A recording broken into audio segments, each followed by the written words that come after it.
ago, the roaring 20s. It was the roaring 20s, and we're hotter right now than they ever were in the roaring 20s, I believe. And we're going to be a lot hotter, but we're going to keep it going. We're not going to have 1929 happen.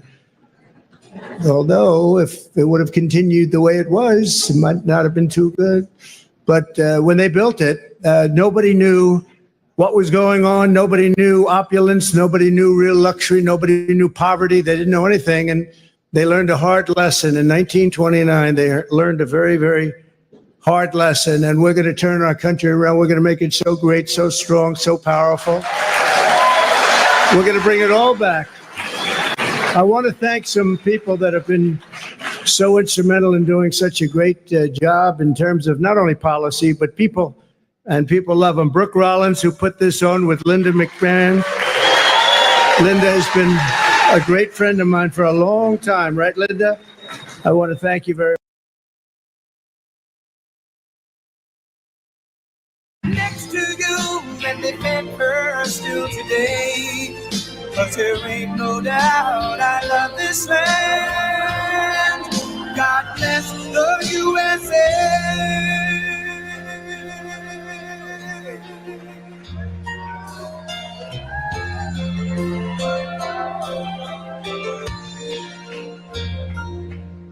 From the lakes of Minnesota to the hills of Tennessee, across the plains of Texas, from sea to shining sea, from Detroit down to Houston and New York to LA, where there's pride in every American heart, and it's time we stand and say that I'm proud to be an American, where at least I know I'm free. And I won't forget the men who died, who gave that right to me. And I gladly stand up next to you and defend her still today. 'Cause there ain't no doubt I love this land. God bless the USA.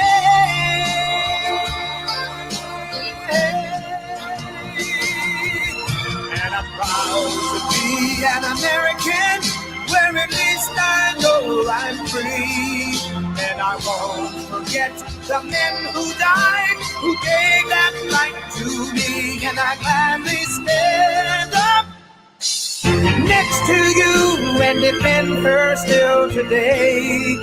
'Cause there ain't no doubt I love this land.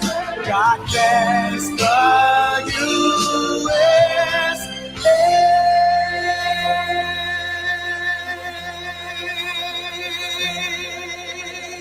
Thank you very much. Wow.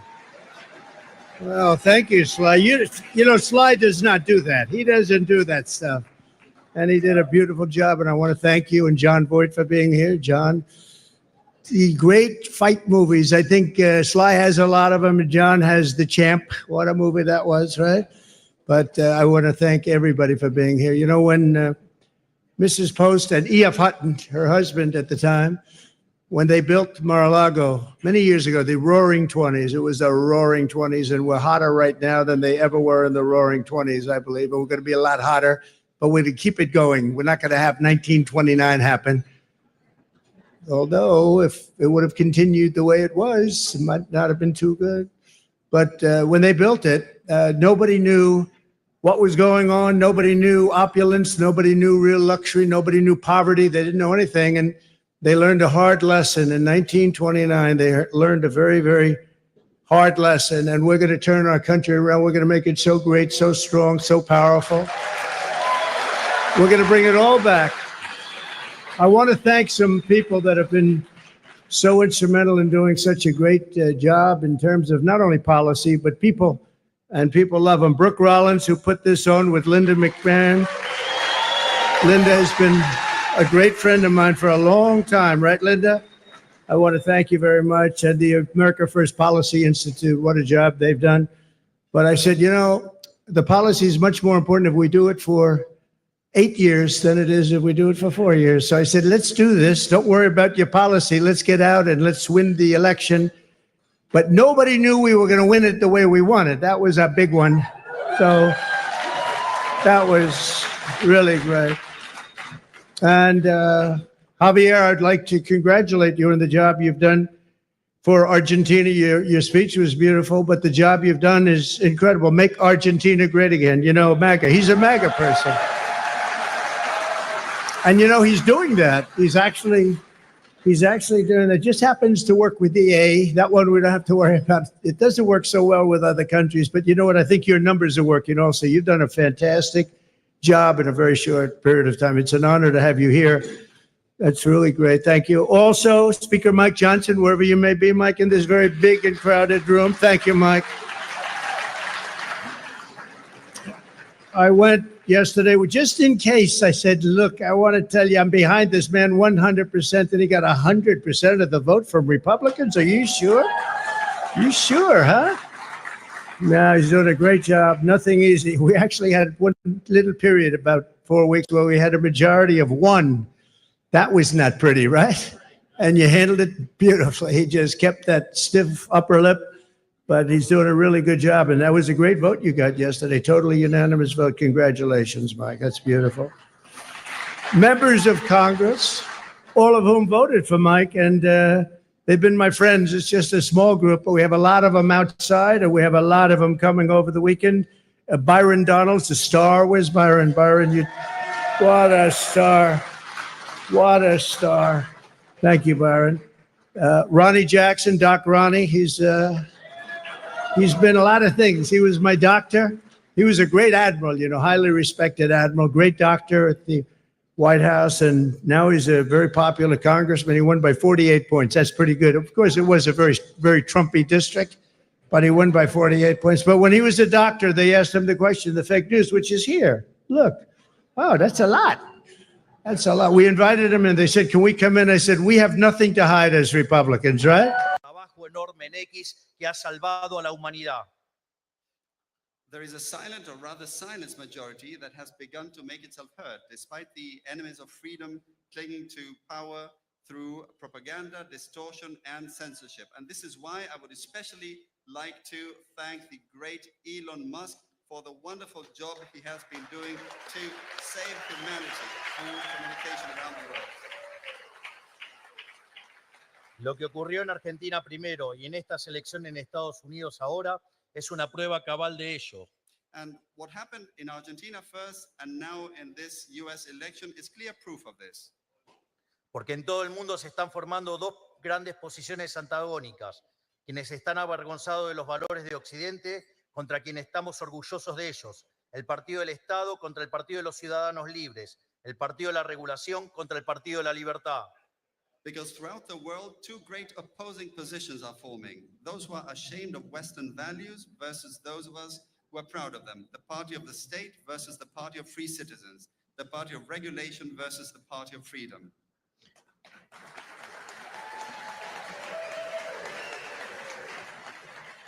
Estoy muy feliz de compartir con la nueva administración de los Estados Unidos el mismo amor por la libertad y estoy convencido de que juntos volveremos a darle el lugar que se merece.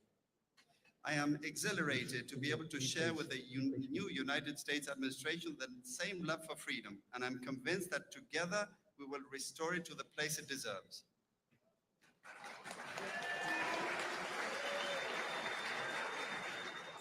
Sin embargo, el camino es cuesta arriba.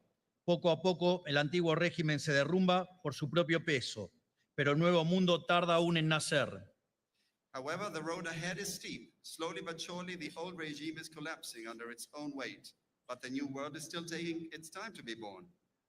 Porque la casta política, el establishment, el pantano o como quieran llamarlo, controlan la mayoría de los medios, las cátedras universitarias, la burocracia estatal, los sindicatos, las organizaciones sociales, las organizaciones supranacionales y también muchas fundaciones. Eso que los marxistas llamaban superestructura y que para nosotros es una catedral de la miseria material y espiritual.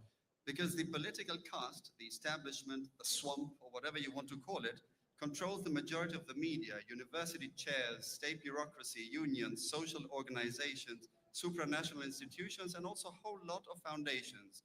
What Marxists would call a superstructure, to us is a cathedral of material and spiritual misery. A través de ella, la izquierda ha logrado instalar sus ideas yendo contra toda noción de sentido común e incluso contra la propia naturaleza humana.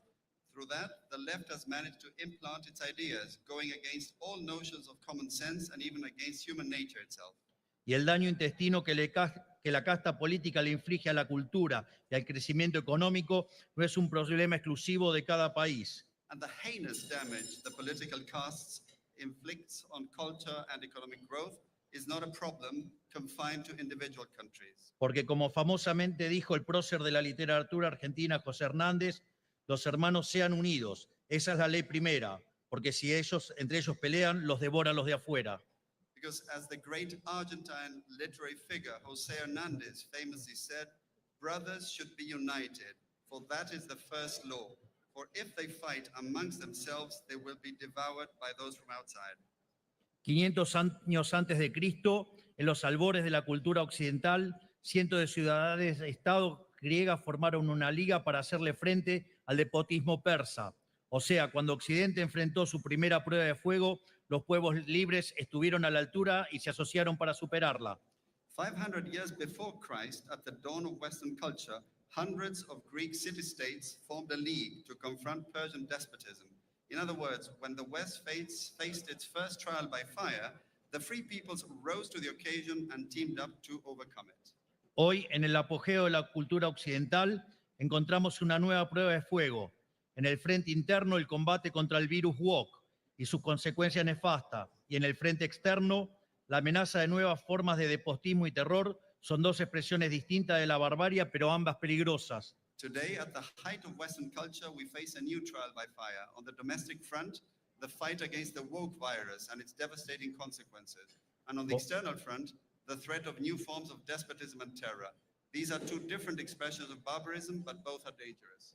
Como alguna vez lo hicieron los antiguos, creo que debemos unirnos para hacerle frente a esta barbarie y formar una alianza de naciones libres, custodios del legado occidental, estableciendo nuevos lazos políticos, pero también comerciales, diplomáticos y militares.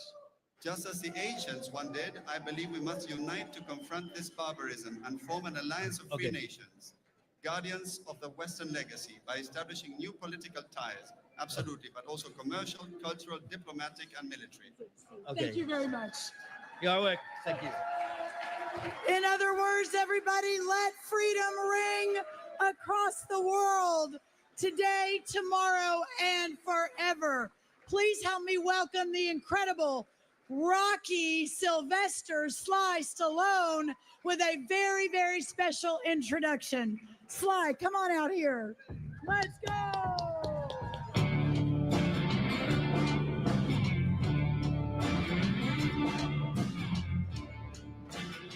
Oh, thank you, everyone. Boy, I need Spanish lessons. No question about it. Right away. Enrolling tomorrow. I'm very, very proud to be here. I didn't expect this, but I'll just keep it short and sweet because there's no such a thing as a speech too short. When I did Rocky, if you remember, the first image was a picture of Jesus. And it says Resurrection AC Club. I found a church that had been converted to a boxing ring. So the image pans down from Jesus onto Rocky being hit. And at that moment, he was a chosen person. And that's how I began the journey. Something was going to happen. This man was going to go through a metamorphosis and change lives, just like President Trump.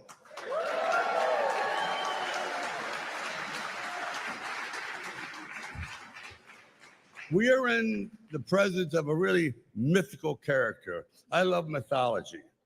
And this individual does not exist on this planet. Nobody in the world could have pulled off what he pulled off. So I'm in awe. And I'll just say this, and I mean it. When George Washington defended his country, he had no idea that he was going to change the world. Because without him, you can imagine what the world would look like. Guess what? We got the second George Washington. Congratulations.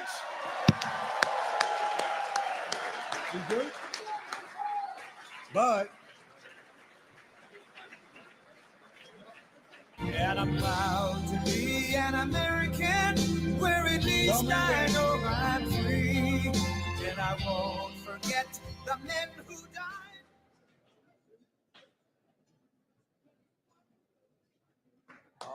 And I'm proud to be an American. Please welcome the President of the United States, Donald Trump. Thank you. Forget the men who died, who gave that right to me, and I gladly stand up next to you and defend her still today. 'Cause there ain't no doubt I love this land. God bless the USA.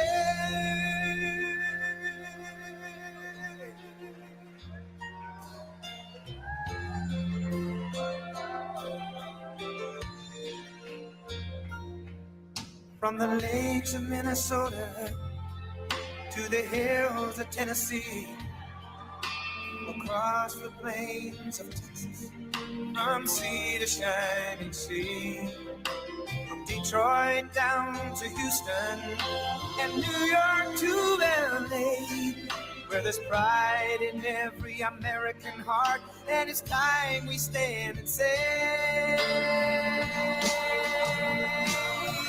that I'm proud to be an American, where at least I know I'm free. And I won't forget the men who died, who gave that right to me. And I gladly stand up next to you and defend her still today. 'Cause there ain't no doubt I love this land. God bless the USA.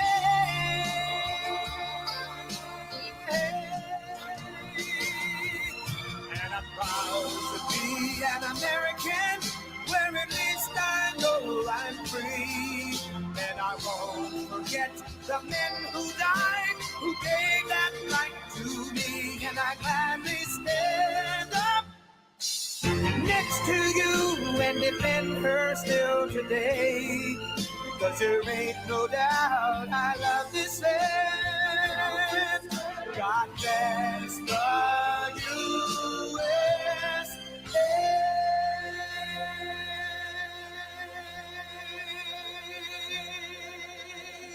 Thank you very much. Wow. Well, thank you, Sly. You know, Sly does not do that. He doesn't do that stuff. And he did a beautiful job. And I want to thank you and John Voight for being here. John, the great fight movies. I think Sly has a lot of them, and John has The Champ. What a movie that was, right? But I want to thank everybody for being here. You know, when Mrs. Post and E.F. Hutton, her husband at the time, when they built Mar-a-Lago many years ago, the Roaring 20s, it was the Roaring 20s, and we're hotter right now than they ever were in the Roaring 20s, I believe. And we're going to be a lot hotter, but we're going to keep it going. We're not going to have 1929 happen. Although if it would have continued the way it was, it might not have been too good.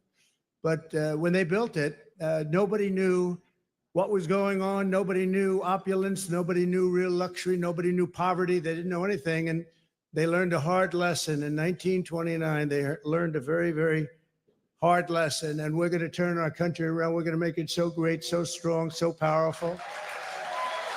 We're going to bring it all back. I want to thank some people that have been so instrumental in doing such a great job in terms of not only policy, but people, and people love them. Brooke Rollins, who put this on with Linda McMahon. Linda has been a great friend of mine for a long time, right, Linda? I want to thank you very much. And the America First Policy Institute, what a job they've done.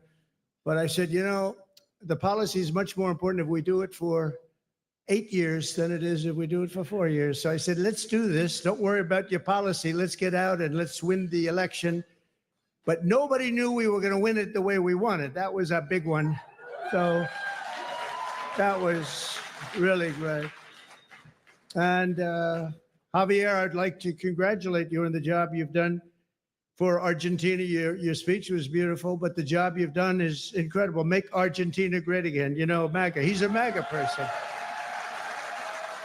And you know, he's doing that. He's actually doing it. Just happens to work with EA. That one we don't have to worry about. It doesn't work so well with other countries, but you know what? I think your numbers are working also. You've done a fantastic job in a very short period of time. It's an honor to have you here.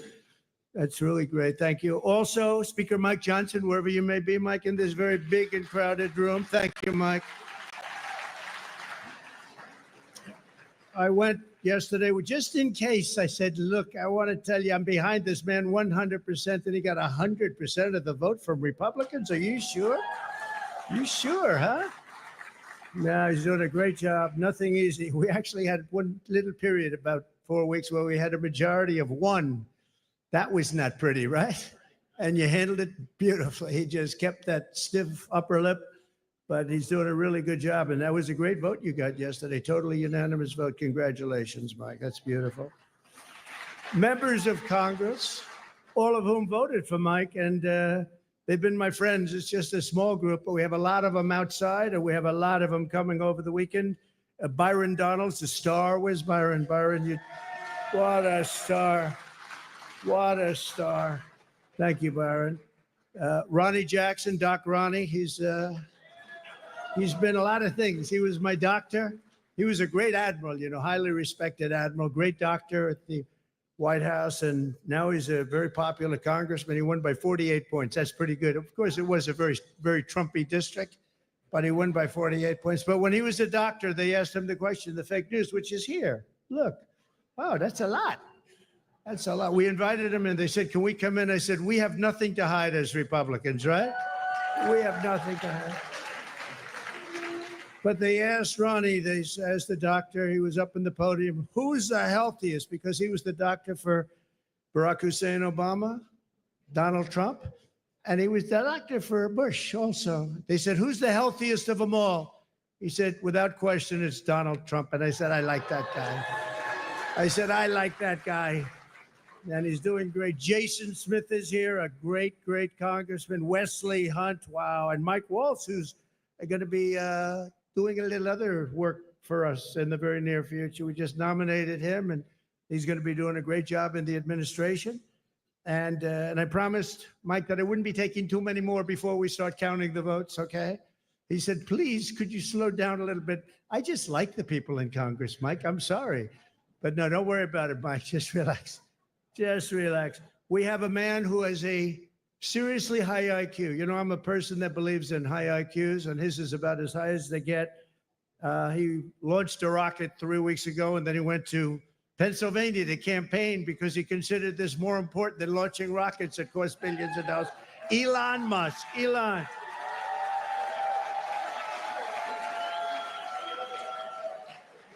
What a job. What a job he does. And he happens to be a really good guy. He likes this place. I can't get him out of here. He just likes this place. And you know what? I like having him here, too. He's good.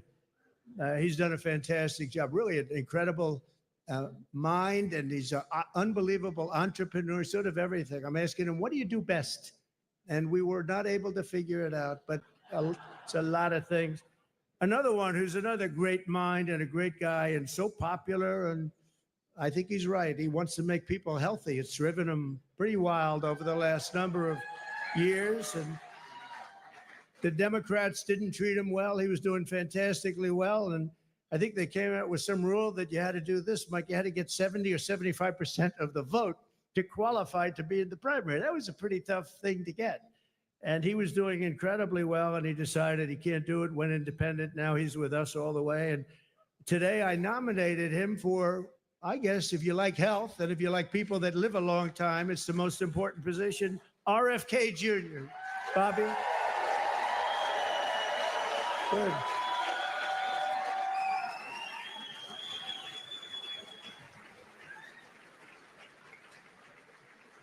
And I just looked at the news reports. People like you, Bobby.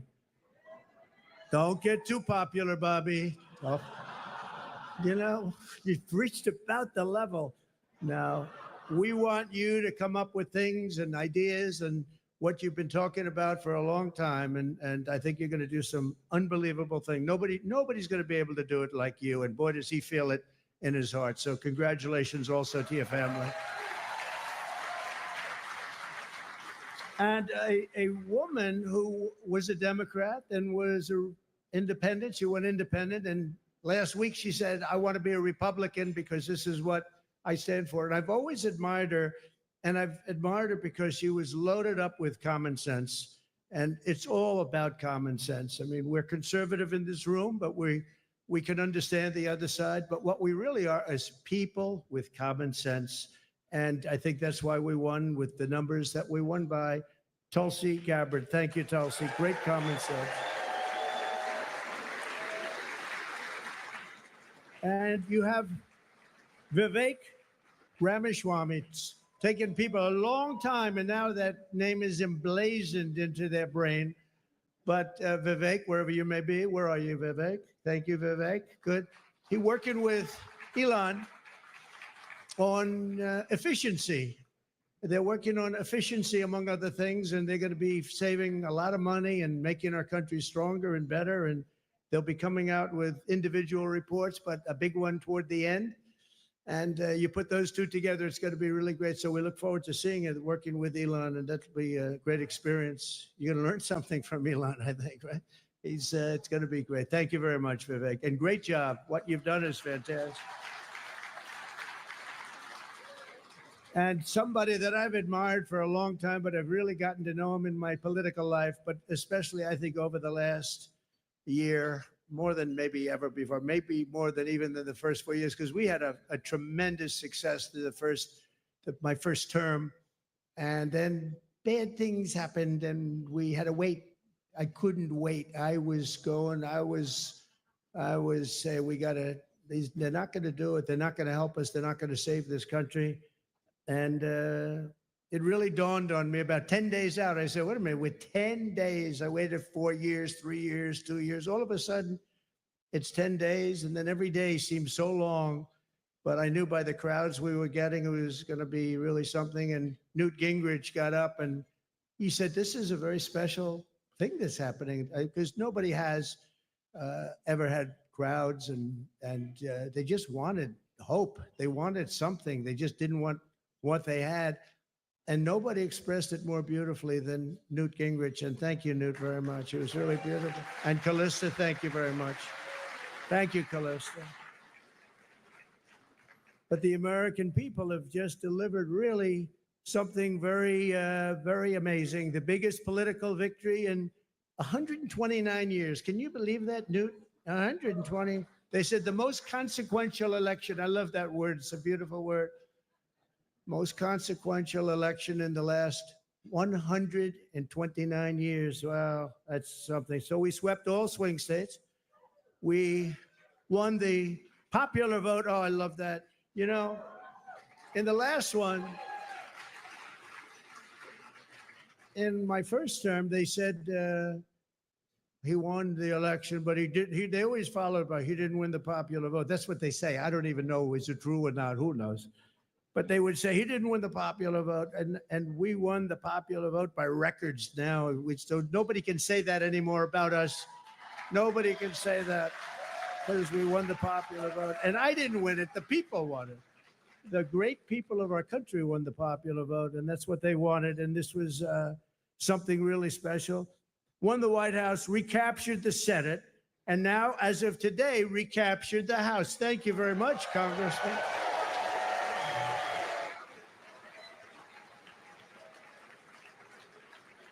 And on track, looks like we have it, the largest margin in the national vote in presidential year since 1928. That's a long time ago. Well, that's interesting. That's when this house was built, 1928. It took a lot of years, but that was when it was completed. And something that I just read here, and I saw from one of our friends from the news, from the media, we won, I didn't know this, we won 49 out of 50 states, shifted toward the GOP significantly. That's a big number. So we won the largest share of Black and Hispanic votes of any Republican in the history of our country, recorded history of our country. So we won, think of that. We won the largest share of Black and Hispanic voters. That's so incredible. They're unbelievable people. We respect them. We admire them. They've been through a lot. And they like us, and it wasn't easy. It wasn't easy, but on the If you take a look at the border of Texas, the governor called me, Greg Abbott, who's a great guy, called me up. He said, you want every single town on the border, and these towns were always blue. They were a dark, strong blue, and we want every single town up and down the border in Texas. We won with married women. What about unmarried women? What happened to unmarried women? We won with married women. We won half of all ages. Think of that. More than 50% of the 18 to 29-year-olds, the highest in many decades, the highest number. And again, it really has to do with common sense. You know, people don't want men playing in women's sports, right? They don't want it. They don't want it. You know, I said that during the last few weeks, I was very heavy on the common sense things, like they want a border. They want people to come into our country. They do. They don't want to have exclusion, but they want to come in legally through a system. They don't want them coming in through prisons and through where you dump a prison from countries all over the world, dumping prisons into our country. The prisoners dumped into our country by the millions. They don't want that. They don't want all of the kind of things that they don't want drug dealers. They don't want gang members. They don't want people that are causing trouble. They don't want people that the country doesn't want.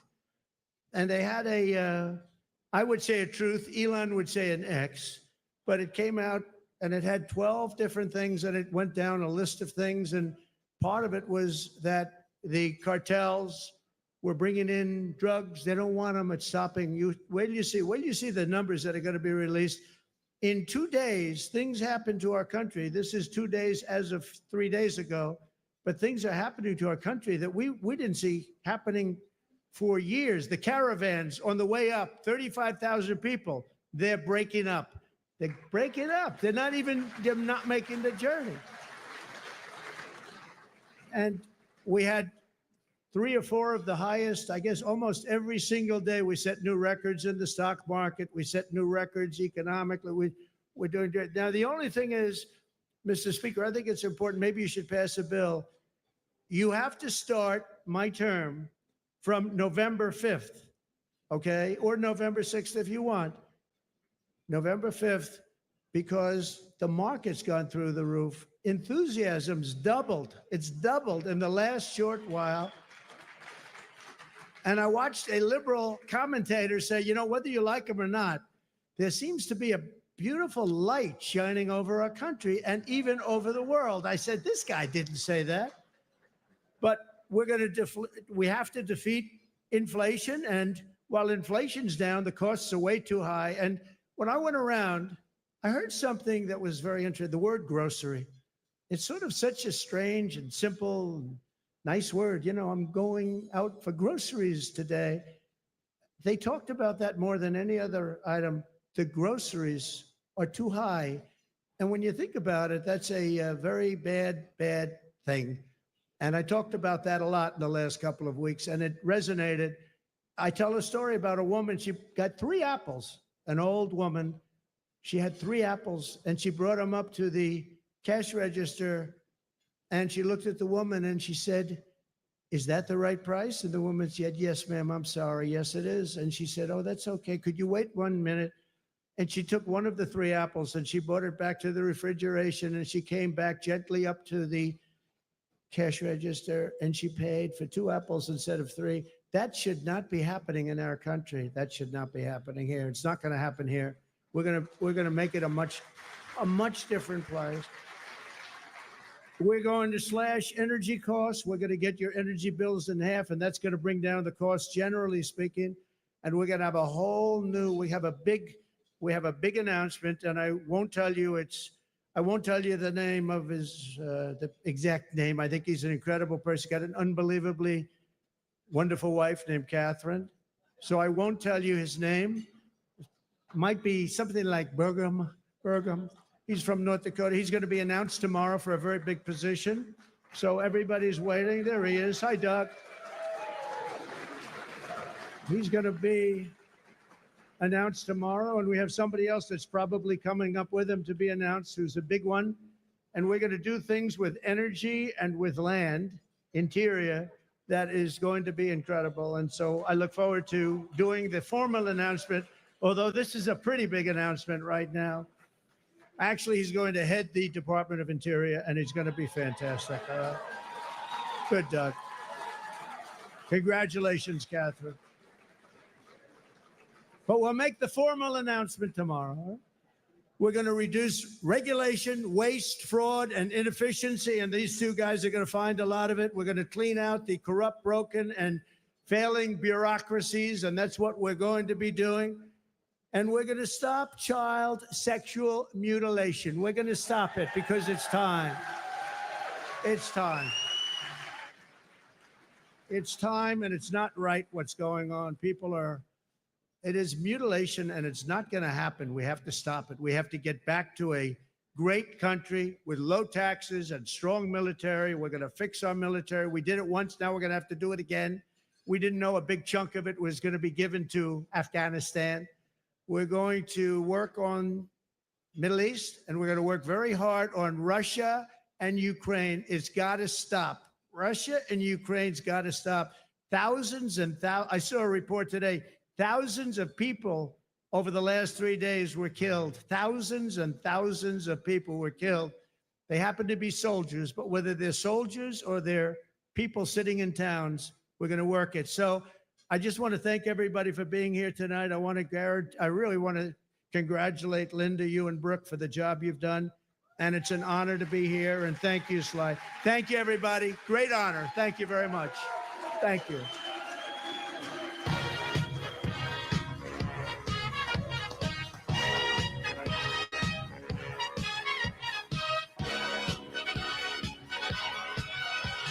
Young man, there's no need to feel down. I said, young man, pick yourself off the ground. I said, young man, cause you're in a new town. There's no need to be unhappy. Young man, there's a place you can go. I said, young man, when you're short on your dough, you Interested in LASIK? On a budget? We offer flexible financing options for our state-of-the-art LASIK procedures. Your journey to clearer vision is just a few clicks away.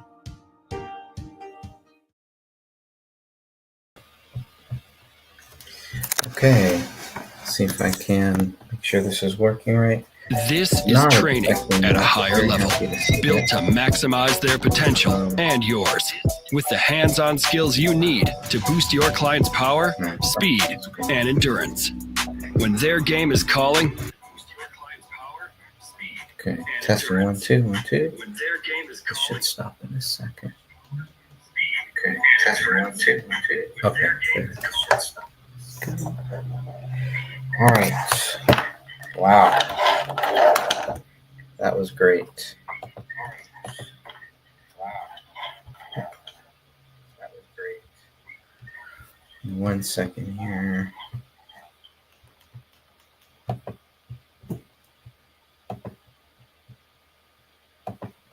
Got it. Okay, that should be much, much better. Very cool. So that was the gala. Let me see if I can find more of that, but glad to have found that. I was not expecting that. So cool to see Trump talk about Kennedy and talk about Tulsi, Elon, the whole gang. But one of the coolest things, obviously, is Sylvester Stallone showing up there. That was great. That was awesome. Okay, well, that really threw me off, but I'm glad that I was able to get that up there. That was a big deal for me. It's a very big deal. How's the audio? Up there. Okay. That was a big audio. Sounds good. All right. No idea what's going on here. Let's see.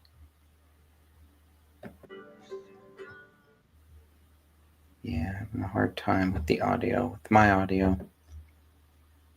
Darn. That may be enough for this one. Expected to do a lot more, but obviously having this where I can't hear it. So let me try to remove. We'll try to stop screen, share screen, go back to that screen.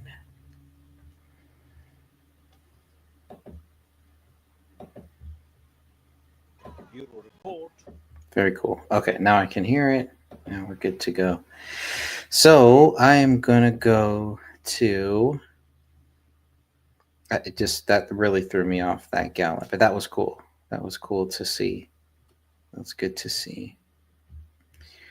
Now we are gonna go to some of the latest news. I really wanted to play. There's a few things I did want to play, but I believe no, nothing there. Let's go here. I know they'll have something.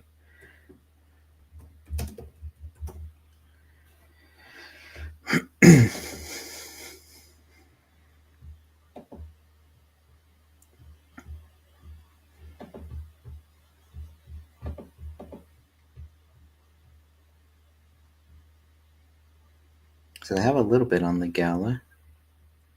Oh, Jesse Waters, that's good. Okay, this has got to be good here. Greatest invention of all. Once we get hate commercials so much. Let's take you inside of Mar-a-Lago.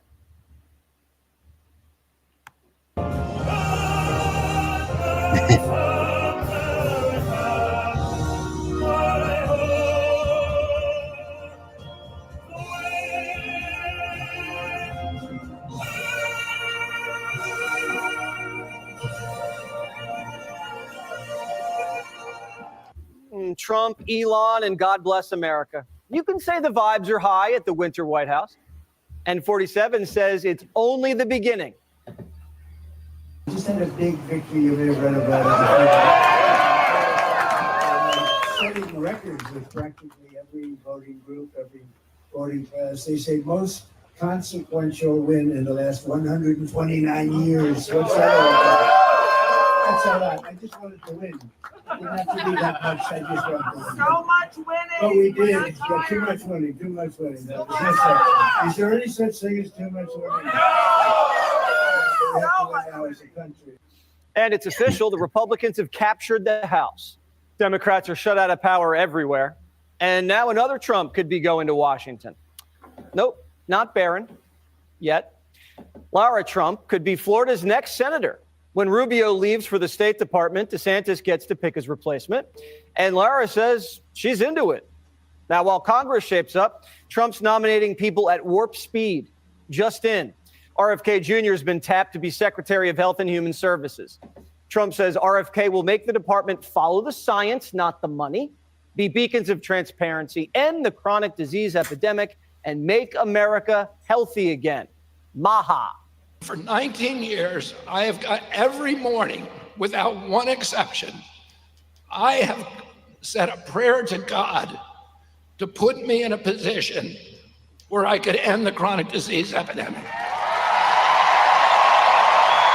On August 23rd of this year, God sent me Donald J. Trump.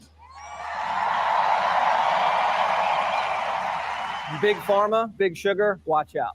Certain stocks dropping like rocks the moment he was picked. RFK is going to clean house.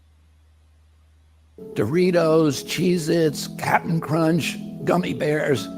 Everyone knows that these are junk foods, so maybe you wouldn't be too surprised to see that the ingredients include a lot of poisons, including a harmful yellow dye called tatrazine, or yellow dye number 5. What you may not know is that this dye was originally made out of the sludge that's left over when you turn coal into coke for blast furnaces.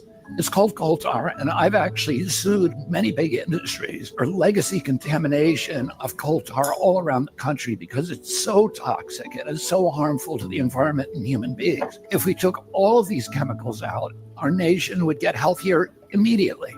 We'd have fewer sick days. We'd have better focus. We'd have less anxiety. Our kids would learn more easily. We'd lose weight. We'd have more energy. We'd have fewer tumors and longer lives. They poison our food and then sell us pills. We get sick and they get rich. RFK wants us to eat clean, and he's ready to axe corrupt government staff on day one. TV doctors are worried we're not going to need them anymore. It's not often that the entire medical and public health community is going to be in lockstep on something, but they're pretty close on this in terms of their significant concerns, horror even. Somebody said to me today, I can't think of any single individual who'd be more damaging to public health than RFK. There are career staff texting me saying this was just the push they needed to try to get out. They were already on the fence and worried. We're not just going to see this incredible kind of integration of ideology that has no science behind it. America is the sickest country in the entire developed world. And TV doctors are happy with the status quo. 3/4 of American adults are overweight or obese. It doesn't have to be this way. America should be the healthiest country. Our food's so toxic, we're not even allowed to sell it in Europe. We all started getting sick and fat in 1990. That's when they added ultra-processed food to the food pyramid. Doctors began prescribing everyone pharmaceuticals, and everyone got a desk job and stared at a screen all day. Have you been to the beach recently? We used to be a lot skinnier. The government let the food and drug industry turn us into Jabba the Hutt. And they say RFK's dangerous. These people should be brought up on child abuse charges. I saw an elementary school class walking down the street in Midtown yesterday. Looked like the Cowboys' offensive line. The Army can't even recruit. They had to lower their standards because everyone was too big and slow. Show me a 70-year-old who can do this. What's the best oil to cook with? Number 3, canola oil. If you can find organic canola oil, then it's actually a very good oil. The problem with canola oil is most canola oil in the United States is genetically modified and is sprayed with glyphosate. Number 2, coconut oil. Coconut oil has a very high smoke point. So yes, you can absolutely use it. Unfortunately, coconut oil has only about 1/10 of the polyphenols of olive oil. So believe it or not, the best oil for cooking is olive oil. Olive oil is going to give you the polyphenols. Polyphenols are plant compounds that are incredibly healthy for your body. If you consume a diet high in polyphenols, it can actually help you burn unwanted fat too. But not all olive oils are created equal. Certain olive oils contain massive doses of these fat-fighting polyphenols, which is why I personally take a shot of high-quality olive oil every single day. Have some olive oil before your bed, and your sleeping partner will love you for it. Somebody told me olive oil could be used as shaving cream. Shaving cream? Yep. Swap out that spray can and slather on some olive oil instead. It could actually be really useful for moisturizing your skin and helping it look bright and fresh. Someone commented, does olive oil actually help prevent snoring? Snoring? Fact. It turns out that olive oil lubricates your respiratory passages so that vibration doesn't happen. Can it help?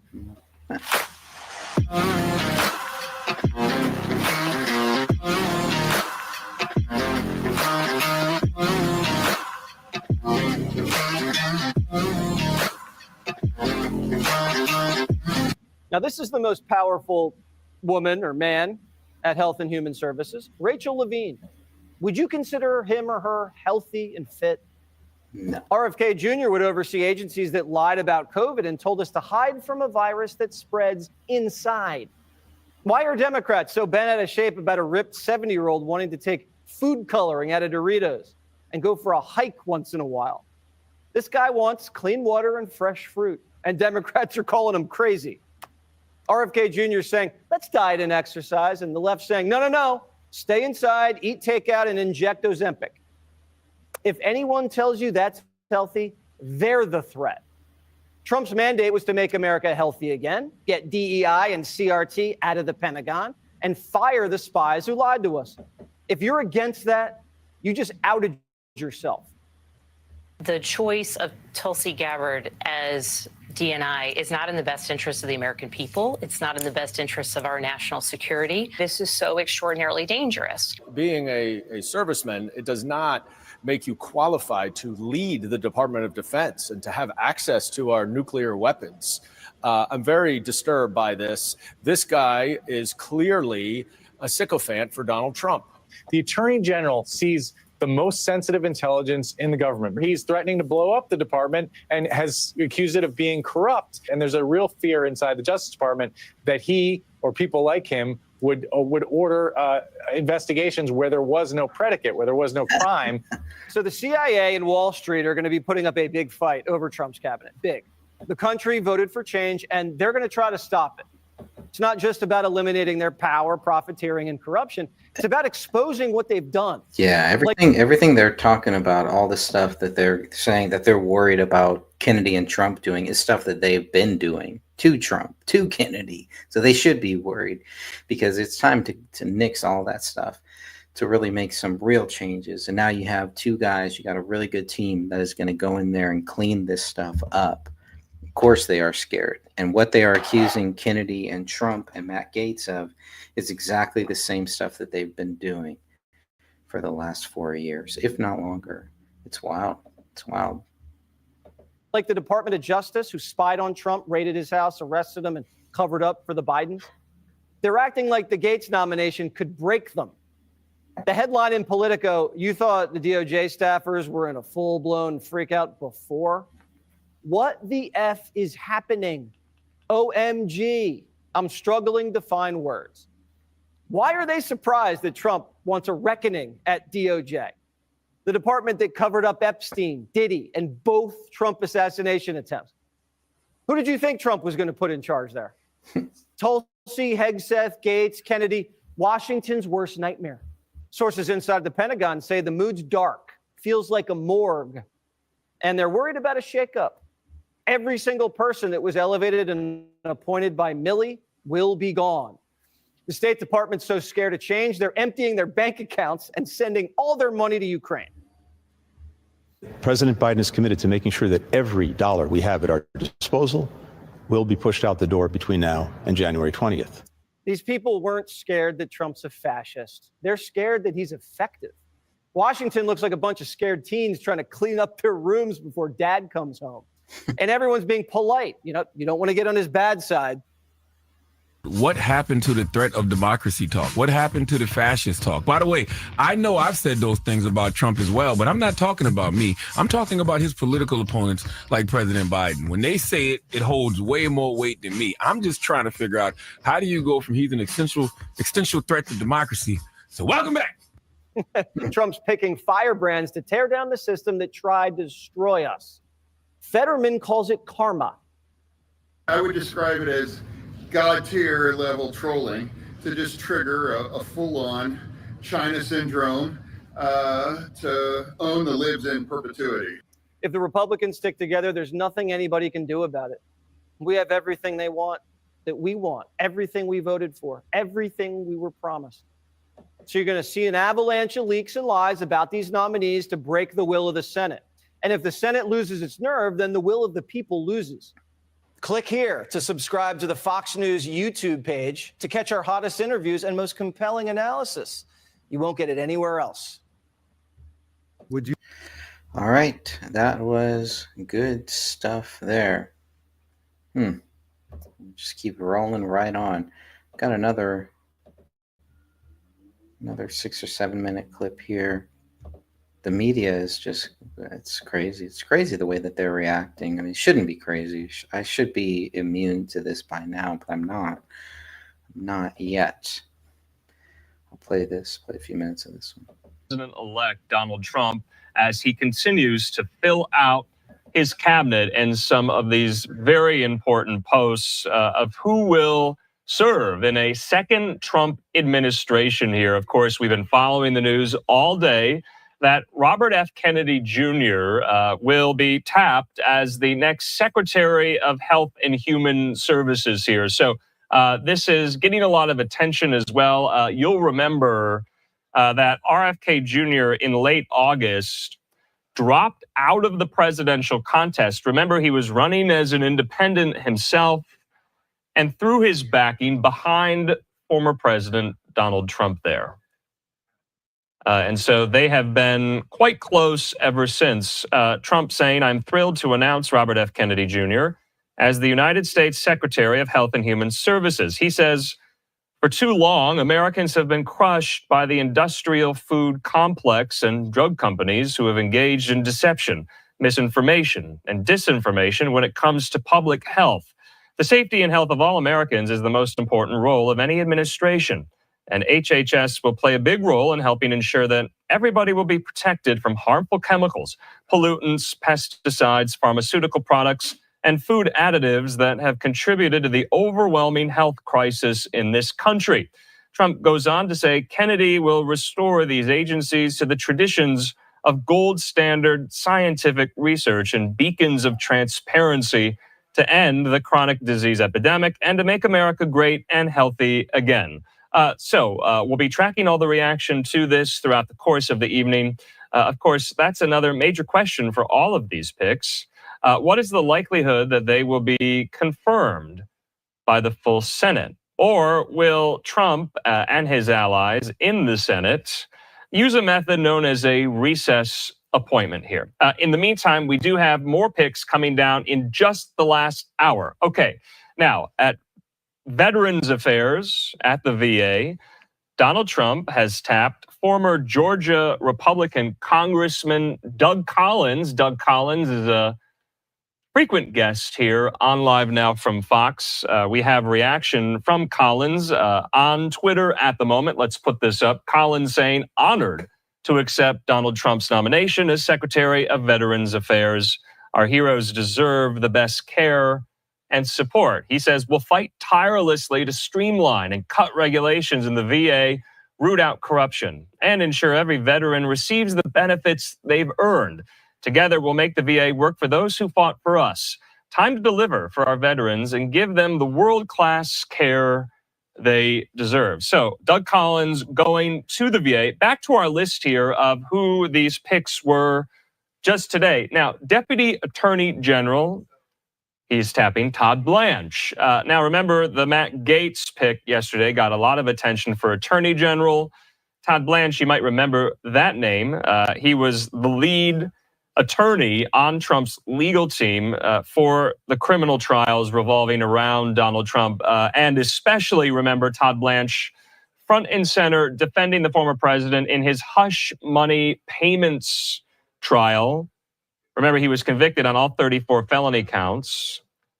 Remember, this was about payments made to Stormy Daniels there at the time. Todd Blanche leading that legal team on that particular case, now getting this post there at the DOJ. Of course, that is also a Senate-confirmed position. Trump is just putting together probably the greatest dream team ever. And it's so awesome to watch. It really is.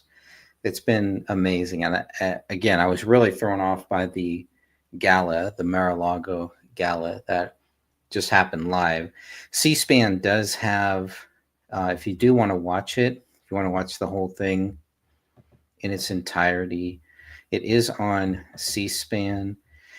That looks like on the website, or when you search for it, it shows that it's like an hour long, but then when you actually go to it, it's only about 25 minutes long. I'm going to put this in the chat here too, in case anybody wants to go and watch the whole thing uninterrupted without the duck in the corner. It is there. But it is on C-SPAN right now. And maybe if there's, because I know they're missing a couple other speakers, but it's just crazy that I don't see really anything about it on Fox News or anywhere.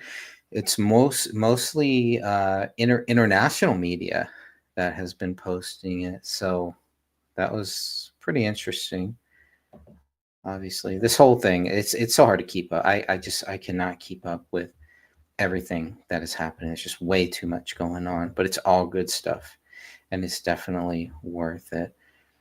I am enjoying watching all of this, watch it all unfold. I'm going to play a little bit more of that clip because there is a little bit more, and then there's some stuff after it. So let me go back to it. And I did want to read what Trump posted and what Kennedy's response, but they pretty much did it for me. I'll probably still read it after. Going on further, we have Jay Clayton, Donald Trump has picked him to be the next U.S. attorney for the Southern District of New York. Now, Jake Clayton served as Donald Trump's SEC commissioner in Trump's first term. And so now Trump is tapping him to serve as the U.S. attorney for the Southern District of New York here. So this is quite interesting as well. We're getting some more context, more reporting from those at Politico who were responsible for breaking some of this. Erica Orden, who covers New York politics, tweeted this, that Trump tried to install Clayton at SDNY during his first term, but prosecutors there, including the then head of the office, Jeff Berman, balked at the suggestion, in part because Clayton has no experience in criminal law. Berman refused to leave until his deputy, not Clayton, could take the reins there. So we'll just have to wait and see on that as well. Of course, we know who serves in that role right now, U.S. Attorney Damian Williams for the Southern District of New York. And then for U.S. Solicitor General, remember the Solicitor General posts, they argue cases brought by the administration before the Supreme Court, and that will go to John Sauer. Now, John Sauer was yet another one of Trump's numerous attorneys. This time, though, Sauer was responsible for making defense arguments over that key and crucial question of presidential immunity before the Supreme Court. So John Sauer does have experience, obviously, arguing before the Supreme Court because he was Trump's lawyer to do it in the presidential immunity case, and now Trump has tapped him as Solicitor General. So just want to get all of these out there as well. It looks like we finally have some reaction as well, though, from RFK Jr. He has just posted this on X at the moment here. We don't have this in full so that you can see, but I can read it in full. RFK Jr. saying, "Thank you, real Donald Trump, for your leadership and courage. I'm committed to advancing your vision to make America healthy again." He says, "We have a generational opportunity to bring together the greatest minds in science, medicine, industry, and government to put an end to the chronic disease epidemic. I look forward to working with the more than 80,000 employees at HHS to free the agencies from the smothering cloud of corporate capture so they can pursue their mission to make Americans once again the healthiest people on earth." He says, "Together we will clean up corruption, stop the revolving door between industry and government, and return our health agencies to their rich tradition of gold standard evidence-based science. I will provide Americans with transparency and access to all the data so they can make informed choices for themselves and their families." RFK Jr. saying, "My commitment to the American people is to be an honest public servant. Let's go." So that is RFK Jr.'s, I believe, first reaction to being tapped as HHS secretary in a second Trump administration there. So that was the roundup so far of who Trump has picked just today. Of course, there are some of these key outstanding positions yet to be filled. I'm thinking Labor Secretary. I'm thinking Treasury Secretary. I'm thinking White House Press Secretary as well. So we'll just have to wait and see. Let's take yet another quick commercial break. We'll see you in 2 minutes. Did you know that Amazon has a $50 million fund that they have to pay out every month? And here's how you can get a cut of it. My name is Charlotte Mickelson, and we help everyday people grow their income with this one simple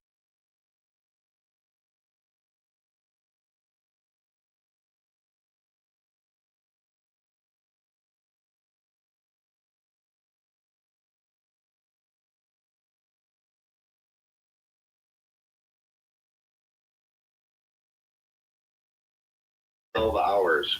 She went from like just jumping around, playing to freaking not even be able to move. Crazy, man. Sad, man. It's really sad. And I'm just kicking my. Well, I am. I'm fucking. Yeah. Anyway, I'm not gonna go there right now. But thanks for acknowledging it. Yeah. I would like to know what you think of this, if you can hear it. All right. Hopefully it comes through. Damien said it was. Like to hear it? Here it goes. Did you hear that part? If you could hear that. I couldn't hear it, no. No? So it's not working, Damien. All right, great. Of course it's not.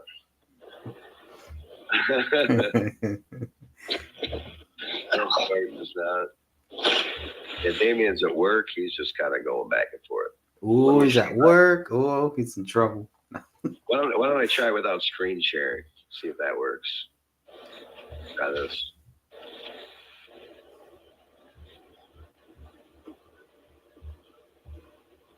No, nothing. Nothing. Of course not. All right. Well, let me try the unmastered version. Maybe it's because I'm using that program. Attorney General, roll it. Is it safe to say that based off of your comments, you're suggesting that these women at these abortion rallies are ugly and overweight? Yes. What do you say to people who think that those comments are offensive? Be offended. Look, I don't know the news of this popped yesterday right around the time of the show started, but the meltdowns today are some of the most entertaining of the cycle yet. Not going to receive a very warm welcome from the career folks there. We've seen people today, our fellow reporters, crying, hugging in the hallways. I've gotten sources from text messages from sources, the Trump administration, the Biden administration. No one is endorsing this. Wrong. 52% of America endorsed this when we handed you the greatest political shellacking since Walter. Where am I at? I was so happy when I heard Kennedy was going to be the Secretary of HHS. It doesn't get any higher than that. Of course, he has to get confirmed too, right? So it's not a done deal. But the crazies are already coming out about him. Like they don't. And this is what I love about Trump. Trump is so good at exposing these people. It's like, who would want fluoride in our water? Who would want all of these poisons, all of these toxins? People just listen to Kennedy for 5 minutes. I know his voice is raspy and all that. They just listen to him, man. You know, dude, the meltdowns on TikTok are just. That's why I was hoping to get you on a show, because you always got some of those great TikTok clips, man. Though, man. It's just unreal. Like, well, why don't you guys? I don't know. Messed up. I mean, and it's not just the meltdown. Some of the stuff people are saying. Yeah. Like, these are miserable. And most of them don't have God whatsoever in their life. That's right. Most of them have nothing to do with God. I don't believe in your sky daddy. Well, like, I'm hoping this will bring them closer to God. Maybe, you know. No. There's no. Like, no, never give up, Eric. Come on, man. I've given up on these people. No, I have. Completely. I have. I mean, at this point, at some point, you got to pull the plug. And these people, you pulled the plug and they flowed down the drain. I mean, this is insanity what I've been watching on here, and I get addicted to it, like watching it and commenting too. Just because I'm like, oh my God, do you people not see how you give a fuck nobody? You care about nobody but yourself. The whole world revolves around you and yourself. You can give a fuck about anybody. It's insane. They have no God in their life. They have no higher power in their life. They are their own higher power. That's the problem. Wow. That's the problem. Wow, right dude. Just wow. Yeah. Desperately trying to play this, but I'm going to assume you're not going to be able to hear it again. What are you playing it through? Couldn't hear it again, huh? No. Oh my God. You just put it on YouTube or something, then you can play it through there or something. Yeah. I unsubscribed from every single fucktard on there. I seriously. You're out. Yeah, there's you, and maybe a few true crime channels, but I'm subscribed to all of them. Hey, since I got you here, we're planning on maybe doing another Crowley show on Saturday afternoon. Hey, I'll be off. Yeah, come on if you guys want to come on. Yeah, just so far it's just me and Catherine. We don't even know what we're going to talk about or anything. We're just trying to keep the case alive. Man, and she's smart. Yeah, she's awesome. Yes, she is. I'll be off Saturday. Well, come on first weekend. Dude, it's the first weekend I've been off since April. Since I started at this job. That's crazy. That's good. That's good. You probably need that break, man. It's nice to have the weekends off. This is my 8th day straight. So Dude, that's too much. I have 3 days off in a row. You've always been a worker, though, bro. I'm always at work. You and I have always. Mondale last Tuesday. A warm welcome? He didn't expect one. Trump appointing Matt Gaetz is stopping like just short of a Scud missile to the corrupt justice system. Why would a bunch of self-important bureaucrats like roll out the welcome mat for their own career execution? I'd also like to take a moment to remind everybody that Matt Gaetz is solely responsible for unburdening us of Kevin McCarthy. Probably that's why rhinos like Lisa Murkowski are spazzing out. She said this: Senator Murkowski says Gaetz' nomination is not serious. Trump should tap good candidates. Good candidates. Not serious. Are you serious, Lisa? You're not serious. You failed your BART exam 4 times. Your definition of serious and mine seem to be real different. Okay? You don't get to call the guy who can actually practice law that he's not serious.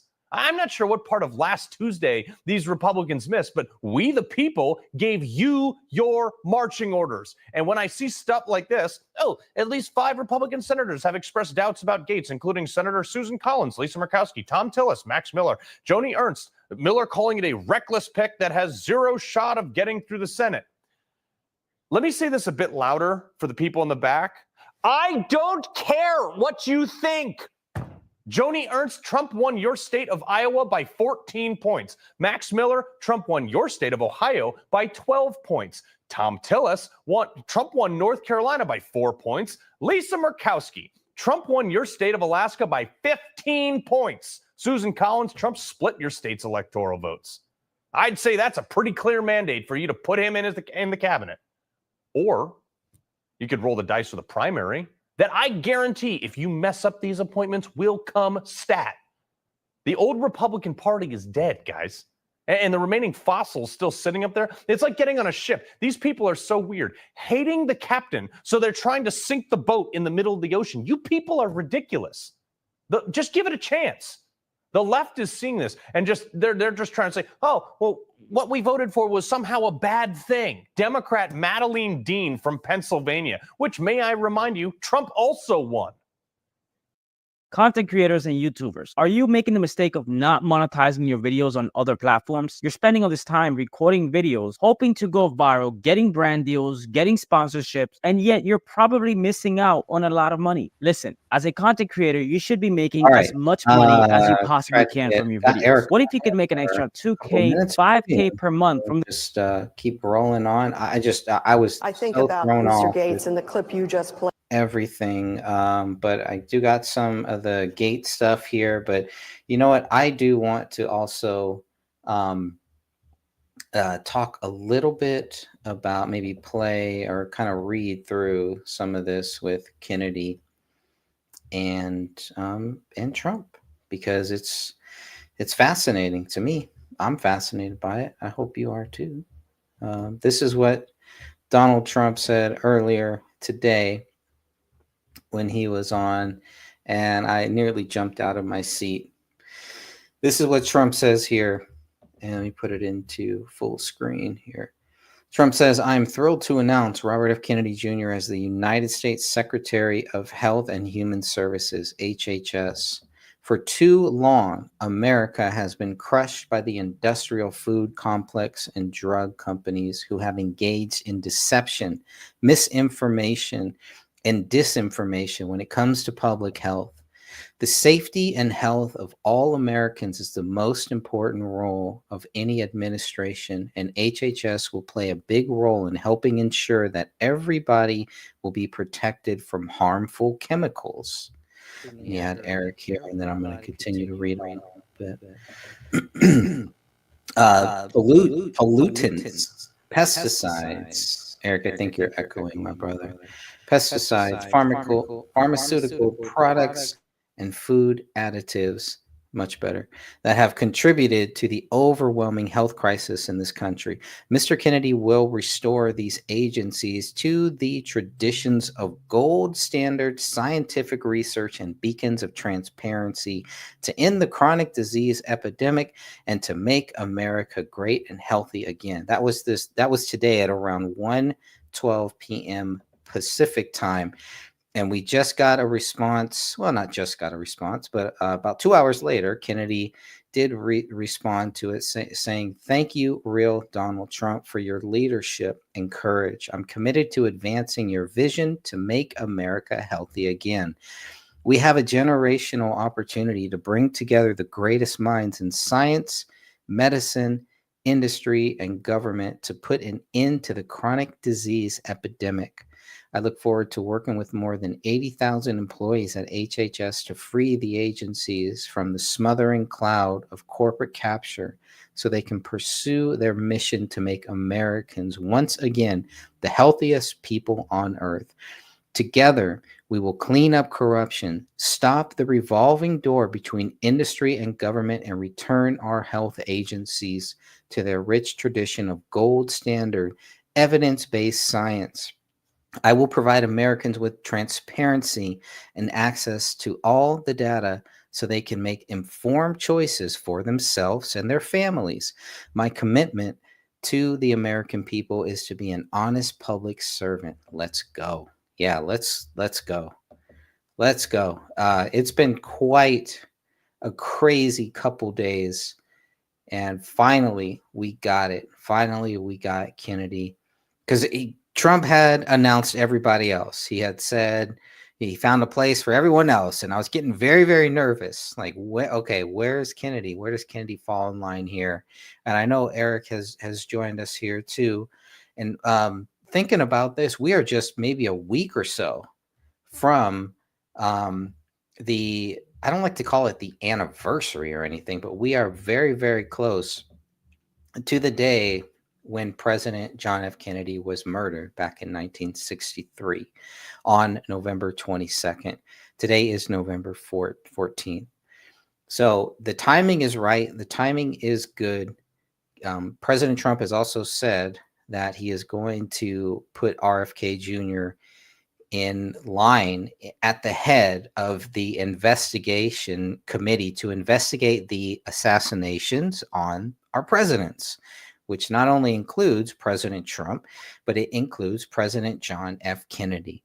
So this is great news. They haven't mentioned that yet, but it was mentioned. And when Trump mentions it in his speeches, in his campaigns, you better believe it's going to happen. Everything that he said so far has happened.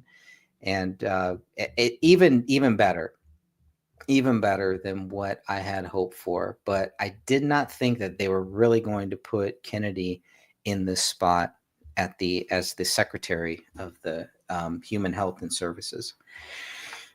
But he did. And I keep getting it backwards, so I want to make sure that I get it right. Yeah, for the United States Secretary of Health and Human Services. I keep going human and health and human. I keep going back and forth. But Kennedy has been nominated today for the United States Secretary of Health and Human Services. He still has to be confirmed by the Senate. The Senate does have enough votes. In fact, they have enough votes to get all of Trump's appointees into the cabinet quickly. The question will be, will they, or will some of these senators try to stall? It's only going to hurt them. It's only going to hurt the senators if they go against Trump, because they are supposed to be Republicans. And we've seen, like, Susan Collins is going to be a bad one, but we've seen what happens to these Republican congressmen and senators who turn their back on Trump. We know what happens to them. They don't last very long. So are they going to fall in line, get these people in there, let Trump do his thing, and let the chips fall where they may? Or are they going to try to resist Trump to not confirm Trump's many appointees That will be a big deal. And speaking of that, a big one right now that they keep talking about is a man named Gates. So let's go back to some of this about Gates, because that is the big deal here. And I hope this is coming through. Looks like it is. So Matt Gaetz, this will be a big deal, because if they do not confirm him to run the Department of Justice, those Republicans are going to face some big problems. Now, of course, you're already hearing Republicans saying that they don't want Gates, which is crazy, because Gates has been a Trump supporter for a long time, since 2016 at the very least. So if they don't confirm Gates, do you think those Republicans are going to last very long? If they don't support Gates, even if they're not in the Senate, let's just say they're some of the House members, what do you think is going to happen to them? So this is a big deal. Trump has taken a big gamble, and why not? Why not do it? Let's play a little bit more. Trump also won. I think about Mr. Gates and the clip you just played. That is what we have seen here year after year, railing at our institutions, trying to tear down Americans' faith in institutions. And he's had friends like the speaker doing the exact same thing. So now, in order to shake our faith in our institutions, the faith is shook. The faith is already shook. I'm gonna let Carl talk, because he's gonna do it better than me. Now you're catching on. That's the point. To destroy our institutions, because our institutions have destroyed America. They have totally forgotten that they work for us. Oh my gosh, Carl, how will the DOJ do their jobs with all this pressure? Well, I'm hoping they don't do their jobs, or at least the way they've been doing them for the last 8 years, because by doing their jobs, they targeted parents who spoke out at school board meetings. They locked up anyone they could at the Capitol on January 6th, whether they went inside or not. Not to mention, look at what the DOJ did to Trump. They raided his home with an illegally appointed prosecutor. Who went to jail for that? No one. Oh, yet. Countless other bogus charges designed not only to keep him off the campaign trail, but also they tried to bankrupt him. Not to mention this gem that Matt Gaetz, of all people, called out the current Attorney General Merrick Garland for a coordinated attack on Trump. Matthew Colangelo became the Assistant Attorney General at the very beginning of the Biden administration. Without having been Senate confirmed, goes and gets this senior role at the DOJ. And then after, I believe it's Gupta replaces Colangelo, Colangelo makes this remarkable downstream career journey from the U.S. Department of Justice in Washington, D.C., and then pops up in Alvin Bragg's office to go get Trump. And you're saying that's just a career choice that was made that has nothing to do with the lawfare coordinated by the saying it's false. Yeah, I bet you're saying. And that hatred between those two led to more DOJ misconduct. Democrats don't like Gaetz exposing them, so they wielded their power again against him. If tapped, he would take over the very department that investigated him in a year-long sex trafficking probe, one that ended with DOJ deciding to not pursue charges. And that sex trafficking probe was complete garbage. You want to know how I know? Because they didn't prosecute him. This is the same DOJ that spent more than $40 million trying to try Trump to Russian collusion. If they had even like the smallest sliver of case against Matt Gaetz, they would have gone forward with everything they had in half a second. But they didn't, because it was just an investigation to give the media narrative that, oh, Matt Gaetz was investigated for sex trafficking or whatever. They never had any evidence of it. So, two can play that game. I mean, gee, Merrick, would be a shame come January if you were investigated for, I don't know, tax fraud. Wow, maybe just to make sure that, the IRS should probably just audit you for the last 7 years. Oh, you have nothing to hide? Should be no problem then. If you're innocent, nothing will happen. You just pay $1 million for a lawyer, get dragged through the media, remortgage your home. What did Merrick Garland once say? Oh, that's right. Just let the process play out. That's cool. That's coming. That is why they're freaking out about Matt Gaetz, and that is why I'm so happy about it. And the only person on the left who seems to understand what is going on is the one that just recovered from a brain injury. I mean, I would describe it as God tier level trolling to just trigger a full-on China syndrome to own the libs in perpetuity. Yep. And there's not a damn thing they can do about it. Look, 93% of Washington, D.C. voted for Kamala Harris. I expect 93% of every institution to also be against Matt Gaetz, which makes me 93% more excited for his first day. The insane train just keeps on rolling.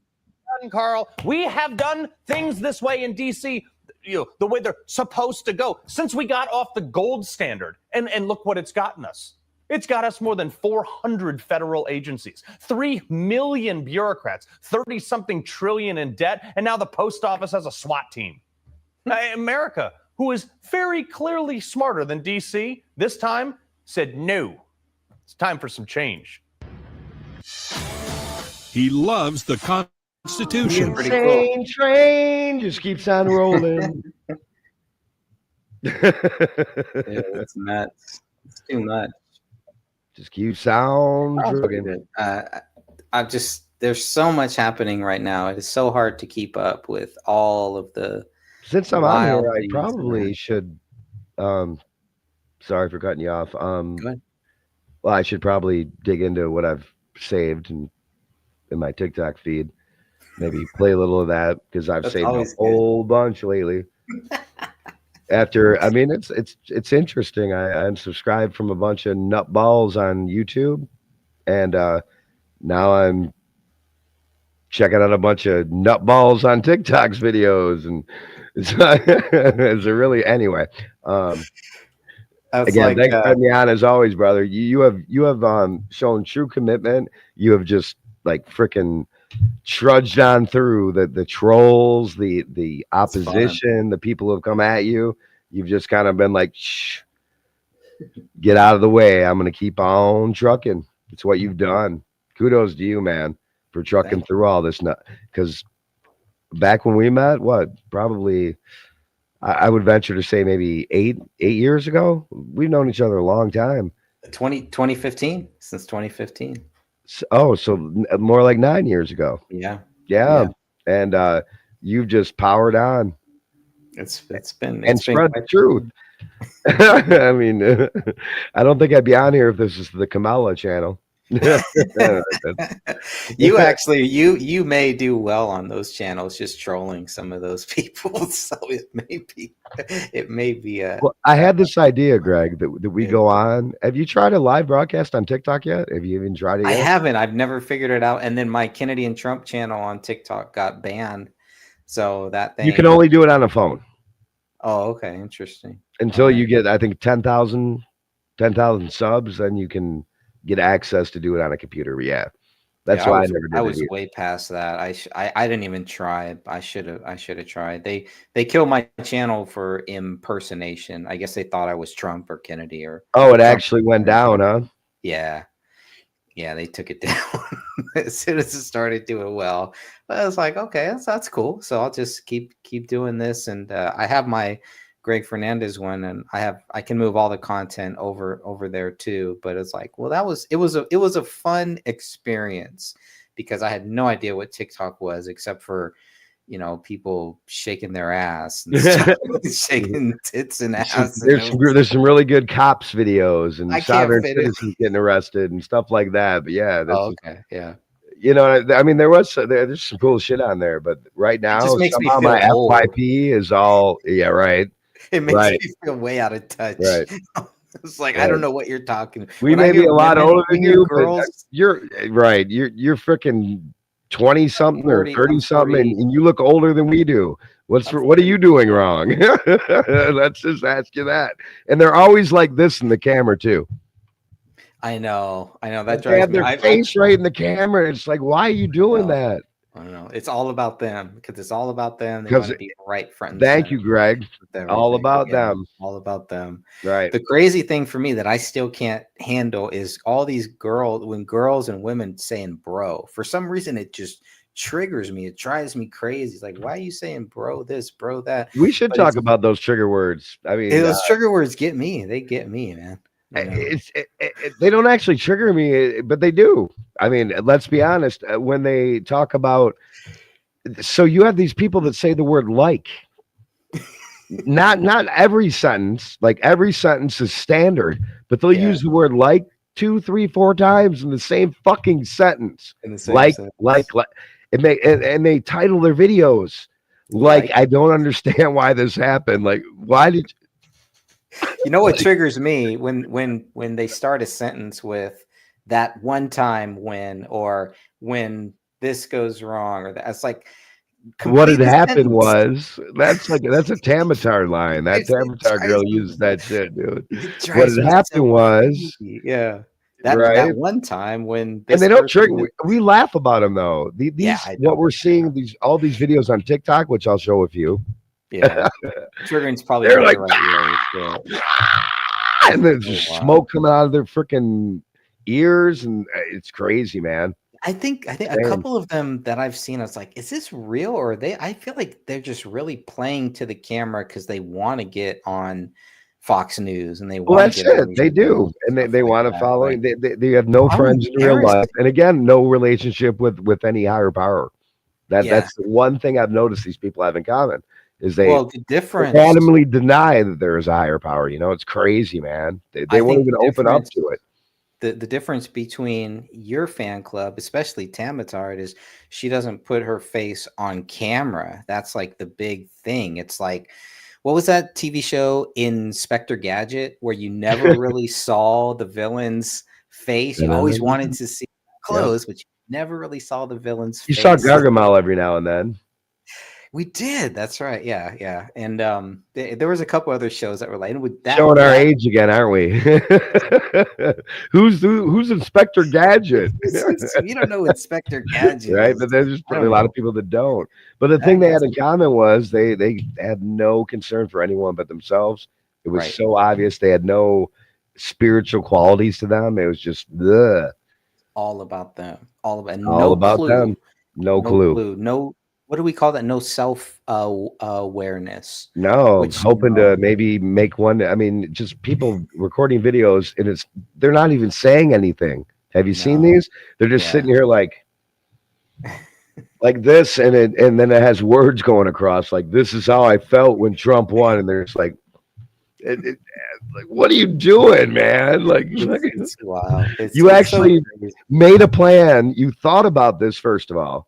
You actually thought about it, and then made a plan and set everything up and set a video up just to show yourself doing this and typing some words across the screen, hoping it hits. Yeah. There was a time when Super Bowl. Talk Tua was funny.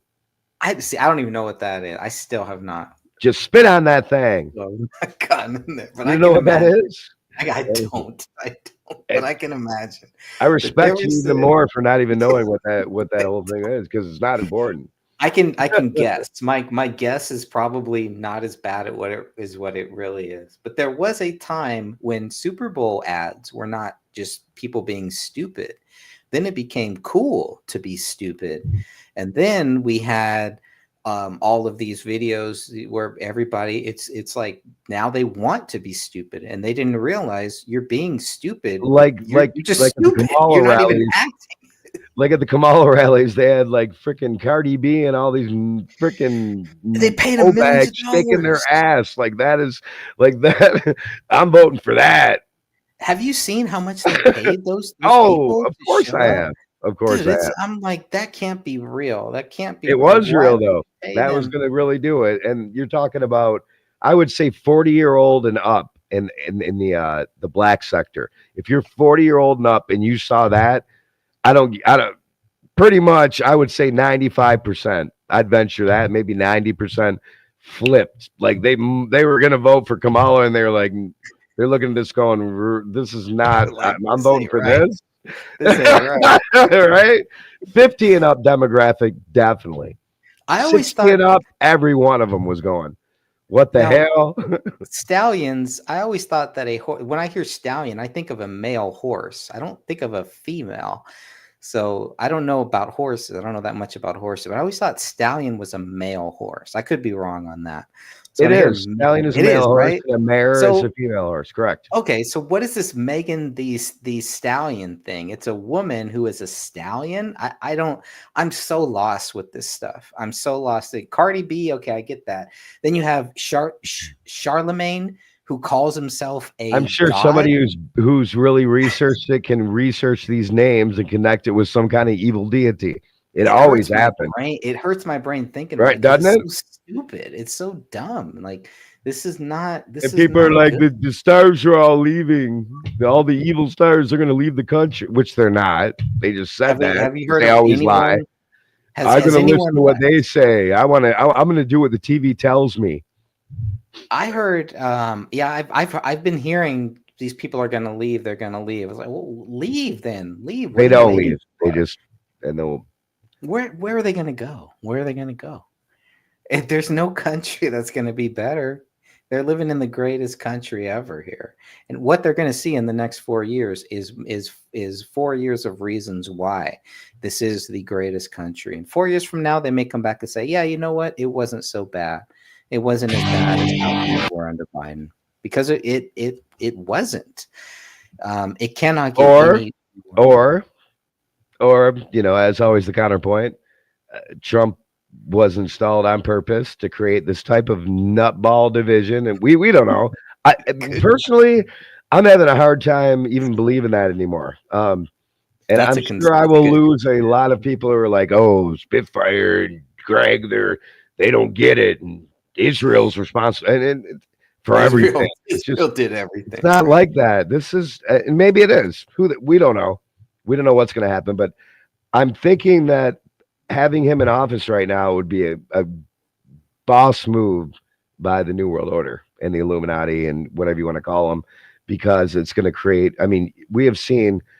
I don't even know if these statistics are true, Greg, but on TikTok, they said like 300 people committed suicide within like 2 hours, and they are quoting and listing sources for this, and I'm like, "Are the sources true?" And like, it's insane. See, there's the like. I never say like, neither does Greg, but I guarantee you, if you listen to enough videos with people saying like in every sentence, let alone 3 times or 4 times in every sentence, you're going to start saying it too. That's how it's insane, man. Insane. I had to catch myself. I was about to say like. It's so easy because it's like, that's how easy it is to manipulate people through the media. They just keep saying it. Say it enough times. Who was it that said if you just keep saying it over and over again, say it enough times, and the people will believe it? Who was that? Was it Gersh? I don't remember the person's name. One of the Nazis, one of the real Nazis, not Trump, who is apparently is the new age Nazi. I guess we're all Nazis now.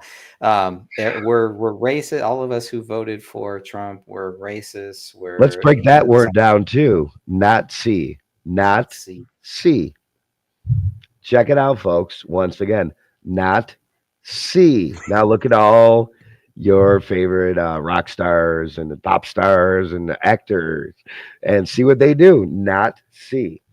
Anyway, I don't know if that even makes sense. Probably does. Maybe doesn't. I wouldn't know. I'll let other people judge. But we're here. We're standing strong. Greg and I, we're standing strong. We're trying. We're here. As long as we're here on Earth, might as well do something good. Might as well try to make a difference in this world. Eric, I don't know if you've seen this. This is about a 3-minute clip, but there was a hearing play that it happened yesterday or a couple of days I ago. see what it is I too. have not even gotten to. So the UFOs has now become a big thing where they're saying we are not. Well, this was a little while ago where Trump was actually asked about UFOs and aliens. So let me play a little bit of this. Aliens. I want to talk to you about aliens. Yeah. UFOs, UAPs. I know. The disclosure we've seen in Congress Yeah. recently. It's confusing and upsetting a lot of Americans because there's something happening. There are unidentified aerial phenomena in the sky. We don't know what they are. Do you? So it's such a question I do get a lot, and it's such an interesting question. I've met with pilots that look just like you, actually. Okay, they have more of a crew cut. Okay, they look like him, and they look like you. Some of them look like you, a little fatter. but these are perfect people. Okay, and they're not crazy. Conspiratorial. They're not crazy. Yeah. And they tell me stories that they've seen things that you wouldn't believe. These are not people that you would say, There's gee, no way. oh, There's that's no way. okay. President of the United States. But I said, was who your is phone it? That's silent? Joe Biden wanting to do an interview. So I met with pilots like beautiful Tom Cruise, but taller. Yeah. Okay. Yeah. Handsome, perfect people. Sir, there was something there that was round in form and going like 4 times faster than my super jet fighter plane. And I look at these guys and they really mean it. Yeah. And am I a believer? No, I can't say I am. But I have met with people that are serious people that say there's some really strange things that they see flying around out there. And, you know, if you go to Nevada and you look at that little section of where they go to look at the aliens, Eric, where they think what do all you the think? aliens Do are you think landing. there's something out there? I kind of go back and forth on this, but I can't. Well, a lot of Christians and people who believe, as you do, would call them fallen angels and demons, icons. Do we don't know, and that's why Greg and I never state that we do know 100%. We don't know. I don't. When Only you talk God about going outside the 5 senses, as far as going to that level, do we know? I mean, there's a lot of people who believe that we live in a simulation, and there's a lot of proof to back that up. So we don't know. What I think Greg and I do know is there's a higher power, and we put all our faith in that. And if we're wrong, oh well. Every day, and he's brought me here. You know, he's brought us. If we're wrong, I mean, come on. I mean, even when something dies, from when it dies, it goes into the soil and reproduces something else. Life always grows from that. I mean, it's to be so small-minded to think there's nothing more than this is insane to me. Yeah, I think so too. I mean, we look out there and we see all of these other stars and planets and everything, and to think that we're the only one there seems pretty small-minded. It makes more sense to me that, like they do with sacred geometry and like they do with so many other things, they want to hide it. They want to covet that knowledge for themselves. So it's interesting that we are all of a sudden seeing more hearings on the UFOs. We're going to see more documentation. It's one of the things that I remember hearing way back in the day that, you know, Bill Clinton tried to declassify a lot of this stuff and was told that he couldn't. Like, how do you tell the president that he can't do this? So you got to have the right person in there. It has to be the right time. But what Trump is saying there is very powerful.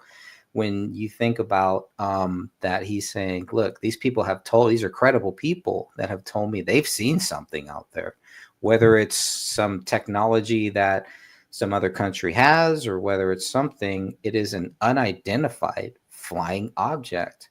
And so many people have been persecuted, have been targeted, And then there's the people who actually try to expose this stuff, right, and try to make people aware of it, like David Icke, like Jordan Maxwell. And because every single one of Jordan Maxwell's things don't align with what their personal belief is, he's a shill too. Like everybody's a shill, even though they're giving you some great information in between. I've been guilty of that too. Because I have too. With David Icke, it was like once David Icke said that, you know, Jesus is like an alien or something like that, or he talked to Jesus or talked to God or God. He actually said that he was. He said he was. That's which and like, that I'm got out. twisted. Of course, it got twisted along the way, and all he was saying is that we are all God. God is within all of us, and it turned into he said he's God. Like that's it. You lost a whole bunch. That was it. That was it. And the man is just incredibly intelligent, super smart, has decoded so many. I'm not a fan. He's decoded so many things, though. Even if you don't believe, he hasn't decoded a lot of things, though. I mean, he's decoded a lot. I think he's created more. And there, you're falling back into it again, and I will too. I did with Alex Jones. The second he turned his back on Andy Sook, I was like, The whole David Crowley. he even turned his though back he's on the one David who woke Crowley me when I up. was out. He's the one who really woke me up, bro. And I was like, Yeah. so I mean, we got to give credit where credit's due. I mean, I'm sure there's a ton of videos out there we're trying to discredit us. If there's one Yeah. thing that they don't believe that we do, I mean, we got to learn to get along a little better, especially better than these libtard nutballs that we're seeing. Which Yeah.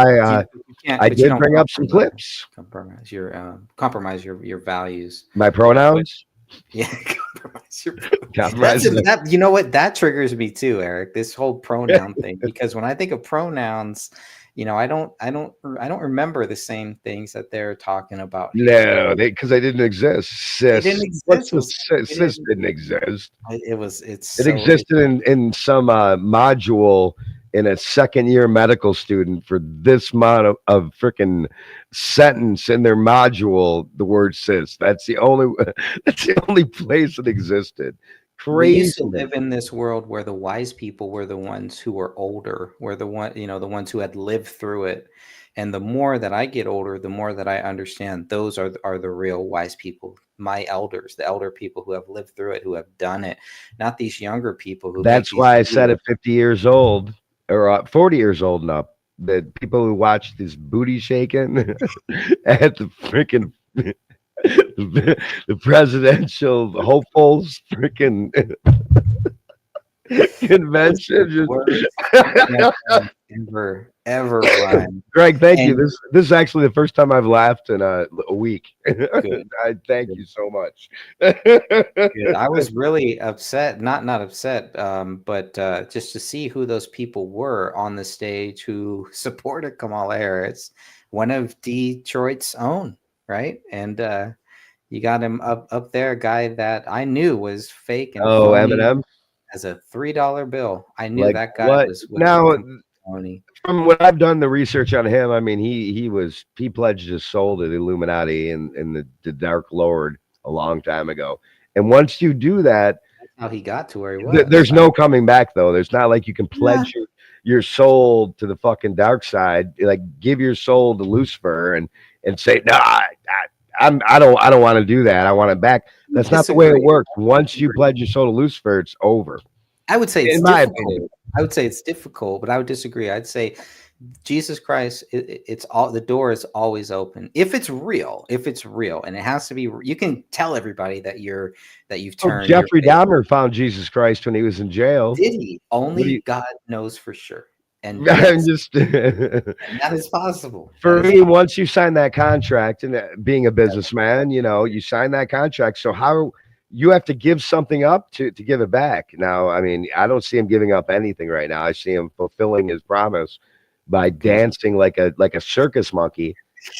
I mean, I was on stage with this guy 30 years ago. Well, I was walking on stage after he just destroyed somebody because he was a great rapper. Yeah. Thank God I didn't have to do a rap off with him. But digressing, he sold his soul, man, and that's quite obvious to me. And once you make a pact with the devil, I don't know what you have to do to get your soul back. I've heard you just have to say that you believe in Jesus Christ, but then let's talk about Dahmer, Jeffrey Dahmer, who ate people, lots of people. Yeah. More people than your average freaking serial killer. He said he found Jesus Christ. I don't believe that they're wired. If you've done that level of evil, I don't believe that you could. And maybe that's why he got his head smashed in by weights, by a Christian. But I don't know. These are questions we ponder, and Greg and I might not agree on everything, but we can agree to disagree. We agree on one thing: the libtard meltdown is insane. And I've got some clips for you if you'd like to see some of them. Pull up your screen share and All right, roll let me them up here. So once I change my settings, I cannot talk because I will echo. So change the settings now. Let me know if it comes through.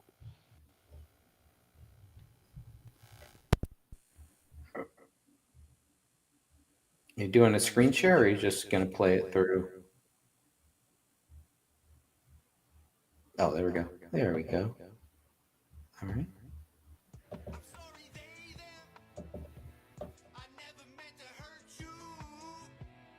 It's really low. You turn it up.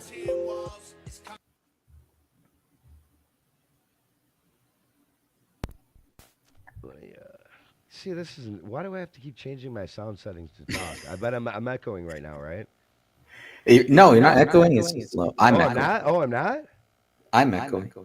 No, I don't hear you echoing. I think we're good. You don't hear me echoing? Awesome. I don't hear you echoing. It's just I don't really hear you low. echoing. That might be working. All right, so it's really low, which make no sense to me either. Got low.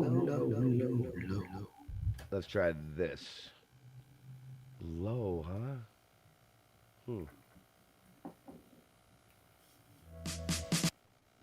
Speakers are good. Let's try it again.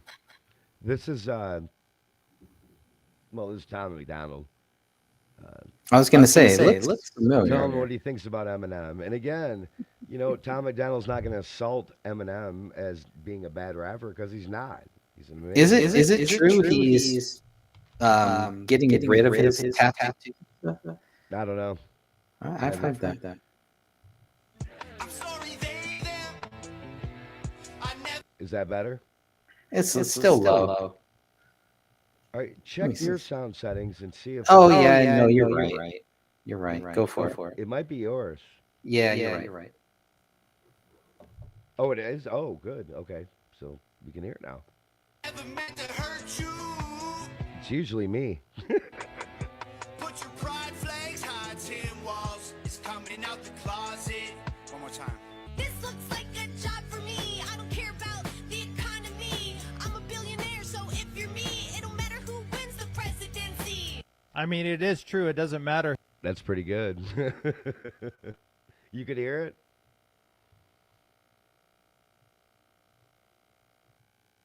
You can hear it, Greg? No? Let me check my backup monitor and see if they can hear it out there for people who are listening out there. He has the link in the chat, by the way, folks. So anybody who wants to jump in can jump in.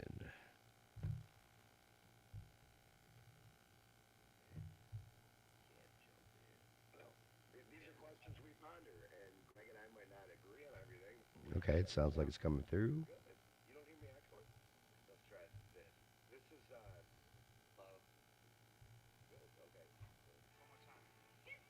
Okay, it's coming through good.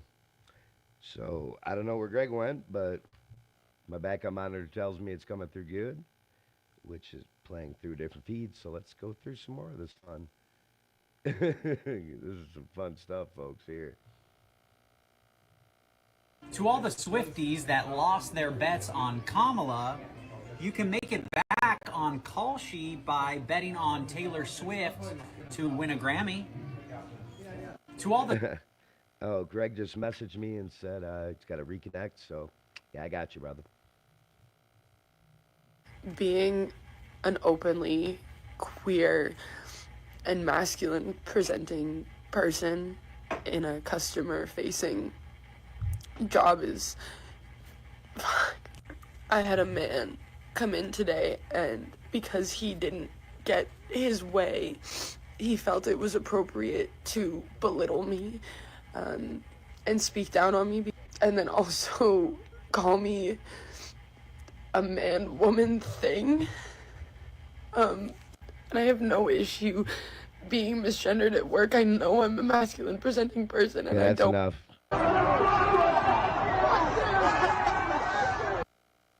Oh, I think these might be my older ones. Hang on, I need to go to the newer ones. Let's go over here. Yeah. I think I already did these ones. There's so many. Let's go up. Look at all this. Look at all these freaking meltdowns. It's insane.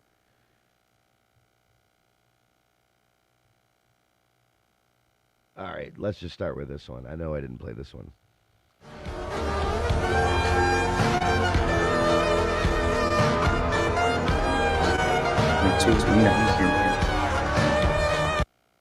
Like what?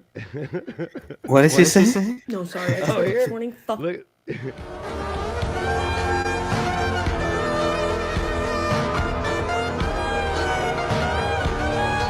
Like she's not gonna march out to the parking lot and have a meltdown. She's gonna go. She's turning into James Bond or something. Just I don't gonna know. point the camera. Right. Female rage like this.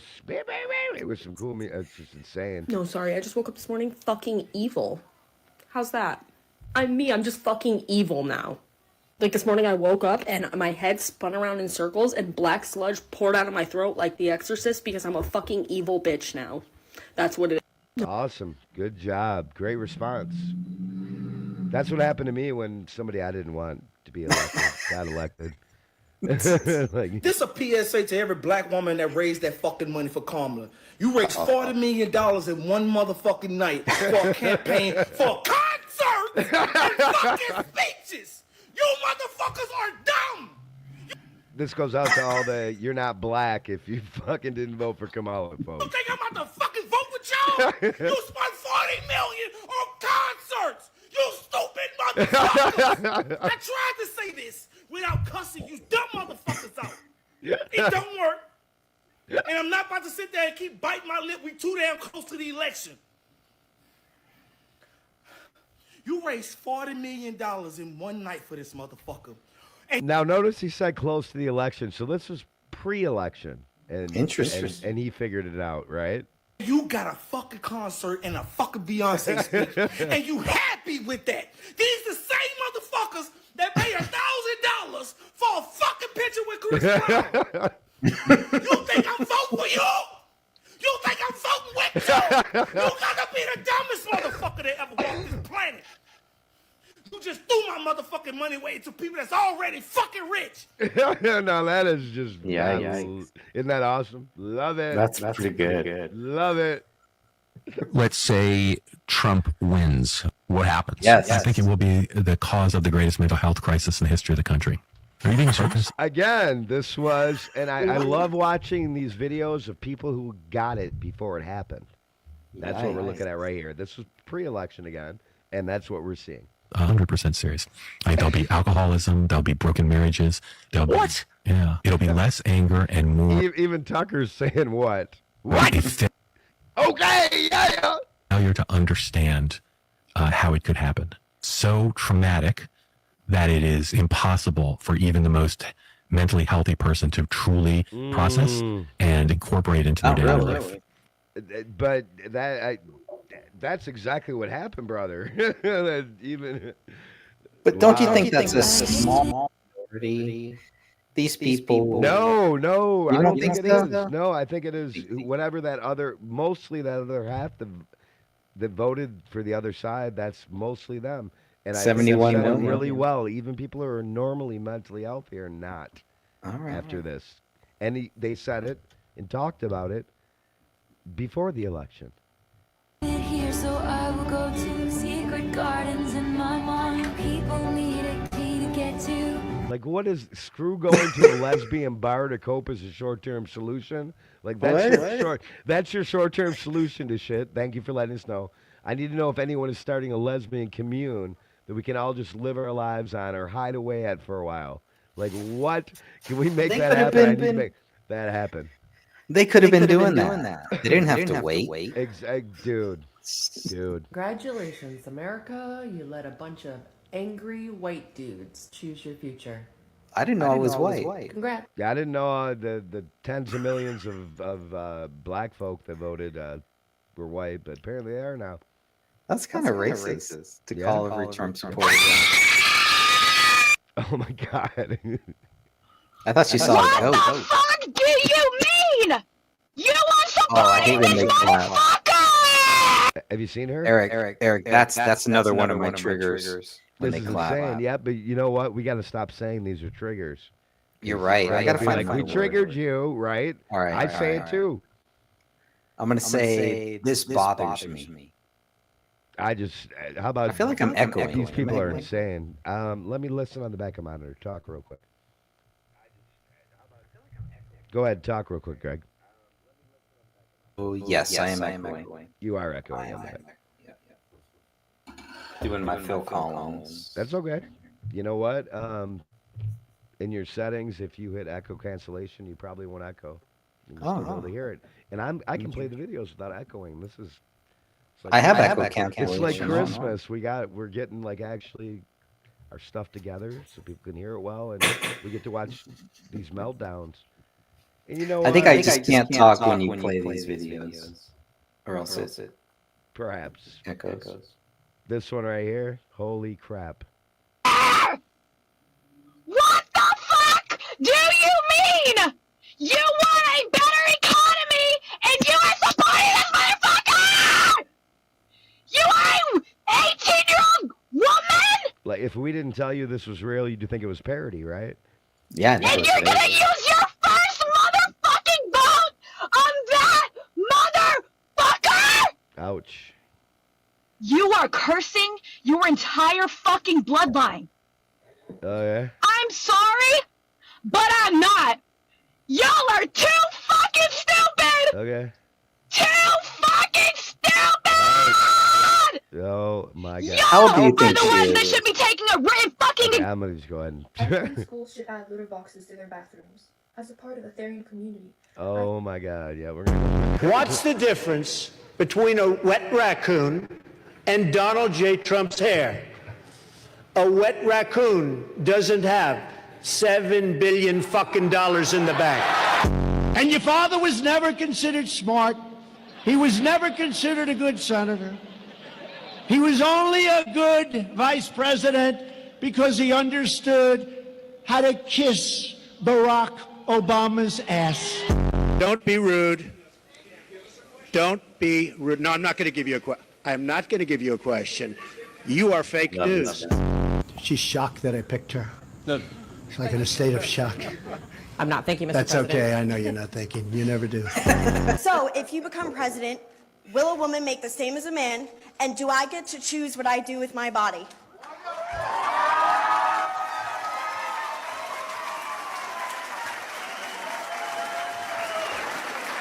You're going to make the same if you do as good a job. Getting a good picture of everybody so we look nice and handsome. Sorry, which part of that was misogynist? Beautiful.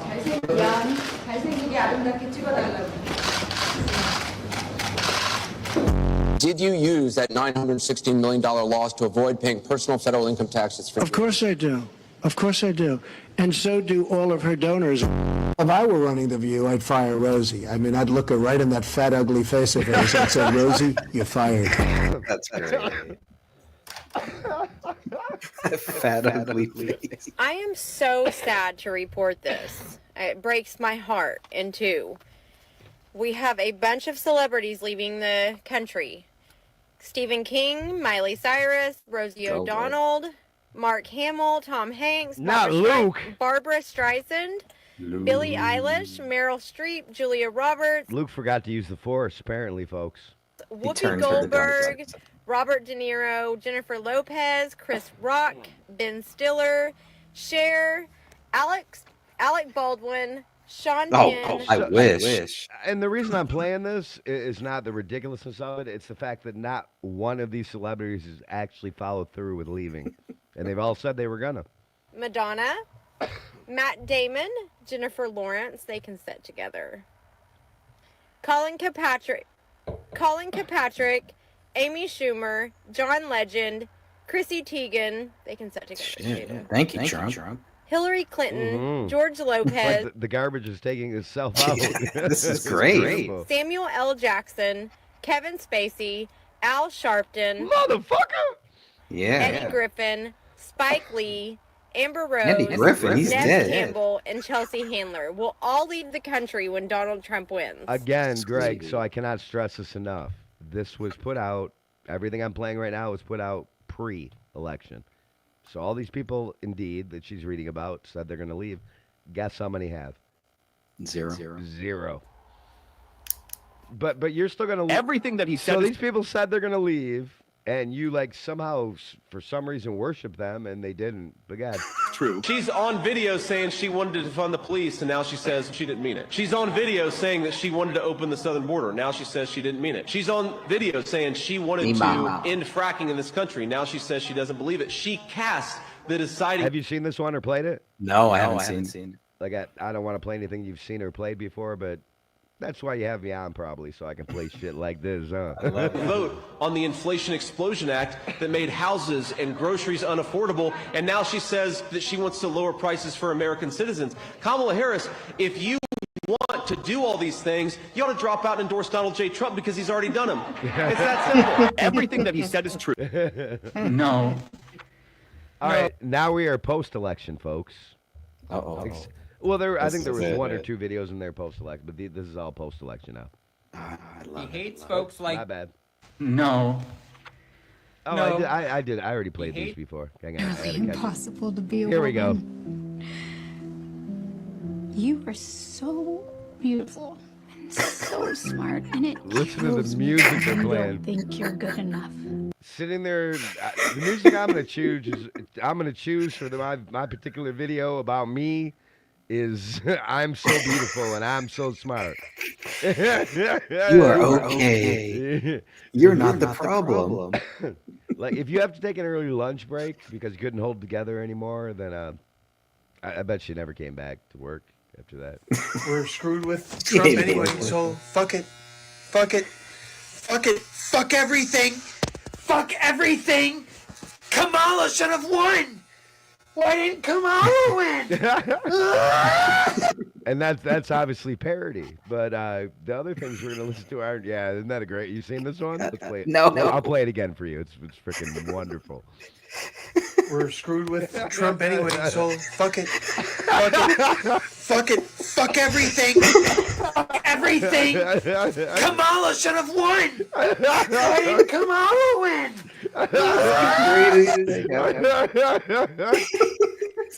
Play that again. I got it. Oh my god! I just choked on my fucking. Oh my god. That's I can't horrible. believe what I'm waking up to today. Democracy is doomed, Mama Kamala. That orange Mama. dictator's coming to take away all my rights, even though I have the same exact rights as a man, as an American citizen. No, I can't use abortions as birth control, even though they're still legal and nothing's gonna change with them. Or contraception. Everything's the same. The patriarchy. Like she's nothing changed. That's all state rights. That's the patriarchy. Got it. There's another trigger word. The patriarchy. Here's a great one. This one's really great. I'd like to see what happened to her. Oh, look, I have a comment under the enjoy prison. She says I will. Yeah, I'm sure.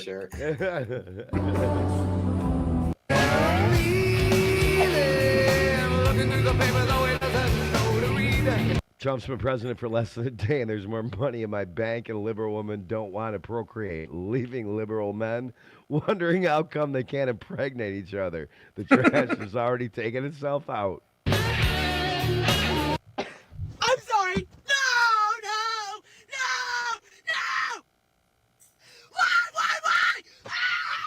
Now that one's got to be fake.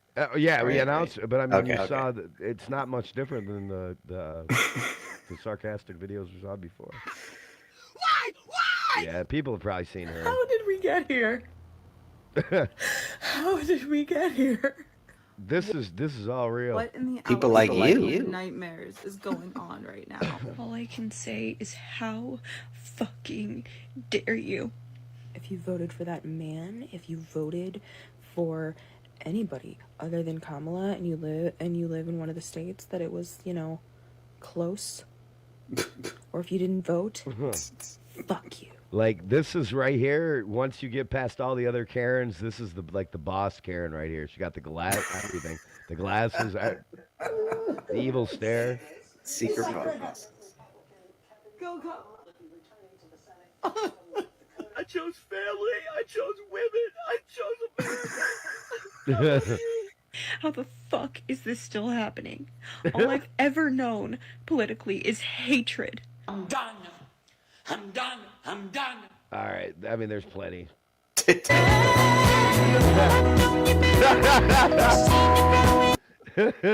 you go. Okay, Lady Gaga, or otherwise known as the Illuminati Princess.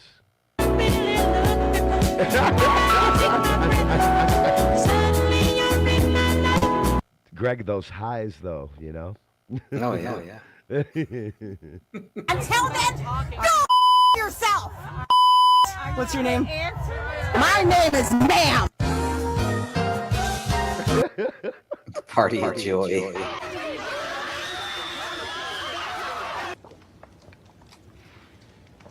It's like a reward. How did we get here? How did we get here? What Feel free to tell me to skip through any of the meltdowns you've already seen. in the Alice in Wonderland nightmares is going on right now? All I can say is Yeah, we already saw that. Here we go. Reasons why she didn't become president. Stallion is a male horse, according to Eric.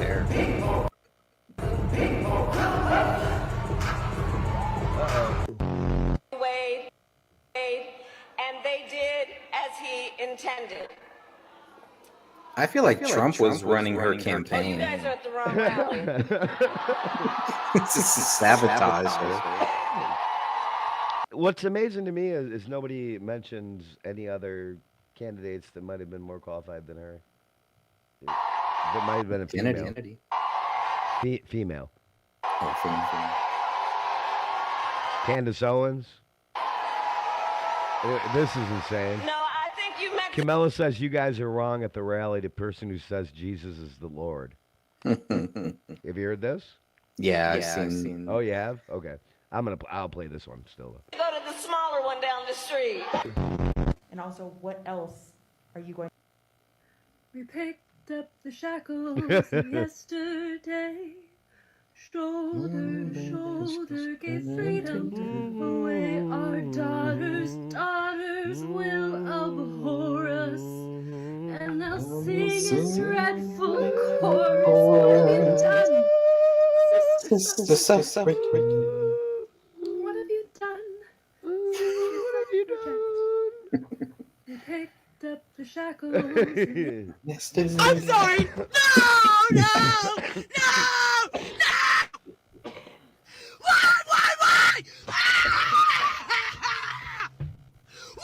Why? Do you really hate me that bad?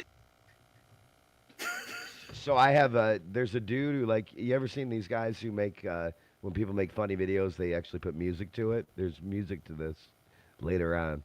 All right, let me get this straight. So they're gonna shave their heads, abstain from marriage, dating. And again, here's the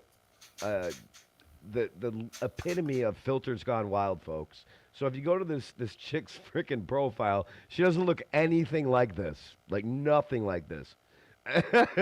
I'll leave it up to people to look at it. Just insane. Don't get catfish, folks. And procreating?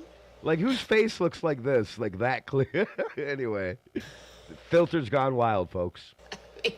I didn't think we could win twice in one day, but here we are. It's 4B everything. 4B hair, 4B movement, 4B everything. Oh, my bad. This was actually somebody making fun of them. And her, nah, this is the wrong one. She actually does look like this. Let me get this straight.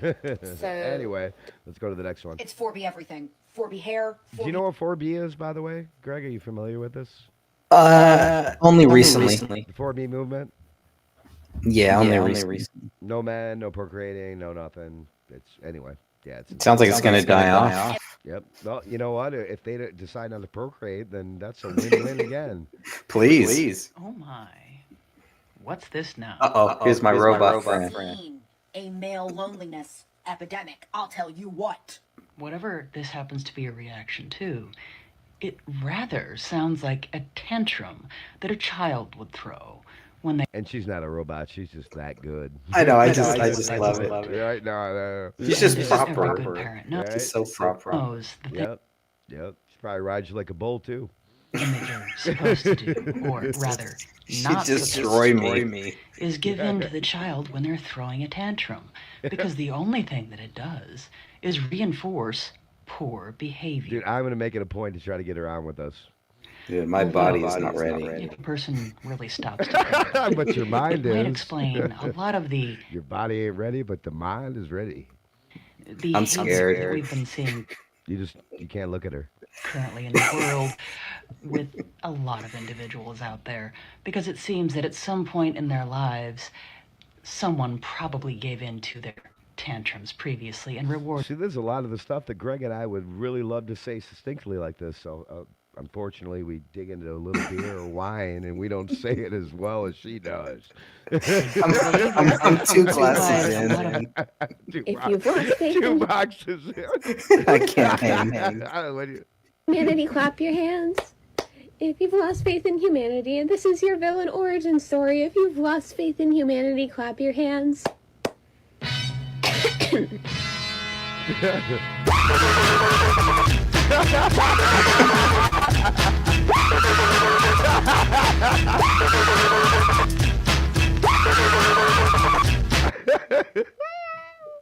That was How good. did we get here? They now have a mission to be racist, transphobic. Australia follows suit when it comes to America. If you voted for that man, fuck you. Love that shirt.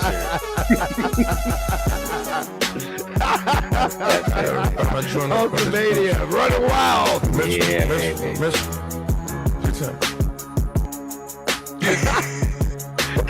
Into the cold, all these hoes.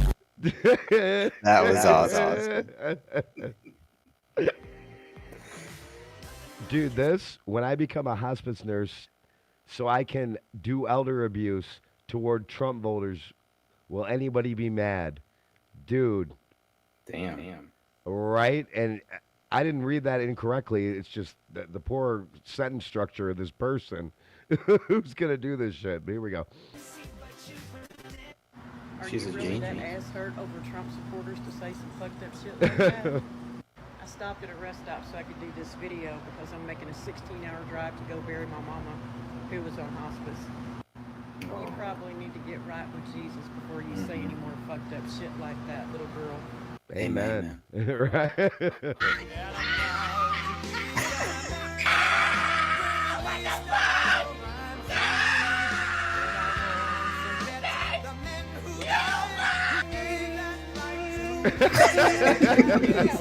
Not even real. Bitch, freak out the fuck. I went to bed last night and she was ahead. I woke up to this. No, she wasn't. Nightmare. He was never ahead. Donald Trump? How? Does America have this many Nazi, Hitler following pieces of trash? I just texted my best friend of 14 years. Literally half of my life. I'm 28. And I asked them who they voted for. Uh-oh. They said Donald Trump. And they said, I'm assuming you voted the opposite. And I said, yes. And then my friend texted me and said, will you still be my friend? 1980 called. They want your fridge, your cabinets, and your microwave back. She don't know. I have yet to see one of these people in a nice house doing this. That's her mama's house.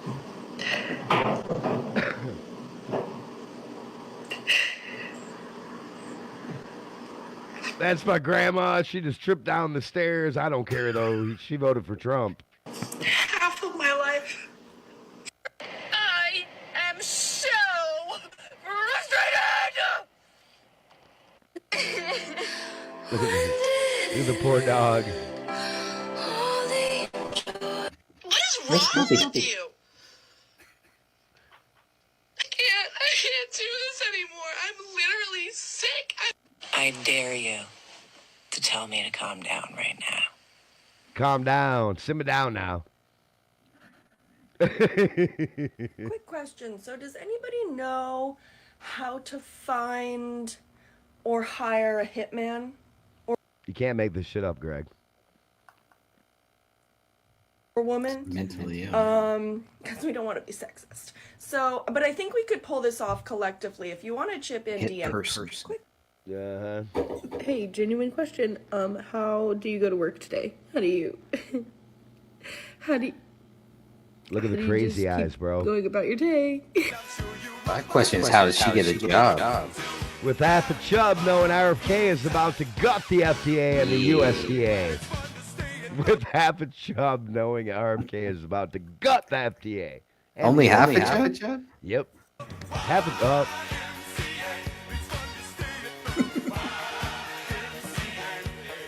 I was at full NASA. Missile here. You know what pisses her off as much as people? Like right out the jump, she starts out with, "You know what pisses me off as much as people." You know what pisses me off almost just as much as people supporting Hitler Part 2? It's the people that are like, "I don't see why all of you are so scared. Open your..." Okay. You really cannot make this up. You can't. How did we get here? We voted. How did we get here?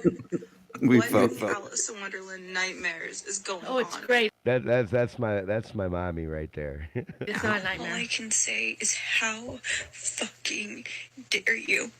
If you voted for that man, if you voted for anybody other than Kamala, and you live in one of the states that it was, close. That's the boss Karen up there again. Leave your husband. Leave your husband.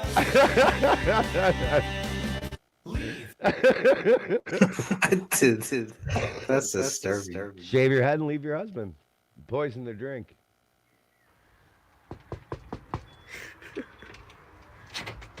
I don't think this is. So I just woke up to find out that Donald J. Trump is the president of the United States of America.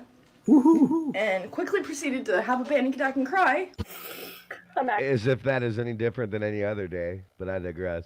Actually, really glad I don't work today because I was gonna call out as a grievance. Like, I am grieving today because the entire country is dead. Just to be clear, we will not be sleeping with men for the next 4 years, right?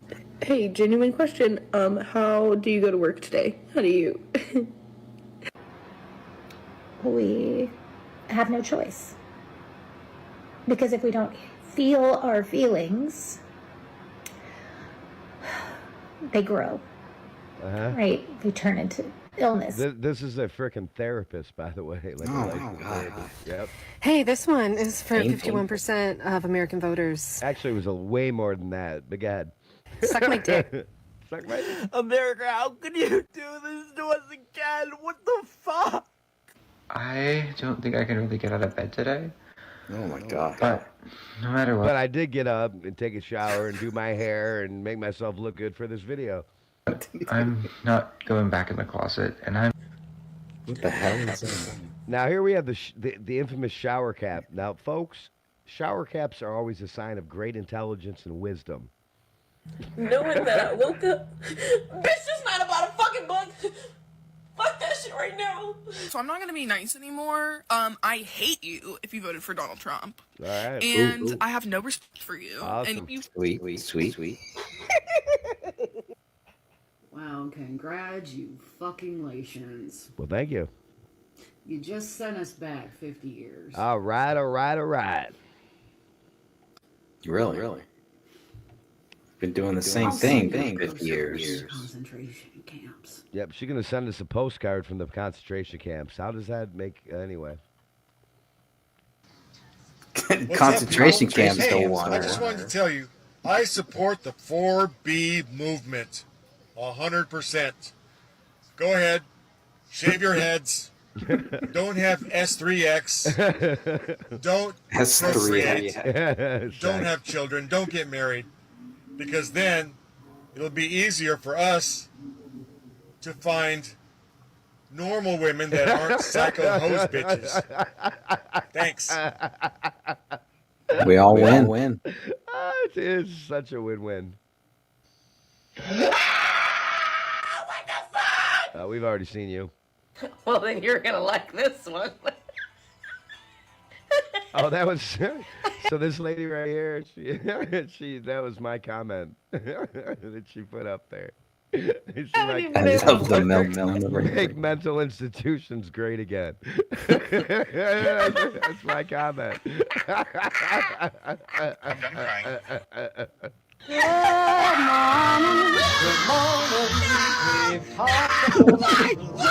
Folks, I'm actually gonna win this thing. I'm so pissed off.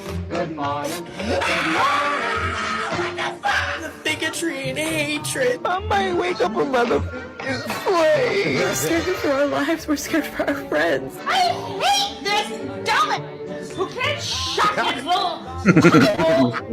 Who the f is voting for him? You. How fucking Yeah, the usual suspects. I'm going to get drunk today, and I'm gonna act EBT member of the day. like an angry black fucking woman, cause I'm. He was gonna get drunk anyway. The other day, how is that different than any other day? Every day I get on this app, it's the same thing. Tell me how today is different than any other fucking day. Fucking angry! I'm mad. What are you angry about? Yeah, that's 40 monkeys escaped from a bioresearch facility Oh, yeah, did you hear about this? This is No. interesting. I think I've seen this movie before. owned by Alpha Genesis last night in Beaufort County, South Carolina. It is not yet known what trials the escaped monkeys were taking part in, nor whether they were exposed to any diseases. A police search is underway, and residents are strongly advised to keep It doors. was a research lab, though, but anyway. We don't know nothings. Oh, did you see this? Breaking, No. finally, ABC issued an official statement confirming that Joy Bear and Whoopi Goldberg's contracts, drumroll please, will not be renewed because they are too toxic. Bye-bye. I did hear something about Yep. the View trying to get more Trump-leaning hosts. First of all, I thought they were moving out of the country. But, yeah. Nobody wants them. This isn't fake news. Kamala Harris was just on TV. I watched her say that transgender surgeries for inmates is a priority for her and that it's life-saving for these inmates. These are the inmates she's talking about. Inmate who strangled 11-month-old will get taxpayer-funded gender surgery, judge rules. The fact is, the president is racist. Kamala Harris is a fat bitch. I'm speaking.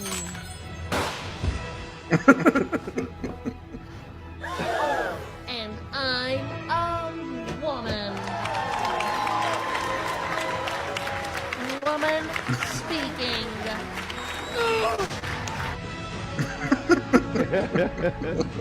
I That's awesome. am speaking.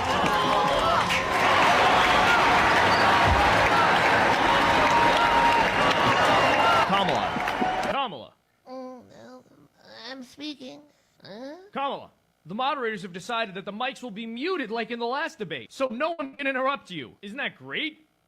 The border has been a complete mess under her. The number of people entering this country has been bigger than maybe any time in history. People are struggling to afford food, and she wants to get more. The fact is. The common thread in most, if not all of these celebrity endorsements was the following line: do it for your daughter. I'm voting, Reese Witherspoon said, for my daughter and her reproductive freedom. But let me just tell you, if you are voting, quote unquote, for my daughter and, quote, for reproductive freedom, but what you actually mean is you're voting for abortion without restriction, then what you're actually saying is that you're totally fine with men, multiple men, using your daughter as an object for promiscuous sex, she's impregnating her without any intention of commitment or Yep. love, and then brutally killing your sweet grandbaby Yep. in your daughter's womb so that your daughter can be used again by more men. Stop that. I mean, it's not even funny. It's just she's right.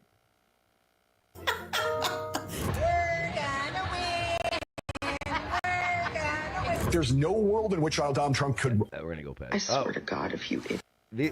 We'll play a little bit of this because these are people saying there's no way he could win.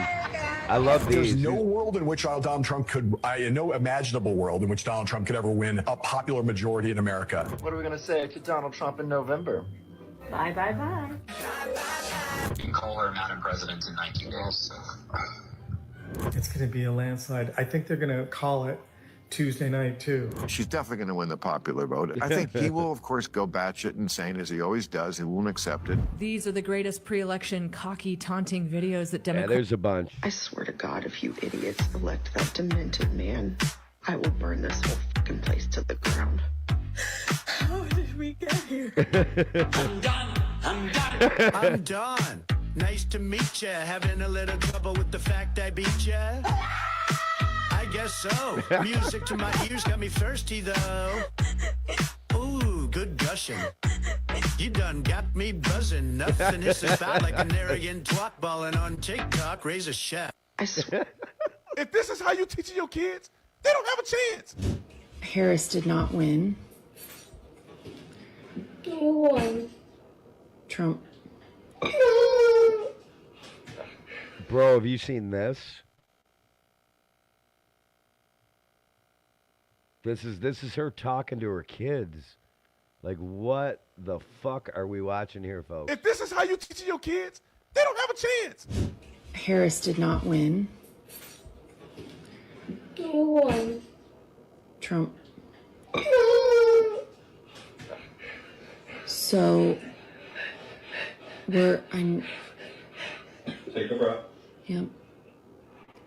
So today may look a little different at school. We currently are in a country where we get to choose, right? Holy shit, I think Greg's going to the bathroom or something. He's missing this one.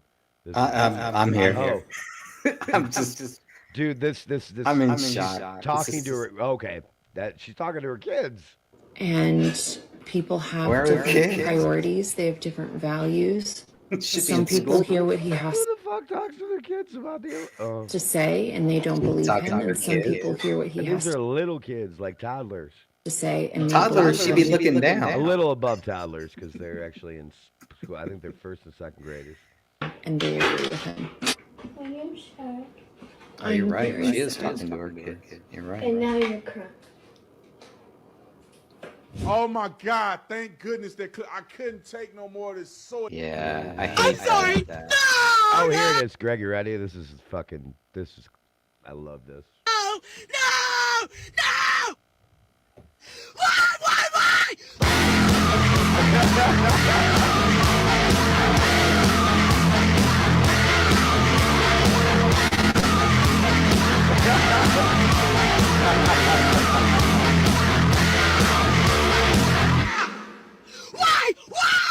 Why? Do you really hate me that bad?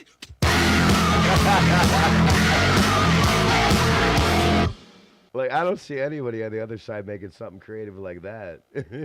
That's lovely. Was I going up or down? If this is how you I was teach your going up. So we are thrilled. Oh, so this is when The View loved Donald Trump. People forget. Right now, the next president of the United States.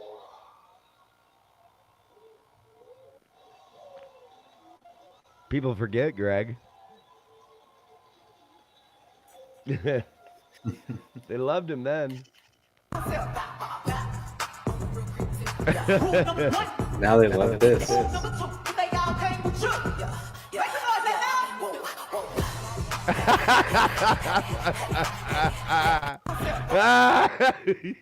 Trump did that. I wish men could feel an ounce of the desperation, anxiety, and fear this election has brought women. I'm in the voting booth praying over my ballot, tearing up. Please care about women. Vote for Kamala. What women are they talking about? I don't know. Tim Waltz being fired from a teaching job because it took a male student to a concert, then to the gay bar, then home for the night was just a misunderstanding. Thank goodness for that. Look at this, dude. Look at this. Somebody come look at this. Look at this. Somebody come and look at this. Look what they installed in the boys' bathrooms at the elementary school. Freaking tampon dispensers. That's California. You think COVID just everybody? That's par for the course for California. You think COVID just everybody agreed upon it? All the airlines shut down, all the transportation shut down everywhere at the same time or within weeks? That's coordinated efforts of private industry. So it's private industry colluding with private industry. Look at BlackRock. They're the major shareholder of most companies, which means they have a decision-making factor in most of these major companies. Are these people above the law? Yeah, of course. Of course they are. BlackRock. So if you haven't heard, there's a big four-letter organization. You heard about this? This is going on in Michigan right now. No. That is in Michigan. It's FEMA. Michigan right now. and it looks like they made camp in Oscoda Wordsmith Airport. So I was interested in why they chose that location, so I looked into it, and what I found is pretty crazy. So Michigan's sitting on something that's worth billions of dollars, and it just so happens to be in Osceola and Mecosta County, which is only like a 2-hour drive from where this 4-letter organization is camped at. And the stuff that's worth billions of dollars in those counties, the U.S. imports 96% of it, which means we're foreign dependent, and America don't want to be foreign dependent. Another thing I found interesting is there is a massive rainstorm heading straight Yeah, from... that was pretty bad. But anyway, yeah, we were sitting on a boatload of minerals. Plus, we have 1/5 of the natural water, the clean water supply in the world in Michigan. People always forget that, but the Great Lakes account for 1/5 of the natural water supply in the entire world. Anyway, yep. Now is not the time to be nice, ladies. Oh my God, dude. No soft girl eras. Okay, let's talk about She's wearing a kitten hat. some things we can do to keep ourselves safe or get ourselves out of situations men have created. Oh God. 8 pounds of down. This is 3 minutes. I can't stand it. So that's all I got for you tonight, folks. That's all I got. I got one for you. That's all I can deal with. Fix is that. like- See if you can fix the echo. I'm still echoing. Oh yeah. There we go. That should be I wanna good. Play this. Yeah, I want to play this one for you, just for you. This is amazing. I love the internet. In Springfield, they're eating the dogs. They're eating the cats. Eat the cat. Eat the cat. They're eating the dogs. They're eating the cats. Eat the cat. Eat the cat. They're eating the cats. They're eating the dogs. Eat the cat. Eat the cat. Eat the cat. Eat the cat. Seeing red, so don't push me. Ain't Donald Trump trying to grab him by the. Said it with some Haitians, somewhere out in Springfield. Women doing cartwheels. Have you seen Garfield? I gotta tell them if they even put the fingernail on Santa's little helper to turn them to hamburger helper. Somebody better help them, cause I'm going to jail for showing them fellas helter skelter. Usually I'm content, but if you check my dog, then I'm turning into John Wick. I'm lit. Bird better drop it. If you take my pet, then I'm pulling up like CrossFit. You got geese dancing. You got cats dancing. What is happening? This is amazing. I love the internet. In Springfield, they're eating the dogs. They're eating the cats. Anyway. Eat the cat. Eat the cat. Every time I watch that, and I watch that a lot, I always think of you. It makes me think of it's something Eric would have found on the internet. I'm in tears right now. Again, this is the first time I've laughed in a week. This is great. There was just too much going on in that video. Yeah, there's geese, there's cats, there's dogs. That lady's so serious in there too. She's just dancing her heart out like it ain't nothing. Yeah, it's a wild world, man. I think Cat Stevens was right. You know, it's a wild world. And where do we go from here? You know, I want to celebrate. I don't want to throw it in people's faces, but there's a lot of good things I think that are going to happen in this next 4 years. And all those people that you played there, all those people that were whining and crying. And look how many good things have already happened in like a week. You dragged me out of a freaking deep depression. Right? I applaud you. I was getting nervous. I was getting nervous because they had, Trump was appointing this person, appointing that person. I remember we were talking about it. The funniest thing was I'll never forget it for the rest of my life, man. It's freaking Alaska. I had to checking it on Alaska, and Alaska ended up being like the one that put us over the top. Oh my God, I was. You were so on top of that. You were right. You kept bringing up Alaska, and I think Alaska finally said, "You know what? Screw it," because it was at 267 for the longest time, and you could tell that Alaska, which got 3 electoral votes it was going there. That's when they started calling it. It's like, why are they calling it? Why are they calling it? Nobody else is calling it. Oh, they're calling it because Trump is at 267 and he only needs 3 more electoral votes. I believe I said I would chop off a finger if Alaska didn't go Republican. And then that's I think the only sad thing is that we almost ended the whole stream. I think you had to go because you're on a different time zone. But yeah, it was like 3 a.m. and we're like, all right, it went up 1%, 2%. It could be this, it could be that. Let's just go to sleep and figure out what happens. That's pretty much it. Yeah. If either of us woke up and it didn't go our way, yeah, it would suck. But you would not see anything like we've seen in any of these freaking people in these videos. No, I think we would have been okay. It would have been, like, okay, well, another 4 years, like another 4 years of the same thing. No, I wouldn't have had any issue. I wouldn't have shaved my head or anything like that. But it just shows how unhinged some of these people are, and I feel bad for them because you can see that a lot of people, it was like they were living in this bubble and they had no idea that there were so many people out there who did not feel the way that they did. It shows you that they're just so immersed in social media and believing what the TV tells them. Yep. It's hard for people like you and I and others that are awake to even imagine being in that mind space. But there are, and this is where we go back and forth. You think that this constitutional republic can be saved? Myself, I don't know, because there's a whole bunch of people, not almost half, but a lot of people that voted the other way, and I'm just, how, like, for you voted for Cardi B? I don't even know. We lived through George Bush Jr. We lived through all of that. So these people who didn't live through that, who have no idea how bad things were in 2001. 2001 to 2008, things were really bad. 2008 to 2006 to 16, they were really bad, but in a different way. These are the same people that have no idea what it was like to live through that time, as you're talking about, that call us crazy conspiracy theorists for questioning 9/11.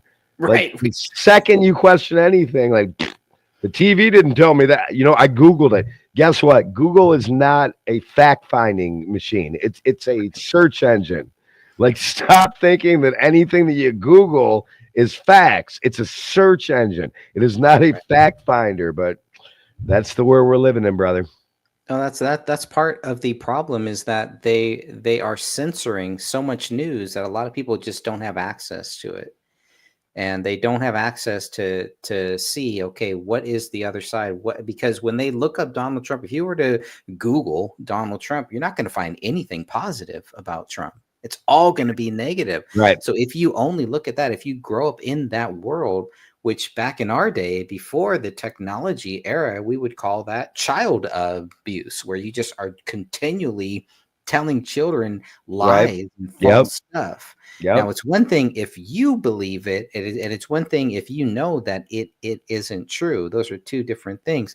But when you bring in pharmaceutical drugs, and you have so many people on these drugs dealing with mental health problems, and all they are doing is taking drugs, and then they take a drug to combat. That was that video I showed with Tucker Carlson. Saying that and this didn't even, the election wasn't even finalized. If this happens, we're going to see a mental health crisis like we've never seen. And you know what? I don't recall. I remember the loonies. I remember how crazy it was back in 2016. Yeah. Not like this. This is totally different, because they've not only divided the races, they're dividing people who believe that that men shouldn't be in women's bathrooms. And I mean, it's gotten to that crazy point. That wasn't even a question back then.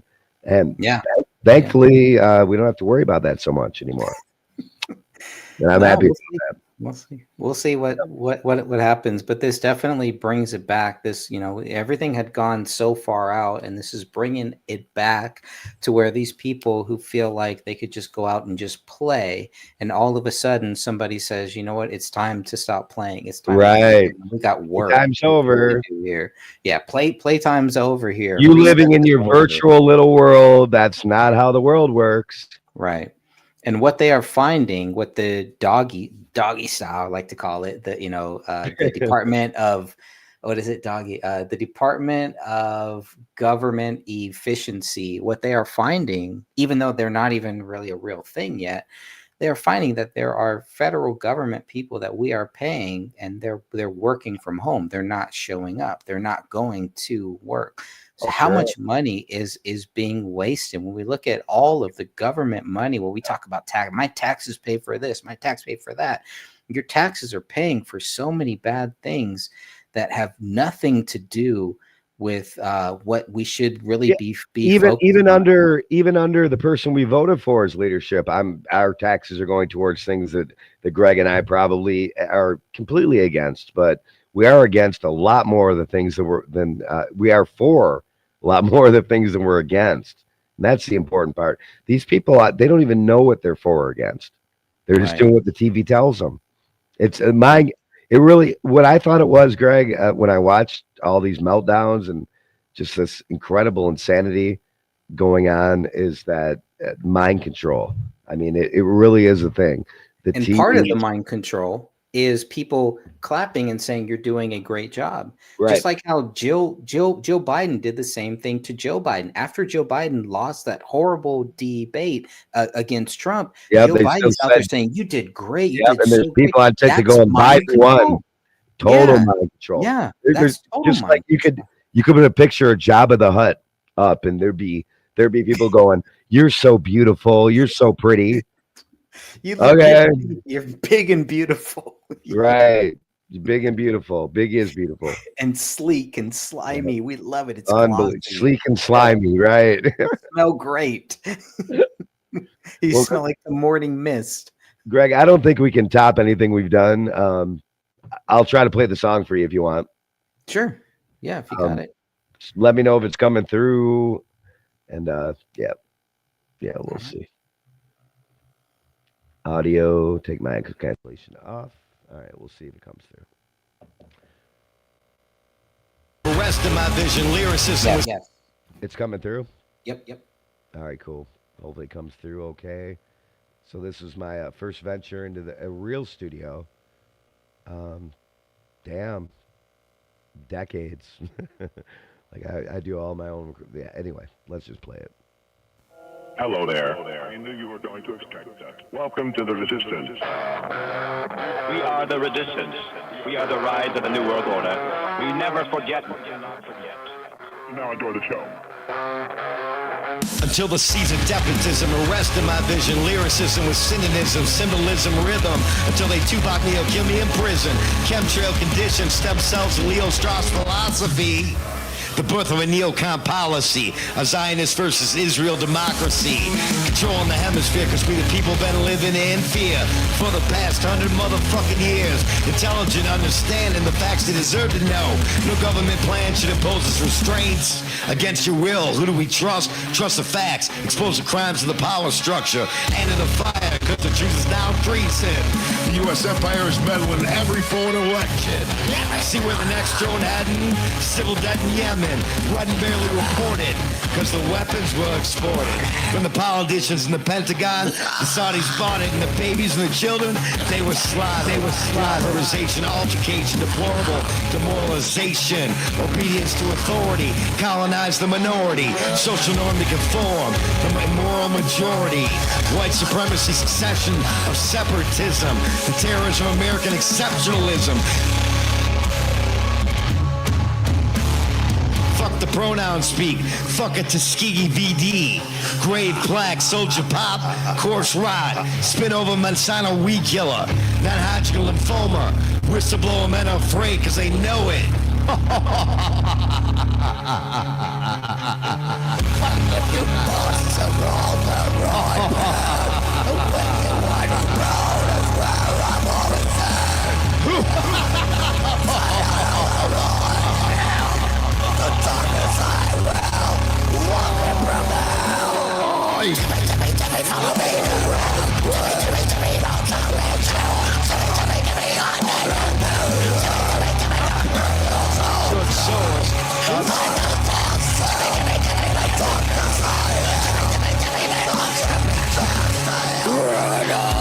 you're wicked with sin. They twist and weather manipulation. I think you should listen, looking at prisons. I've been through religion, carried the cross as a Christian. They got you trapped in a prison until the seeds of despotism arrested my vision. Lyricism with cynicism, symbolism, rhythm, until they Tupac me or kill me in prison. Chemtrail conditions. I knew you were going to expect that. We are the resistance. We are the rise of the New World Order. 6. That was clean. That was clean, man. I got an echo here. That should be. I mean, that's a real recording. And so all this, I didn't know if you knew I could scream it like that, but I was doing all the vocals. No, I didn't know. I didn't. Yeah, I was like, who else you got there? Who else you got? The guy who recorded it, he did all the instruments. So he played them live. Oh, okay. He put the song together all by himself and then said, he screamed a little bit, but yeah, that was mostly. Did you do the lyrics first, or did he do the music first? How did that work? I did the lyrics, he did the music. But who did it first? Like, who did you write the lyrics to the music, or did he write the music? He wrote the music. No, he wrote the music. I already had the lyrics. Oh, I love that. I came in with different lyrics I wanted to use, and I'm like, oh, this will work great to that song. That's old school. Okay, cool. Yeah. I'm glad it came out good. Yeah, that sounded good, man. Yeah, but I was fast shit, but no more. That's great. So I can't wait. Semi-rough draft. Yeah, I can't wait to get back into the studio myself. It'll probably be like another year. I got to wait till the kids get a little bit older here, probably, and other family personal things too. But yeah, I can't wait. So I always love that, man, because there's nothing like local artists and just good. There's so many great artists out there who we just don't know until you hear something like that. So that was cool, man. I felt like this was the debut of your first song, right? Like a real studio recording. Yeah, it's been a long time. Yeah. That makes me so happy. And it encourages me to remember that, it's kind of in the background right now with everything else that I'm doing. But, there's some things when you just love doing it, you just do it. You find a way to do it on your own time, at your own pace. And that's so great to hear. Well, I figured that the line, I've been through religion, carried the cross as a Christian. That's one of my favorite. I want it to be like, they got you trapped in a prison. You're right. That's right. That's right. No, I love that. I can't, like I was telling, I think, you need to do a music video there. And I could definitely see some of your boxing, some of those boxing clips. As soon as this is done, Elon, I'm 6 weeks in. Yeah. Look at that. All right. Look at that. It's almost healed so much you can barely see it. But yeah, the bicep surgery right there. Hey, what do you think about the Tyson fight coming up? Are you watching it tomorrow? Do you have Netflix? I don't have Netflix. I canceled Netflix after the David Crowley. No, I don't. I know I can't. I got rid. And because they did like some gay Jesus thing on Netflix, so I was like, no. Yeah, we have. Yeah, so yeah, I'm gonna watch that. Are you gonna watch it? Yeah. I mean, if I was gonna get the Netflix for like 1 month, or I don't know how that works, but it would probably be for that. The way I see it, Tyson cannot lose. And I don't know if this is really going to help Jake Paul, really, because if he beats Tyson, it's like, okay, you beat a 50-year-old man or something like that. But my prediction, I don't like to make prediction. I think Tyson is not going to get knocked down. I think Tyson's going to the rules. There's official rules that. Oh yeah. Okay, tell me about the rules, because I don't know the rules.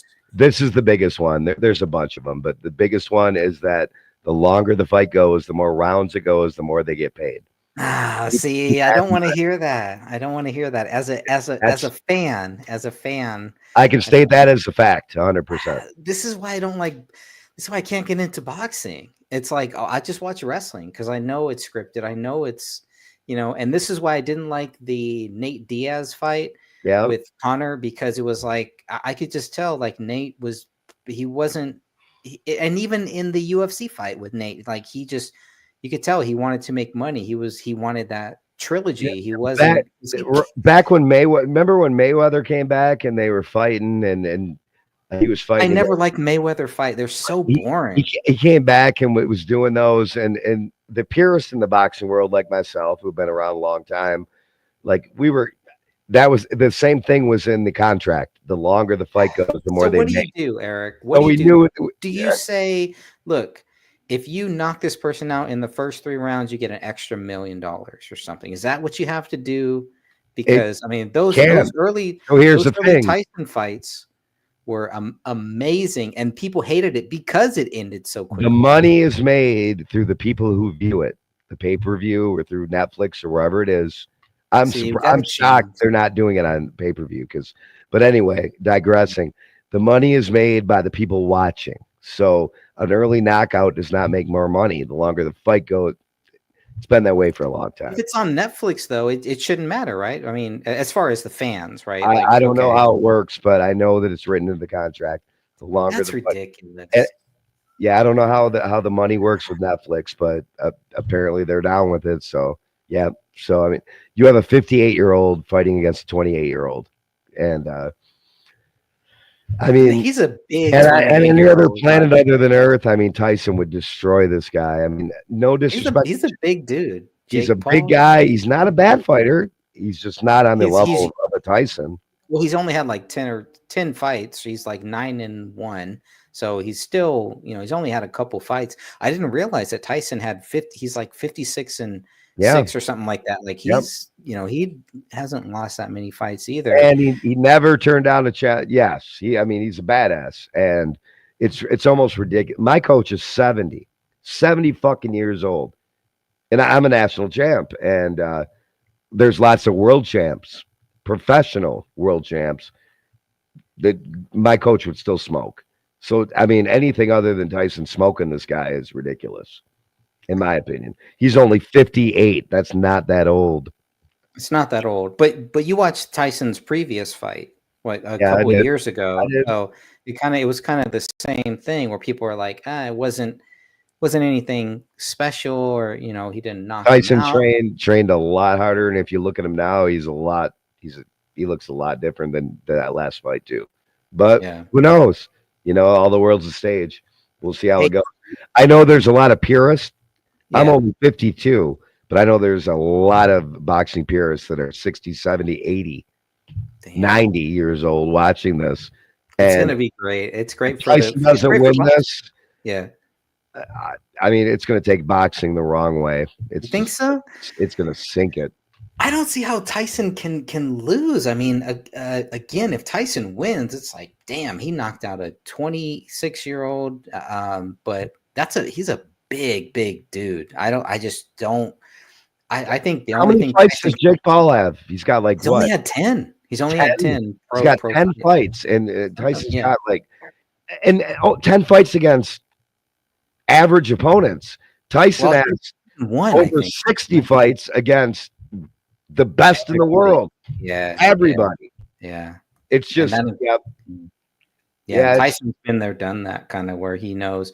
And even looking at some of those pressers, though, was like, Jake Paul, there wasn't as much of the yappity yap that I was, kind of expect, because boxing, doesn't seem like they do that. They don't do the yappity yap thing. And even the UFC has gotten better about not doing that, trying to hype up things, even though it sells tickets. That's for the World Wrestling Federation. Right. Which is cool. That's cool, because that's where it should be, even though I don't really like that in the wrestling thing, but you have to do that because I love the drama. I love the story. And that's what I love about this fight. I love the drama and I love the comeback. I love Tyson. I've always been a big Tyson fan.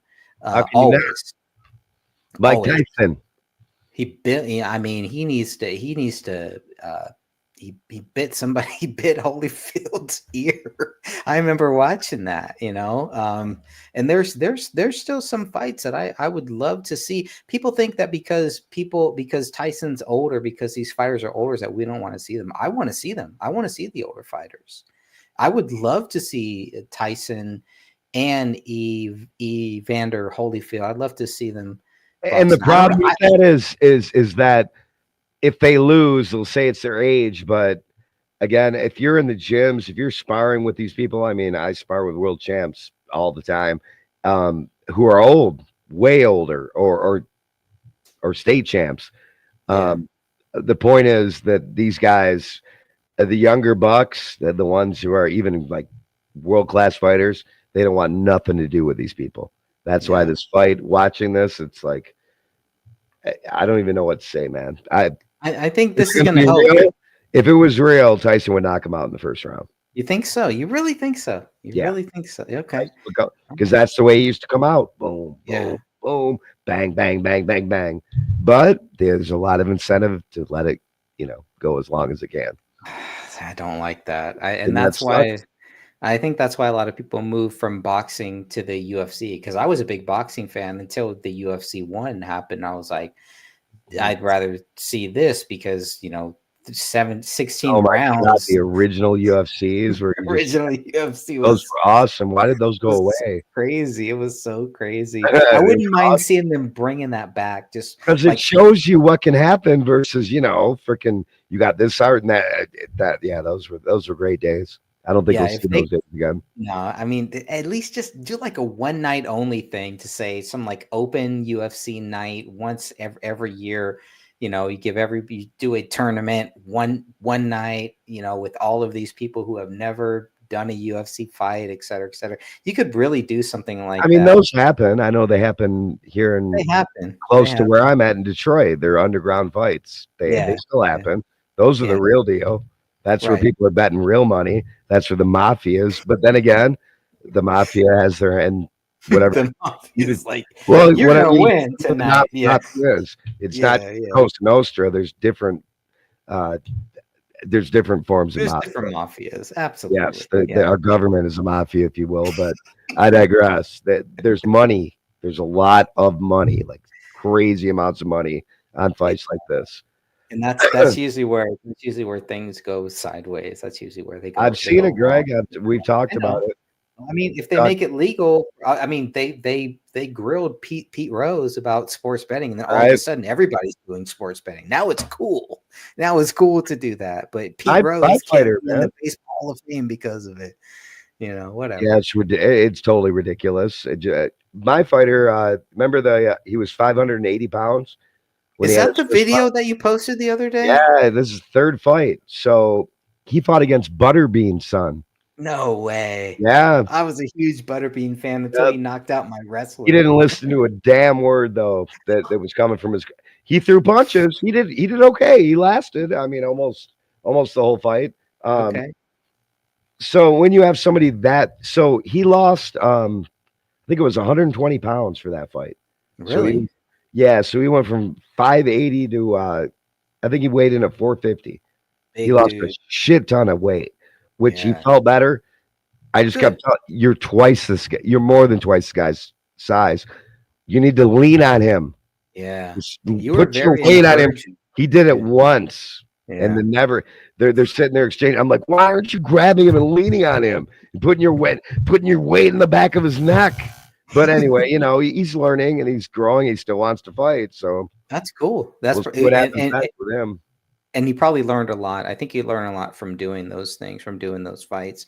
I mean, I know for me, there's no way I could ever. I don't like to get punched in the face, so I would be out. I'd be done. I'd be looking for my Glock after the first. Learning, the number one advice I can give to any fighter out there is you gotta listen to your freaking coach while you're in that fight. You're not in that fight. You are by yourself in the ring, but you have to listen to what. So the way and this is why I was undefeated. You had the coach for so long. Why would they stop listening to the coach during? They've been training with the coach. And the great Cus D'Amato with Mike Tyson, they did listen to their coach, even though Cus D'Amato wasn't mobile as he should have been. Tyson listened to him, and when you listen to your coach, you need to throw that punch right when they say it. When they say jab, before they get to the B and jab, you should already be throwing it. And that's why I was 15-0. That's why I won a match. Because I was almost like a robot when I was fighting, because I was, and it's sometimes like a video game. Coach is playing the video game. Up and down and up. Fake up, go down. You're doing it to the rhythm. Get back to bouncing. Right hand, hook, right hand. Just listen to what he's saying. And then sometimes you're just going on autopilot and doing your own. but you come back to listening what your coach says. You know what's interesting? I don't even know who Mike Tyson's coach or trainer is. I don't either. I'd I be should. curious to know. Yeah, I don't know who is that. That's a great question. I'll have to look that up to see.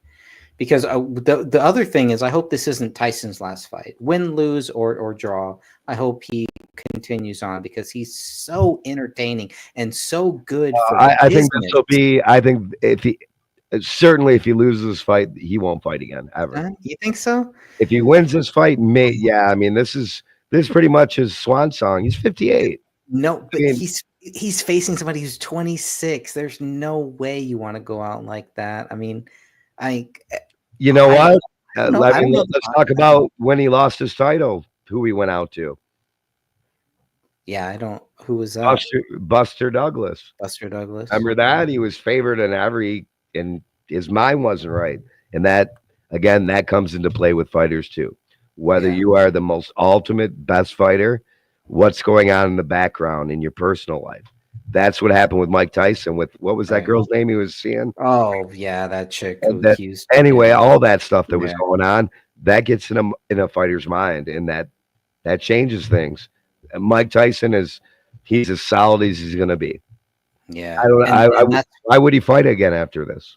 Because he loves it. He obviously loves it. I mean, for we, him, we all do, but we need to know when it's time to jump out. I mean, he was on. You don't, Eric.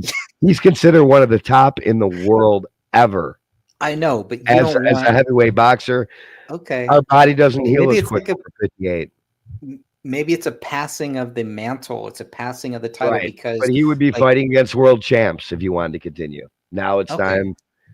This again, a lot of the old school fighters are looking at this, and coaches and trainers as they got one. They're like this is some young cocky buck who needs to get his ass handed to him. That's what we're seeing, and that's the way it should be. We'll see how it plays out.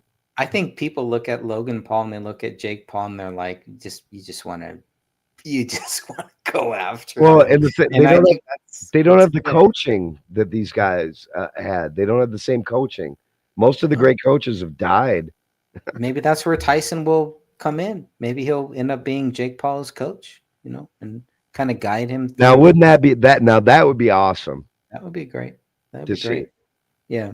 I just would like to see Tyson, do more of these fights to kind of show people that it's not about age. Really you have a weight class and you have, these things, and maybe we need like a 50 and up, 50 and older weight class, not weight class, but a 50 and older D. There could be. Like I mean, I fight in the Masters. That's 35 and up, which most pro fighters are in their prime about that age. So they do have something by age. They have like in USA boxing, or United States amateur boxing. Yeah. Interesting. I'm so fascinated by it. I love talking to you about boxing because I know nothing about it. I just know not to be cocky, but people that fight in my division, 35 and up Masters, they're the best in the world that didn't turn pro. They're the best in the world. Knowledge. They've probably been there, kind of done that. Yeah, I learned that. I learned how good they were. That's February, Las Vegas World Tournament, fighting for an international belt. Really? Yeah. Yep. It's the biggest tournament in the world. Interesting. Yep. Okay. So hopefully this heals up well, and by February, it'll be live streamed too. That's only a couple months from now, man. Yeah. It's put some castor oil. We got 3 months. Castor oil on that right there. I'm at 6 weeks. They told me 12 weeks, and I can go back to whatever I was doing. So, all right, that'll give me a couple months to train, and I'm looking forward to it. Fighting against these, as I said, the last guy I fought, he won a silver medal in the Olympics. That's how good he lost. The only person he lost to was De La Hoya. Wow. That's who I got to right. So these guys, this is the real deal, and I thought it was going to be a cakewalk because it pretty much was when I won my national title. And you know why? Because I had a great coach. Coaching's everything. I'd retire without my coach. I wouldn't fight anymore. There's no, and Tyson's forging on. I shouldn't say that, but he's a master, man.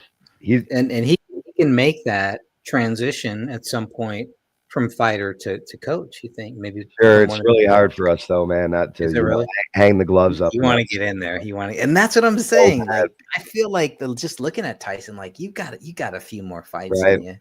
Got a few more. And who do you fight? I'm looking at Tyson's next fight. I'm not. And to me, it doesn't, whether he wins or whether he loses, it doesn't matter. To me, it doesn't matter. No, I'm a Tyson fan. It matters to people who actually are in the game, People though. who are betting money on it. Well, that too, but people are actual purists. You know, we've been boxing wanna all see- our lives, Yeah. and we know that Tyson is far superior to this kid. We know it. I mean, flukes happen, but He's a big kid, though. he's not. Again, no disrespect to him. He's a pretty good fighter, but he hasn't fought anybody even close to the caliber of opponents. Only gonna help. This is only Tyson gonna was fighting against like freaking literal train killers. I mean, he's fighting at Holyfield, Michael Moore. I mean, you name it. This guy fought Razor Ruddock. He fought everybody that came in, never ducked anybody. And you have Jake Paul. Jake Paul's only fought mediocre at best opponents. Well, I mean, who else is out there? Maybe this is why Jake Paul is like, let me fight Tyson, because there ain't nobody else out there right now. And then again, maybe Tyson's, going to go along with this, and they're going to take it to the distance, and Paul winning a decision, and then Tyson maybe he'll coach him, and then make Paul the next world champion. That'd be cool. I don't think Paul has that type of skills. Again, no disrespect to him. I think he's a great fighter. He's a good fighter. Young. He's young. He's young, but he's not world champ caliber whatsoever. I mean, most fighters that are turned pro.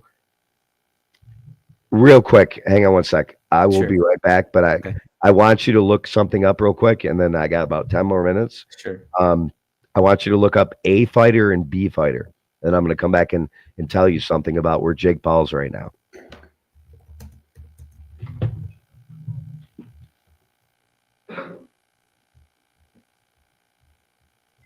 A fighter and B fighter. It's all kabuki. I should look at boxing.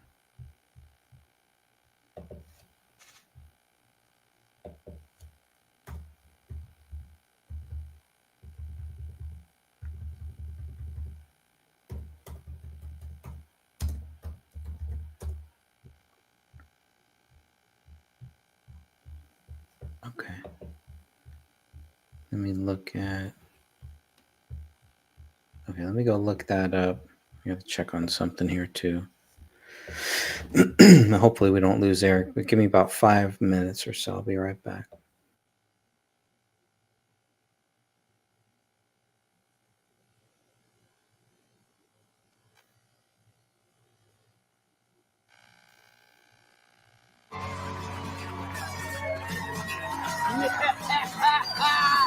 Yes! Yes! Yes! Yes!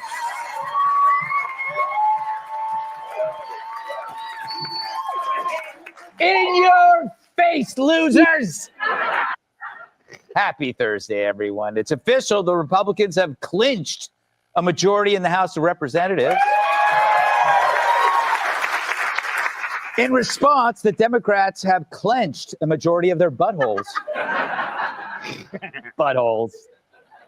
The greatest word in the English language. President Biden sported a big grin while welcoming Trump back to the White House. Some say it's a sign that Joe is enjoying a peaceful transfer of feces into his pants. You knew it was going to go there. What she's doing, they wanted terrible. Now, maybe because of Trump's win or the fact that her new face is on back order.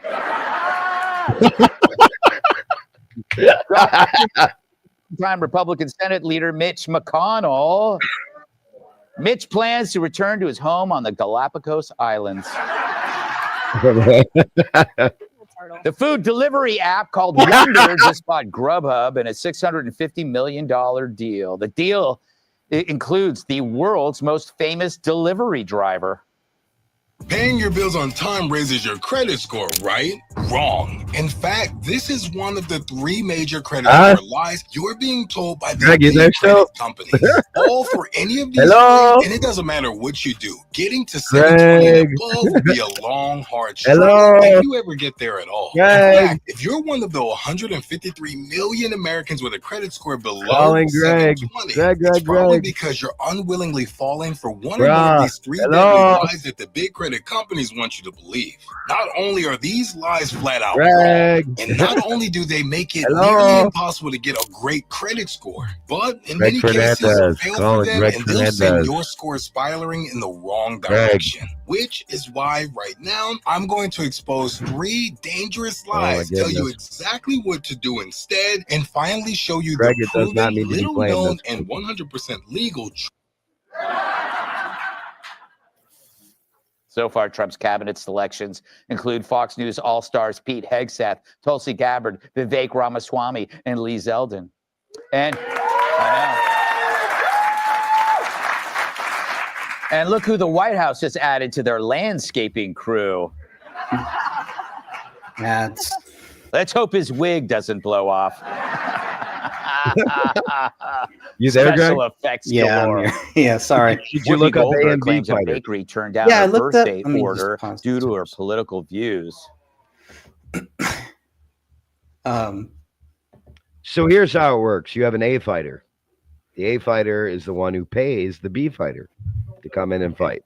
That's what the A and B is. That's what you're asked when you're a manager or a promoter. What's the A and B fighter? Now B fighters, they can make a living just getting beat up as long as they have their license and pass their physical. So you have the A fighter that pays the B fighter to come in and fight. Obviously, if you are trying to build your fighter up, you're going to pay the B fighter to come in and fight the A fighter.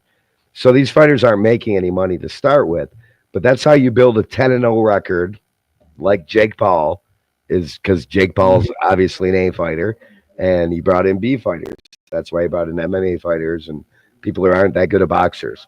That's how it works. When I won my national title, I was 39. That's pretty old to turn pro, 39. So I decided to not and become a coach. But I could have, and I could have been an A fighter and paid the B fighters. I could be 10-0 as a pro right now. You can pay a bum off the street as long as they can pass the physical to come in and fight. And that's pretty much how it works, folks. And that's how it's worked for Jake Paul. That's why anything other than Tyson just destroying this kid is ridiculous to me. That's like a Don King thing, right? That's how, but that's really how it. I'm going to take a lot of shit probably in the boxing world. Well, I probably won't. There's only 8 people watching, but yeah, I think you'll be okay. this is one of those hidden secrets. Like I'm there watching it. I mean, you have people coming out that they're not even wearing boxing trunks; they're wearing tennis shoes, and they're in their boom. Now my heavyweights 3-0. Now they're 4. You can put anybody as long as they are able to pass physical and pay the fee to become a pro boxer.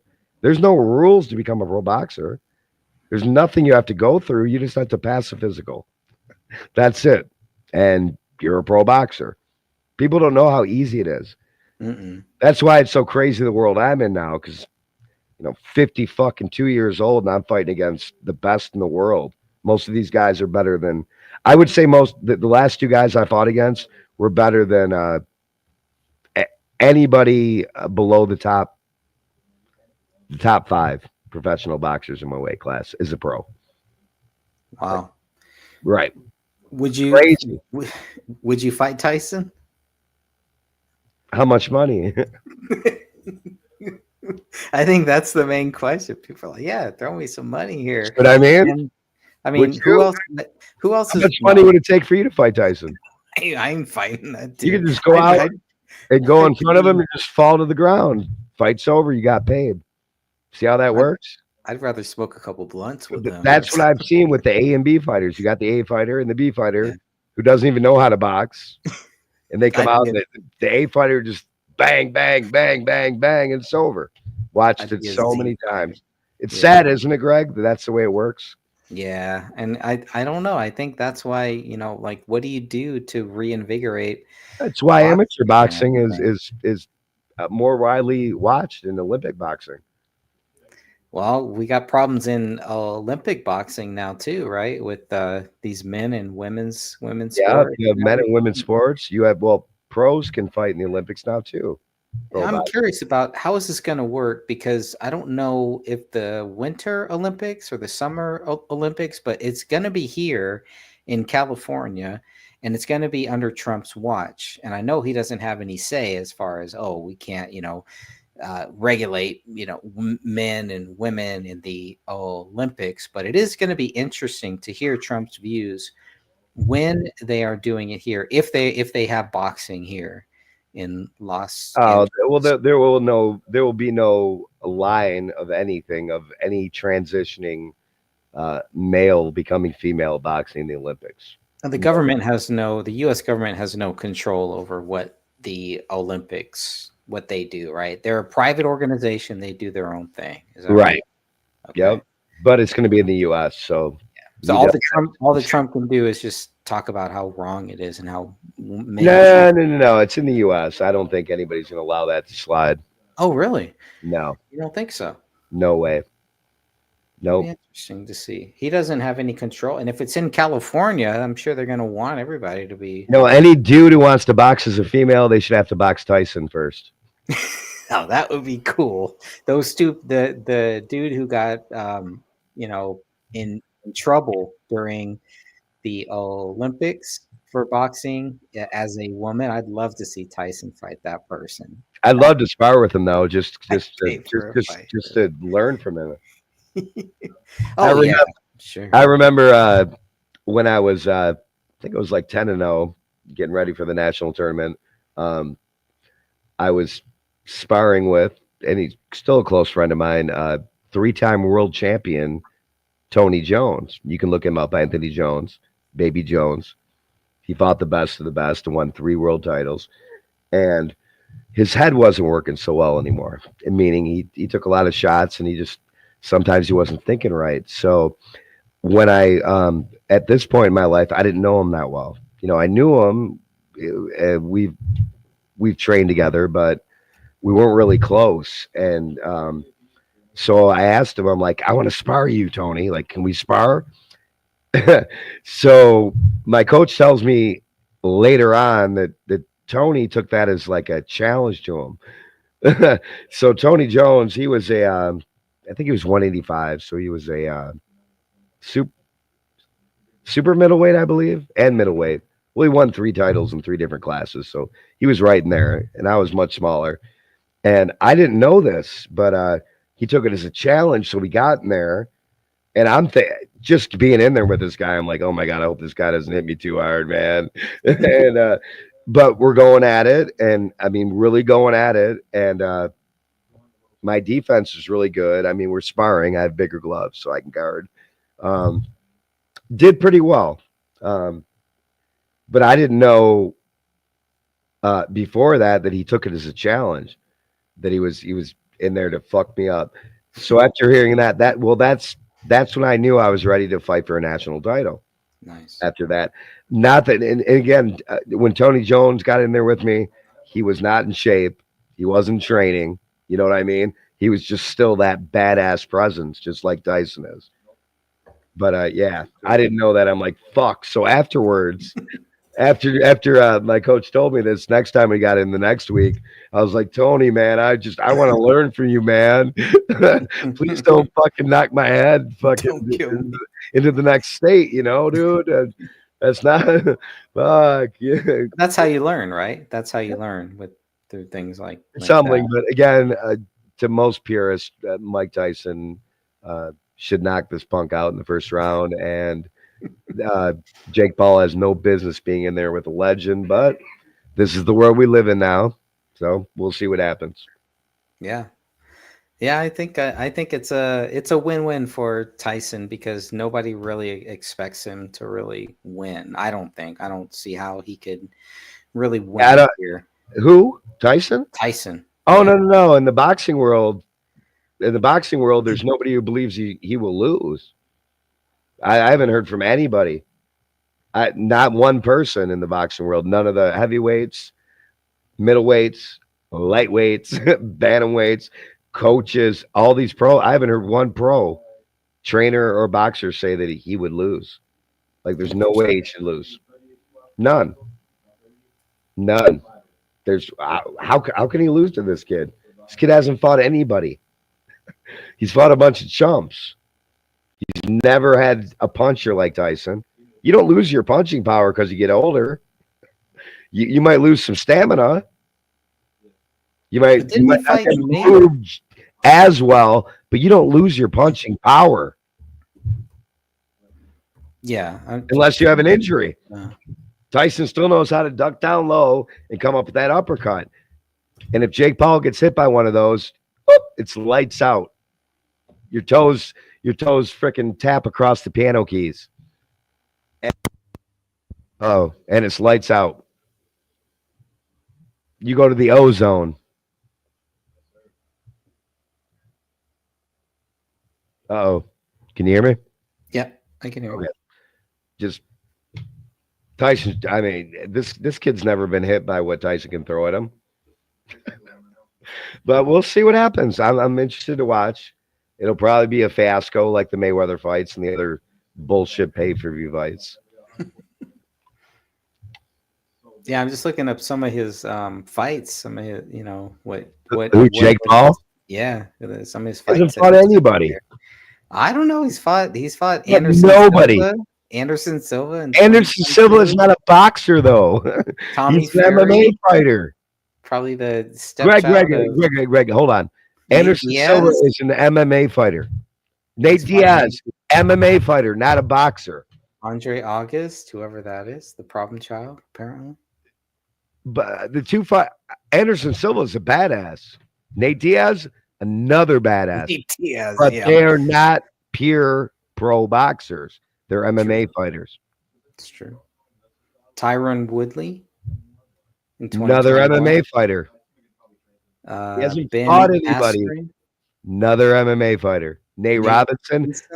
Nate Robinson was like a football player. He wasn't even an MMA fighter. He hasn't fought anybody. Let's go through them again.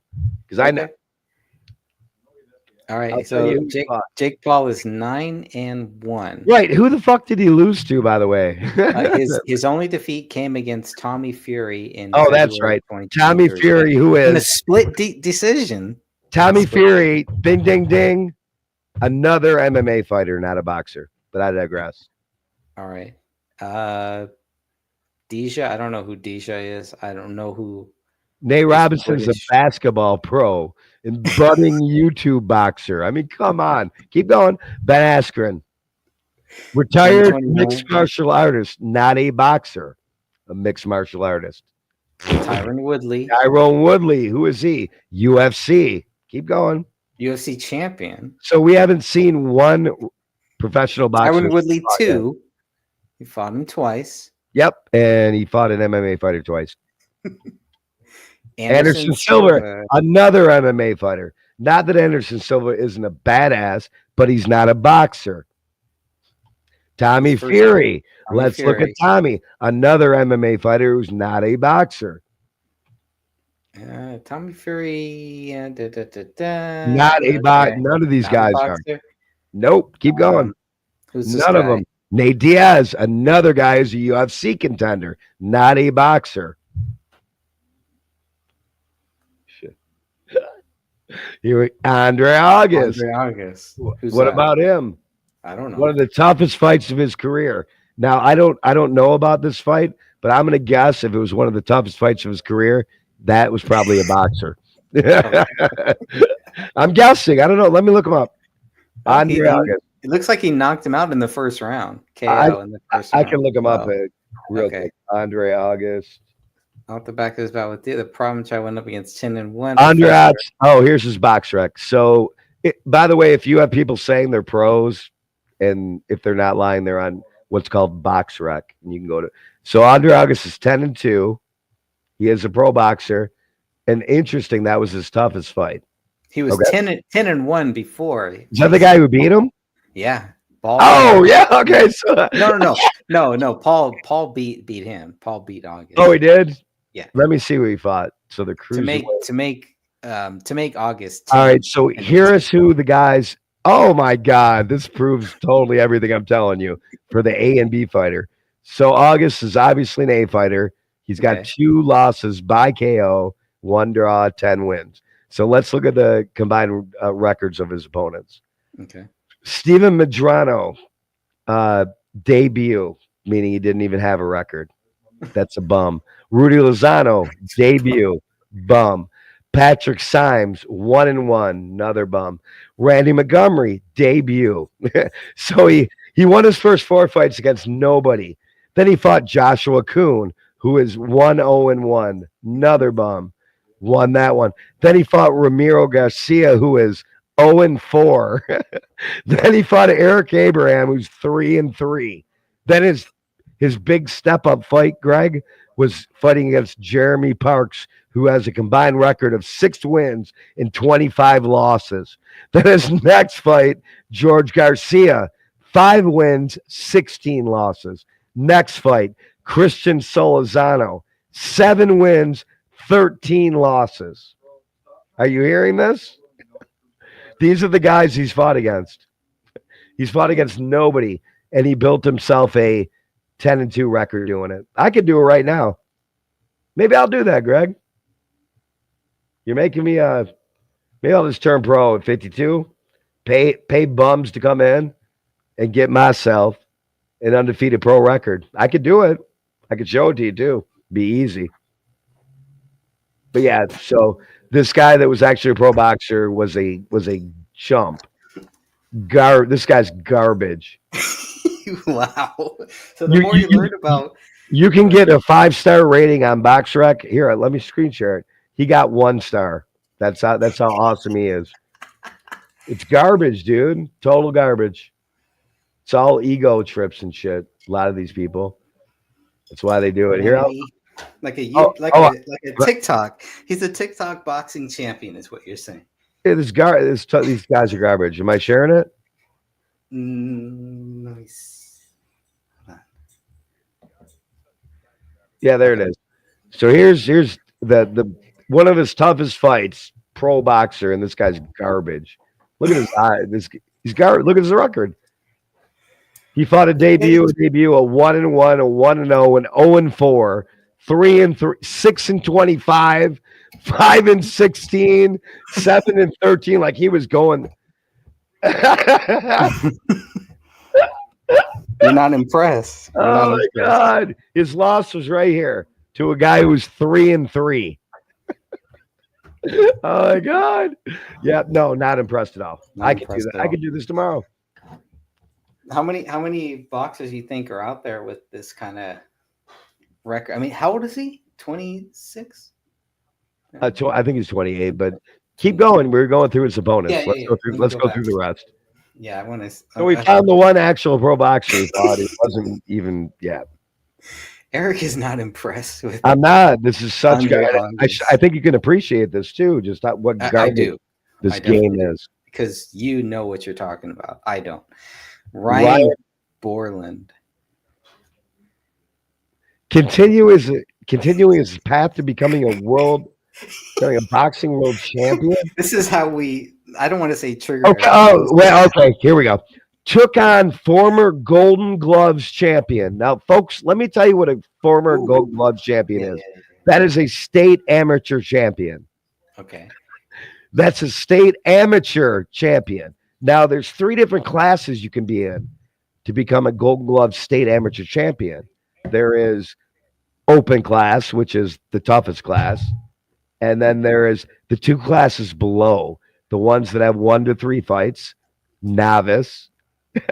And then the ones between 4, you can't make this shit up, Greg, 4 and 9 fights, who are intermediate. So you actually have 3 Golden Gloves champs in every state every year, depending on how many fights they have. Ryan Borland was one of these guys who won a Golden Gloves in his own state. We don't even know what what class he was in. Again, classes. You have 1 to 3 fights, 4 to 9, 10 and above. Those are the classes. 10. The veteran cruiserweight held an impressive 17-12. Oh, 17-2 professional record. Hold on, I got to look him up. I've never heard of him. It's interesting. I've never heard of him, but he's 17-2. What's his name? Ryan Borland? Ryan Borland, yeah. While you're looking that up, I'll see if I can. Wait, one of Jake Paul's how he beat him. Boxing. Go to Box Rec. Oh, he called it. First round TKO. For the champ. He's not. Jake Paul is not a champion, is he? He's not a champion of anything other than pay-per-view. Ryan Borland. Can you spell that for me? Yeah, I found him. He's got on him. Play a little bit of this Diaz. What's he got now? Oh my fucking god! Big shot. Yeah, it was. It hurt Nate. He's on the back foot early up against the ropes. Jake's pulling it back in. Nate's already damaged goals. Jake Paul. No way. Diaz is just in it for the money. Is this who he lost to? No, this is Nate Diaz. There's just no way. This is not a Diaz fight, dude. Trying to keep his defense tight. Diaz is. Yeah. It's hard to even watch that. So can I? I'm screen. Here you go. There you go. Okay, so this is another. What do they say? An impressive 17-2 record. Here's how you get an impressive. So his first fight was against somebody who was 0-1. Second fight against someone who was 0-1. Next 3, debut. Next fight, somebody who was 9-20. Next fight, 1-3. Oh, he fought somebody who was 8-3. All right, that's pretty good. Good job, 2-1. Then his next step-up fight. That's what these indicate when you step up, as far as competition. Anyway, Bill Bailey, he was 12-20. Then he want to go 13-19, 13-20. Here's 18-3. Oh, he lost to Jose Hernandez, who was 18-3. Shocker. He also has another loss. Somebody who was 8-3. So anybody with a winning record, so you can see his 4-6. See what I'm saying? Yeah. So he built an impressive 17-3 record, fighting against nobody. Like, I guarantee you the first 1, 2, 3, 4, 5, 6, 7 fights were bums. Like, they probably just were cruising downtown and found some dude sitting on the street, looked like he was good in shape to pass the physical. I'm being kind of facetious, but that's how easy it is. See how this works? So who's next? Let's go next. Well, that's how we got. Oh, wait, and where is he now? Let's see. Ryan Borland. Where is he now? His last fight was March 24th. That's when he lost to Jake Paul. He's got 1 whole star out of 5. Let's look at his boxing amateur. Oh, look at that. He was a state champ, but his amateur record is 0-1. You can't make this shit up. Can you bring that back up? Did it say he was a state champ? Can look at that. I thought we just looked at that. Yeah, I'm going to stop sharing. I thought what you said Borland was a state champ. He played his last fight. No, forget that. Go back to Ryan Borland. You're not impressed? I want to see where it says he's a state champ. Yeah. I mean, folks. What is he wearing, by the way? Anyways. Dude, you remember that Scotty Karate dude? Yes. Okay. Again, I give him props because he was a heavy. I mean, he was a. I remember you showing the fight. Well, I give him props for even stepping in there. That's yeah, I mean, he even won 3 fights. Yeah, MMA is. But he is what is a B fighter. He got paid to go in there and fight against people. Okay. Okay, here we go. So it says right here he is a former Golden Gloves champion. That's a lie. Want me to show you how? That's a complete lie. 100% lie. So here's how I can show you. So if you're a boxer, you can look me up too. So here's Ryan Borland. This is boxing amateur record. He is 0-1 meaning he only had one amateur fight and he lost. So how in the hell is he a Golden Gloves champion? Seriously, Greg. Yeah, you see it? I mean, maybe this is where you put your record. BoxRec keeps. He's 0-1. That means he lost his only amateur fight, but he was a Golden Gloves champion. Again, Golden Gloves champion means you were the best in the state, and you actually had to win a fight. So how is he a Golden Gloves champion, Greg? I don't know. You know what I'm saying? Yeah. What a joke. And people just believe what they see on the TV. I am so glad we're doing this. Well, you got to consider the source, Dexterdo.com. They're the ones that put this out. Go to another source. I bet it'll say similar shit because he was fighting against Jake Paul, and they wanted to make him look like, and they wanted to make him look like he. So we'll go to his pro boxing again. As a pro, what happened? As a pro boxer, he was 17-3, but as an amateur boxer, apparently he won a state title, Golden Gloves champion, with an 0-1 record. Got it. Oh yeah, former Golden Glove. Who else did it? So we're almost through all of Jake Paul's esteemed opponents. You're kind of ruining my. It's ridiculous, right? My moment here, but yeah, it is. I haven't gone through it like this. But he hasn't fought nobody, and he's fighting against like a fucking legend. Who's next, though? We didn't go through them all. I want to see the rest. We go back. What happened here? We just saw the two pro fighters that he fought against, quote unquote. Okay, Fury. Yeah, Fury's the only one. There's no relation to the. Wait a minute, Fury. What do you mean the only one? Fury's not a boxer either. He's an MMA guy. Okay, but that's his only loss. That's his only loss. Oh, he lost to an so his only MMA. loss was to a non-boxer, right? To a non-boxer. See, I mean, as I've trained at so many different gyms, and the MMA guys, yeah, man. If I know some MMA, but primarily boxer, you get somebody who's a mixed martial artist in there with primarily a boxer, you're wrecked. Like I'll destroy you. There's nothing you can do. Well, he said he's a veteran cruiserweight who held an impressive. Bruce Lee said it best. I'd rather learn one kick perfectly than a bunch of kicks imperfectly. And if you go in there with a boxer, that's all they train. Suddenly you don't have your knees. You don't have your legs. You don't have your feet. You have nothing but your fist. You're done. Yeah. I've done it so many. First, Dude, right now at 52, if my arm was healed, I've said it a bunch of times. I'll go in there on Ryan? In a straight up boxing class in my way, straight up boxing match. Yeah. In my weight class, fuck, even not my weight class, I'll destroy any pro MMA fighter out there. Damn. Well, I shouldn't say that. I will destroy any pro MMA fighter out there who hasn't studied boxing. Because there are MMA fighters that did study boxing. So who do you look for then? Do you look for wrestlers? Look what happened, right? Look what happened with Layla Ali. Look what happened with what's her name? That you know what I'm talking about? The beautiful white chick that finally lost to a boxer in MMA.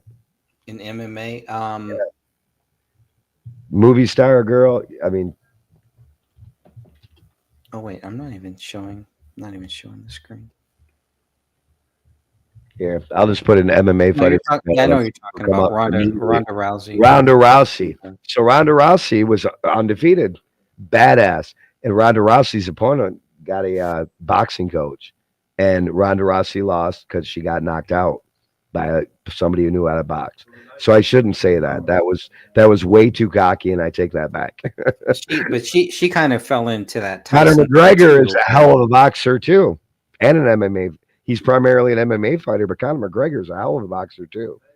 And who was the guy that took Mayweather almost all the way? I can't remember his name, but he was Irish. No, he was a badass though.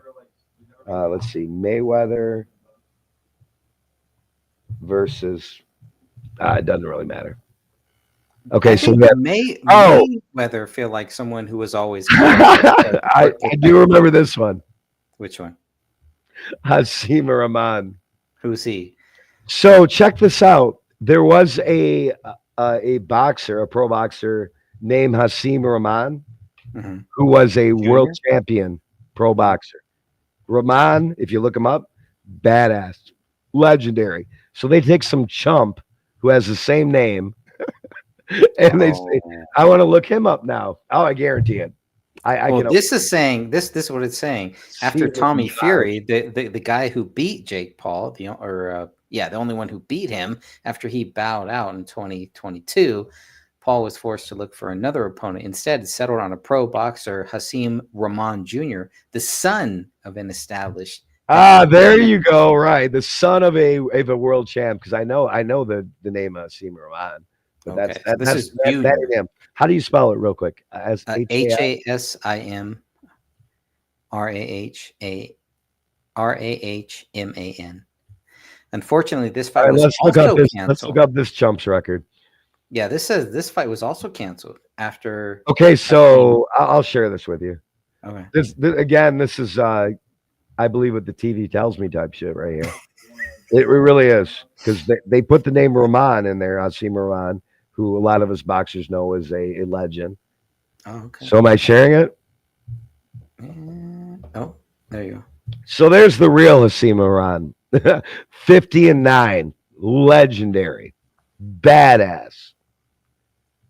Okay, this is the Hasim Rahman that Jake Paul fought against, but they make you think that he did something. Do you see how that works, Greg? Well, it looks like the fight never happened. Like he was supposed to fight him. Oh, it didn't even happen. But I want to see what his record is. Hasim, Hasim. Yes. Because I mean, the real fight was canceled. Rahman. Here's the hammer. Hasim Rahman. How is it spelled? Rahman.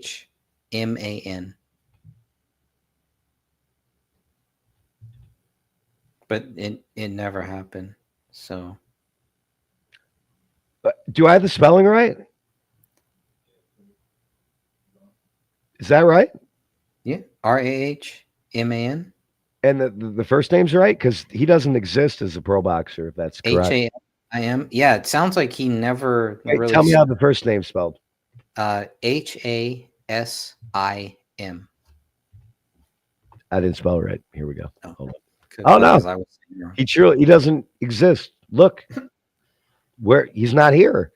This is where. So when I'm setting up pro fighters, what we do is exchange BoxRec. This is the official record of all your amateur and pro fights here. Maybe that's why he never showed. Oh my God, you're kidding me. That's why the fight. Am I spelling it right? Hang on, say it again. I'm gonna spell it all the way through. Sure. H-A-S. I-M. R-A-H-M-A-N. That's correct. All right. Up. Hold on. Here we go. Heavy. Up. Super. All right. So this, again, this right here is the legend right here. I don't know how many belts he won. He won a bunch of belts. Here's the one we're talking about. Hasim Rahman. They didn't add Junior to it, by the way. But that's probably him right there. So he's 13-2. Now let's look at his opponents. Can you share it? I'm not sharing it yet. Hang on. I'm not sure. Let's look at his. But it didn't happen. Yeah, it never happened. Maybe if he has a good record, it's probably because maybe after he beats Tyson, then maybe that'll happen. Here we go. Okay, he looks like his dad. That's pretty good. Yeah, but I want to see his record and who he fought. Okay. We're on oh, here we go. Yeah. Okay, so debut. That means like you paid somebody to win. 4-11, 3-10, 4-15, 26-21. I mean, just 3-19. 1-8, 1-9, 5-18. Oh, look at that. He fought somebody with a winning record, 19-0, and lost. Are you seeing what I'm seeing, though? Yeah. Oh, he lost to a 1-0. Well, Greg Hardy was a great boxer, by the way. He deserves Got a a, lose got a head. great name too. He fought he's another bum who fought nobody. Literally, I could have this record if I wanted to. I could go out right now and be, although there wouldn't be two. It would just be undefeated. 13. So he's garbage too. So who's next? Right? Next. Who's next? Like who's next? Mike- Jake Paul's His name is resume. Mike Perry. Oh my God. Fear no man, Mike Perry. Mike Perry, all right. Mike Perry is Mike. next in line. The Problem Child took on Mike Perry on July 20th, following the collapse of his bout with Mike Tyson due to an ulcer flare up. When Paul versus Tyson was rescheduled, I knew immediately that I wanted to still fight on Saturday, July 20th, Jake Paul said, announcing the fight. Now, as I prepare for my fight against Iron Mike, there's no better opponent for me than Mike Perry. So apparently, Mike Perry is just as good as Mike Tyson. Or Well, kind of I have run-up. located Mike Perry and he's garbage. And once again, here he is. Paul ultimately There he won is. the match and he there's won the Mike match in Perry. 6 rounds though via Yep. TKO. Let's So see. Mike Perry is another, again, American mixed martial arts fighter. He's not a boxer. Well, he's compared to He's an American Mike professional Tyson. mixed martial artist and bare knuckle boxer. He's a bare knuckle boxing fighting champion, according to Wikipedia. He's not a box. Anyway, garbage. What's next? Who's next? That's it. Like that's his la- it. Yeah, that's it. Jake because Paul has that- literally fought nobody. What do Nobody. you think about? And What do you he's think in there about with the world champ. Okay. Okay, but what do you think about him fighting on a consistent basis? At least he didn't say, okay, because usually these guys fight like what, once every year or something, twice every year, right? That was kind of the thing. No. As No? a boxer, you can fight every month. Every month. You can fight once a month as long as you're cleared by the doctor and haven't been knocked out. Yeah, you can Okay. fight every month. So basically, you can get 12 wins a month if you want, or a year if you want. I mean, Yeah. don't you give Jake Paul any credit for at least not just saying, hey, He fought nobody and has no business. better With fighting 10 fights, somebody. He's fought than- against nobody. So would you have rather Jake Paul say, okay, well, I'm going to wait for Tyson, or I'm going to fight No. somebody right now? I would like it if I believed it was real, but it's going to be staged, Greg, is what I'm trying to tell you. Yeah, Jake Paul hasn't fought anybody. They get paid by the round. Are you talking about the Tyson fight is going to be staged, or are you talking about? Oh, his completely. previous- Yeah. Don't they're tell gonna- me that. I don't. Oh, wanna it's going to hear be. that. I don't We're wanna- already us. Even though I'm a wrestling fan, I've spoken I with some of know. the remaining alive coaches who have been around for years. They're way older than me. We've already talked. We know what we're expecting. We would love to see what really happens. Yeah. Like, you know what would be cool? Yeah. If Jake Paul and Mike Tyson, here's the thing. If it's not all about the money and it's not just going to be this stage thing, why didn't they just do some, I don't know, some exhibition? fight? Right. Some exhibition sparring matches against each other. Why didn't that happen? It's right there in front of people. What's the difference? Like, what's There isn't. difference there? There isn't. It doesn't go on your record. Oh, okay. I see what you're saying. That's the difference.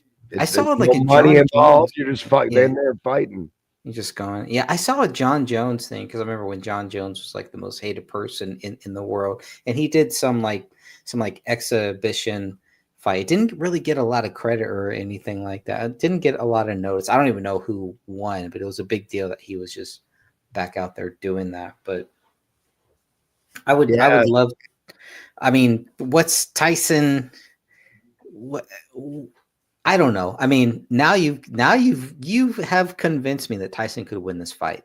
Oh, Jake Paul is just a little kid. Jake Paul would be. I thought Jake Paul was going to destroy Tyson Jake Paul until you brought up the facts.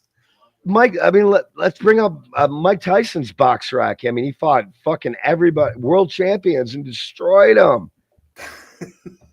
I want to hear I want to hear the story of how did this fight even freaking happen? How do we even get here? Because it's a ton of money and it's exciting and it's. But gonna I be mean, fun, but- obviously Tyson knows money. He sees money, so he's like, why would I waste my time? There's something that Tyson must see in Jake Paul, and correct me if I'm wrong. There's something Tyson must see in Jake Paul to say, I'm going to do this fight because it's going to make money. Is it the internet thing? Because we know you the know what? Logan There's a Paul, rumor. Jake- There's a rumor going around that no matter what happens, Tyson is gonna. They're gonna end up being friends, and Tyson's gonna get in his camp and help push him forward. could be his coach.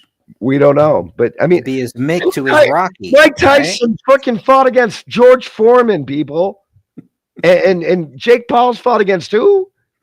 Would you like to see Mike Tyson fight against Floyd? Who did he fight against? He fought against nobody. Bunch of garbage fighters. Like, this is ridiculous, and it's going to piss some people off too. Is but this like Rocky? You know why Rocky you're not going V, Tommy Gunn? No, because Rocky 5 was actually like a movie, and it was one of my favorites. It was real. This is Yeah. not. This is all fake, or maybe it's not. I don't know. In Well, my it's like- opinion, Tyson would just. He's first of all, Tyson has been doing boxing for how long? 20s, maybe a younger. I don't know. 18. Yeah. I mean, he was a Probably started when he was in the his Olympics. So he was probably started before he was even 10, though. So you're talking about almost 50 years of experience against what? Somebody who has 10? That's ridiculous. I'm 52. My coach is 70. So the odds would say I'd destroy him, right? He's so 70. why does Yeah, Tyson? no. Why is Tyson here? Why is he doing this? What? Because obviously it's not about him.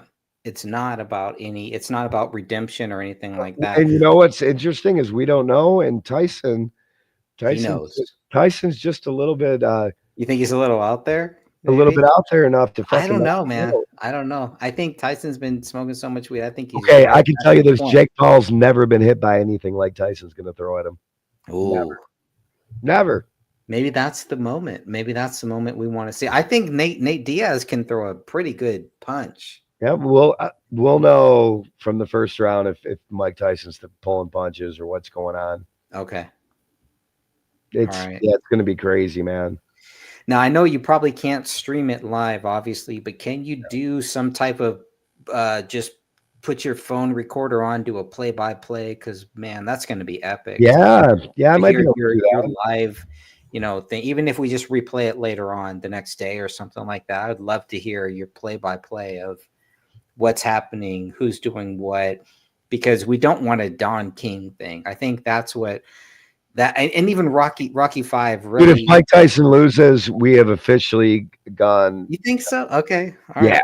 we've officially gone to the point where that if the rest of the world doesn't know how fake it is, I mean, it's close.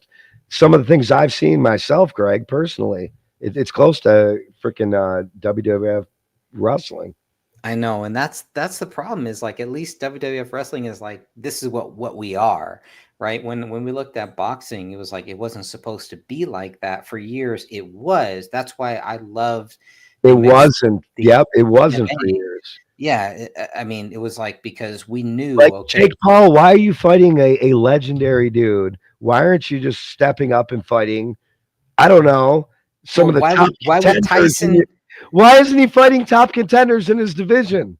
Why is he fighting Tyson? Why would Tyson take this fight? Because Tyson looks at what the numbers that Jake Paul did, probably against Nate Diaz and other I people. like, He's like, we don't know. I "You're don't. gonna get a good payday here too. Or I something." see maybe Tyson carrying him for a while through the rounds to make money, but there ain't no way.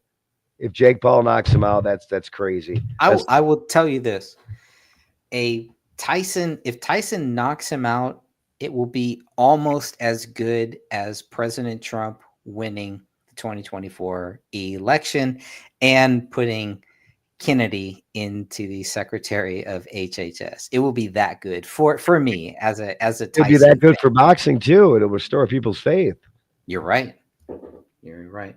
58 ain't that old. It may change. And the those people whole who game. train, Yeah. see, the best coaches you can have are the ones that still box, not the ones who just sit in the corner and tell you what to do, that actually can show you what to do.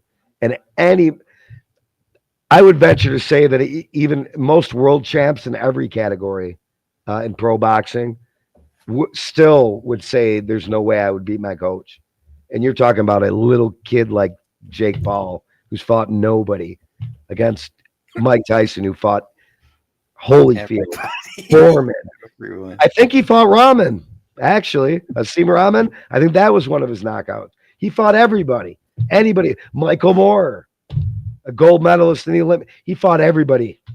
Everybody. Buster Douglas, you know what? People laugh because he lost to him. Buster Douglas, I think, was like 54 and 3. Like, he wasn't like some chump.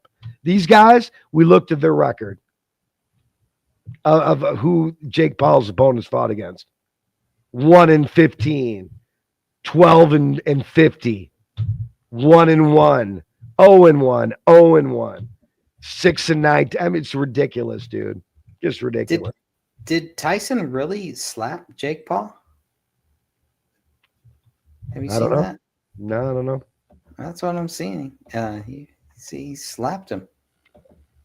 Slapped the crap out of him, from what I'm seeing. And now, ladies and gentlemen, the two men atop the bill for tomorrow night, live worldwide. I sure hope he did. From AT&T Stadium, two eras collide: youth versus experience, raw ambition versus proven dominance. One night, one ring. This is the showdown the world has been waiting for. Best showdown you can find, the money can buy. He holds a near perfect professional Where's record Don of King 10 here? victories Near versus one perfect. defeat with Can you 7 pause right here for a second? by way of knockout. And he fights. Near perfect record. So most of the people who have become freaking world champs didn't have a near perfect. They had a perfect record up until they had like 20 fights. He's got a near perfect record of 9-1. 9-1. Okay, now my record. He's not lying. He's not lying. Well, I have a perfect record of 15-0. Should I fight Tyson? Yeah. And I have a national title too, which Jake Paul doesn't. So that would make me more qualified to fight again. But God, this is so dumb. Do you have the I'm belt? so pissed off now. Way good. Out of Toronto, Puerto Rico, by way of Cleveland, Ohio. I love talking to Eric about boxing. He is the multi-talented superstar who has taken the world of boxing by storm. He has defeated world champions. Oh, can you pause there? Can you pause I think there? Eric- Pause. I think Eric world. wants to knock this commentary. I do. So he's defeated can world feel it. champions who aren't world champion boxers, by the way. God, no. Unbelievable. Just They gotta hype it up, Eric. he has defeated world champions. They were world chess champions. God, just it's ridiculous. World chess champions. They were boxing champions. It'd still be accurate. Who? The Gallo. Oh yeah, they are from Puerto Rico, even though they look white or whatever. Dude, this to me is so disrespectful to Tyson. Just that's going on right now. I hope Tyson. Tyson was like, okay, I'll do this for all you all. I'll do this right now.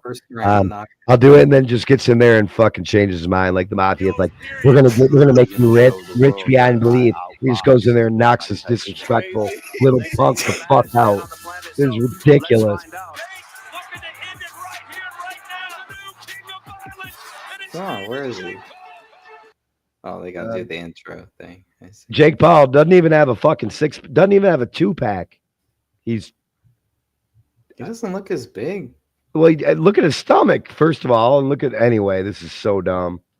Oh my God. Like, I'm not saying that Jake Paul is not a badass. He'll fuck up, most average people, but Tyson, get the fuck out of here. I hate the beard thing. I don't know why beard bothers me. And the tattoos. I hate all that stuff. Okay, he doesn't have a defined 6-pack though. He doesn't need it, does he? No, I'm just that's what most world champions. 227.2 pounds. It's not even that. Oh God. Jake Paul. Oh my God, dude. What's he drinking? Monster, maybe. Who the fuck knows? Cancer. Cancer starters. Whatever product he's promoting today. Where's the slap? That must be his trainer behind him, right? Where's the slap? You said he slapped him? Oh yeah, no, the slap is coming. It's coming. Like, made no mistake. I mean, Jake Paul is no chump. If I was fighting him, I mean, I'm throwing kicks and I'm trying to take his knees out. Maybe just try looks- to, maybe yeah, try to take his eyeballs out. I mean, that's a badass motherfucker. But Tyson is Yeah. basically God when it comes to fucking a trained killer. It is my honor to introduce, fighting out of the red corner. Like Chuck Norris going against somebody from Cobra Kai, for fuck's sake. That's what it really is. You got Danielson against Chuck Norris. Come on, man. The son is gonna get Fuck choked outta out coming within with that crane kick. Then he can sweep the leg on the crane kick. It's over. And the Catskills, New York, ladies and gentlemen, the former lineal heavyweight champion and the former undisputed heavyweight champion of the world, Jesus. ladies and gentlemen. There's just some guy who fought a bunch of fucktards. Mike Tyson. My God. It was good while it lasted for Jake. Yeah. The most brutal, the most vicious. Man, I want Tyson to win so bad. And the reason they're confused and not sure what'll happen, because what was his last 2 fights he lost, if I remember. No, I think Tyson won his last one. He a lost year and a his half last- ago. No, he didn't. No.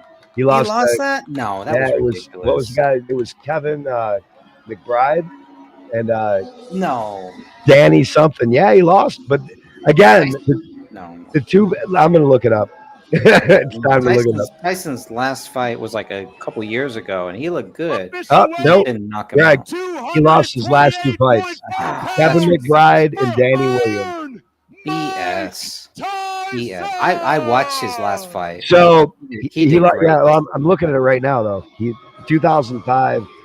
No. Yeah. This was a couple years ago. No. This is his box rec right here. This is No, I get it, but No, I'll but share it with you. I get it, but his last fight he had was probably not.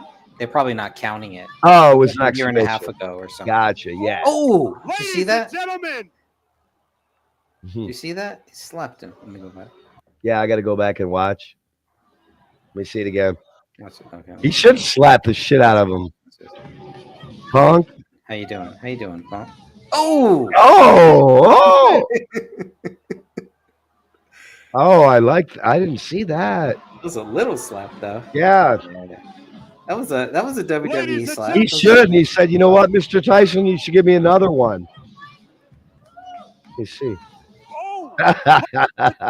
Wait, where did he come from? Why was he down on the ground? Oh, I like that. Who? That's why he slapped him. Watch Jake Paul. Why was he down? Because when Tyson walks up, and all of a sudden he pops up. Why does Jake Paul pop? Where's he popping up from? Watch. Look, he's on the ground. Oh Of my. course he slapped. Yeah, dude, that's disrespectful. Oh wow. Yeah, I didn't see that. Yeah, Tyson's That's gonna so fuck, disrespectful. dude. I don't see Tyson selling out. ladies and gentlemen, the stage Tyson is just set. looks smaller. to me. Look at him clapping and stuff. Tomorrow night, live on Netflix. El Gallo Jake Paul versus the returning Look at the dude with the mask on. Mike Come on. Tyson. COVID's over. Bro. What's the worst? Yeah, Dude's Mike. got the mask. Again, Mike Tyson lost to Kevin McBride, Danny Williams in his last 2 pro fights, which were Pro fights. 19 years ago. But the guys he fought against, Mike, can I get a quick word with Kevin Mike? McBride is Real quick? 32-4. Danny Williams is 31-3. Yeah, pro fights, but that's These not are not. Tyson's last Yeah, fight. but these are not chumps that he fought against, man. No, his last fight was against somebody. No, well, I'll share it with you. I mean, they said that he was going downhill because he lost to these guys, but these are Jake Paul didn't fight nobody of this caliber. For fuck's sake, this guy's 35-10. Fought against. Oh my God, he fought against Andrew Galata, who's 39-6, 2-time world champion. Mike Tyson back here. Oh, he beat Tyson back. Oh, he beat Tyson twice. No way. Oh no, that was one. Okay, that was. Look, but I mean, look at the records. The guy was 29 and 20, 15 and 2, 16 and 11, 25 and 7, 12 and 1. I mean, there was some chumps in here, but 19 and 1. You know what I mean? As opposed to what we were looking at of these other guys. Anyway, yeah, Galata ain't all that, but he is the IBF International Heavyweight Champion. He lost the belt there. Tyson fought Roy Jones Jr. back in 2020. Yeah, exactly. Let's go to the other guy he lost to. But I'm just saying, compared to who Wait, let me all his fought, this is stupid. Yeah, no, And Tyson then fought he lost to Danny Williams. So let's look at what Danny Williams got going on. 55 and 33. Wow. Just wow. Yeah, Danny Williams. Pavel Siska, 6 and 46. That was a gimme. Oh, Andreas Sidon. Yeah, that's a fucking fight. 38. Oh, Oleg Meskov. Yeah, so he fought he fought against some badasses though too. Oleg Maska. Let's look at his 39 and 7. Hasim Rahman. Oh, there's that name again. The guy that Paul fought against. Here's the real Hasim Rahman, by the way, folks. And you can see all the belts. Fought against Vladimir Klitschko. James Toney. James Lights. So my coach was James Toney's coach, by the way. James Lights Out Toney. That's his coach. 3-time world champ, James Toney. Anyway, yep. He fought against badasses. Jake Paul hasn't fought against anybody. Who else? Yeah, well, I'll stop streaming. I got to go to bed anyway. Just, you got me all hyped up now. All right, well, before you go, I got one more thing. Just because I want to, because this was Tyson back in 2020. Tyson and Roy Jones. Yes, I remember that fight. Yeah, so it was an exhibition fight, so it doesn't count in any of those things, is what you're saying, right? Correct. And Roy Jones Jr., there's another example of he's a badass. He's a legend. I lost track of how many titles he won, but he ended up getting older and deciding to fight against Tyson. And I don't know. Go ahead. Yeah. No, I'm trying to see who won. Like, what was the decision? Who won? I guess is there no winner or loser in a expedition? Correct. Matt? Okay. Well, there can be.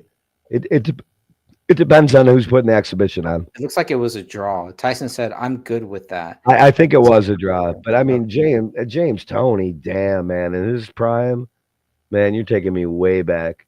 These are the fighters I study. He fought like Bernard Hopkins, Omar Shika, Joe Calzaghe, who's 45 and 0, Felix Trinidad, gold medalist in the Olympics. Wow, yeah, these are Antonio Tarver, Julio Cesar Gonzalez. Damn, man. See, and Jake Paul's fought who? 10 people. He was a world champion, not in boxing though. And this guy was a state. Jake Paul has almost undefeated. Even though he was 0-1, somehow he was a state Golden Gloves champ with an 0-1 record. So I'm so dumb. Is this fight considered an exhibition between Paul and No, Tyson, or is this nope. it's a professional fight? This is an actual professional fight. So why would this Roy Jones Jr. fight? Why would that one not be a? Because they decided to make an exhibition instead of on their record. This one is actually on the record. That's why I went straight to BoxRec.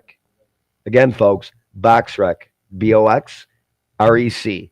Go there, type in the fighter's name. You can see what their pro record is and their amateur record, and you can decide for yourself. But BoxRec is how us promoters and us managers and us coaches of fighters make matches across the world with our fighters, pro fighters. We go to BoxRec. We immediately say send us their BoxRec so we can see who they fought. It's the only official verifiable professional boxing site you can go to, BoxRec. So yeah, this is on there. Yeah, this is actually on their records, which makes me think Tyson. I don't think Tyson is going to go along with anything. Damn. Yeah, I'm excited about it. I'm Roy excited. Jones Jr. was a stoppage. Wait a minute. Well, this is what I wanted to ask you about, because this is saying that this was a shorter fight of only 8 2-minute rounds. Yeah, and yeah, the wearing yeah. of a larger 12-ounce glove. So is that Now let's stop with that. So the 12-ounce gloves, that's still pretty small gloves when you Could that spar. be a pro fight? Like, could you have 8 2-minute rounds in a pro fight, or no? No, you have to have 3-minute rounds. Okay. In a pro fight. So the minimum amount of rounds you can have in a professional boxing match is 4. Then as you grow, you go to 6 rounds. Then you go to 8 rounds. Then 12. And what about the gloves? Depending on the weight class. So heavyweights generally now, depending on whether it's the IBA or depending on which sanctioning body, the heavyweights generally now wear 10 to 12. So those aren't very small. 16 ounces is what you use for sparring. But this is interesting, really interesting to me. And the rules keep changing. Like, that's the thing they did to us masters boxers, who are, again, us master boxers, we're better than 90% of the pros out there. They made us wear this giant freaking headgear we can barely see out of, and they make us wear 16-ounce gloves, which I think is complete garbage, especially in a weight class like mine, where you're welterweight. All right. Well, it looks kind of draw. Yeah, it was a draw. I guess the draw favored Jones Jr. I don't think so. I watched that fight. I thought Tyson should have won that one, but whatever. What was this? The Tyson versus Jones Jr. This is interesting though. They say that on that same card, Jake Paul fought. Yeah, on that card. He actually beat an NBA player. Like, what the fuck? Dude, I would fuck up Nate Robinson. I'll get in the ring with him with one arm. What a joke. Anyway. He annihilated He'll destroy me on the court. I ball a little bit, but I'm not going to be able to do nothing with him on the court. Yeah, he's in the ring, I will fuck you up. Dude, this makes me want to turn pro. It really does. Oh, that's good. It reminds back when I had some offers to turn pro when I was 39 because I was white. And there wasn't many, there's not many white fighters that have a 15-year-old White Hope. Right. And but I'm like, I'm 39. They're like, we'll just set you up. You can just, no problem. And I was just like, I don't, why? We got you. Well, I mean, looking back, it probably would have helped me get more investors to open a gym way earlier in my life. But how is the gym going? Gym going's good? Oh, yeah, everything's good. Yeah, all that. Yeah. You're doing the kickboxing, or is it more boxing? Well, I mean, we teach kickboxing and boxing, but we have downstairs we have open sparring and straight up boxing. Do you guys have a ring in there? Or? We do. In the lower area, and well, I mean, the owner of the gym is a former 3-time world champ, professional kickboxer. Nice. He's I think Ken now is 62, I think. So yeah, a long time ago, back when we actually fought against people who were actually matched proportionate to your skill level. But yeah, we have a couple world champs there in kickboxing. Nice. I'm the only national champion as far as or any type of champion as far as just boxing. But we teach it all. And everybody's going for Tyson. Everybody's going to be watching there. Looks like, hopefully. Dude, Tyson should just come out, open his gloves up, and slap him like you showed me. Just like he did with that. That was a quick slap. Like, what are you doing in here with me? Because he hasn't proved Jake Paul has proved nothing. I don't know why Jake Paul. What was he doing on the ground? Was he like laying on the ground, kind of to rise up? I don't know. That's the first I saw. Like that's That's not cool at all. That's not good. But No. they're both I should have showmen. kicked him in the fucking jaw instead of slapped him. I'm surprised Tyson did that. But yeah, Tyson looks ready to go. I'm really hyped for it. We'll see how it plays out. It's I'm gonna have to interesting. get my Netflix subscription. You got me fired up. Yeah. Well, thank you, my brother. I really appreciate that. You put some thoughts into my head. Like, yeah, I'm just excited. to prove how rigged the boxing world is. Well, actually, I'll be 50. Unfortunately. I'll be 53 in 2 weeks, so not even 52. I'm going to be a 53-year-old man. I'm going to show you how I can get a 10-0 professional boxing record at 53. I'm going to show you how it's done. You just go pay anybody to go take a physical. How much? How much do we got to pay? You don't have no money, and somebody goes, "Here's $1,000 to get in the ring. Just go take a physical." That's how easy it is. It really is. Wow, that's crazy. I know. I might do it. Wow. I'm just crazy enough to do this. I may look at my credit card debt and may turn around. Hey, what do you guys got over here in my state here? Yeah, and here's the thing. Well, you know what? If it's a professional boxing match, bet your ass that you can bet on it. You can go and bet on it. There's betting sites you can go to at your casino. Oh, I see. Any professional match. Yep. People don't know about that either.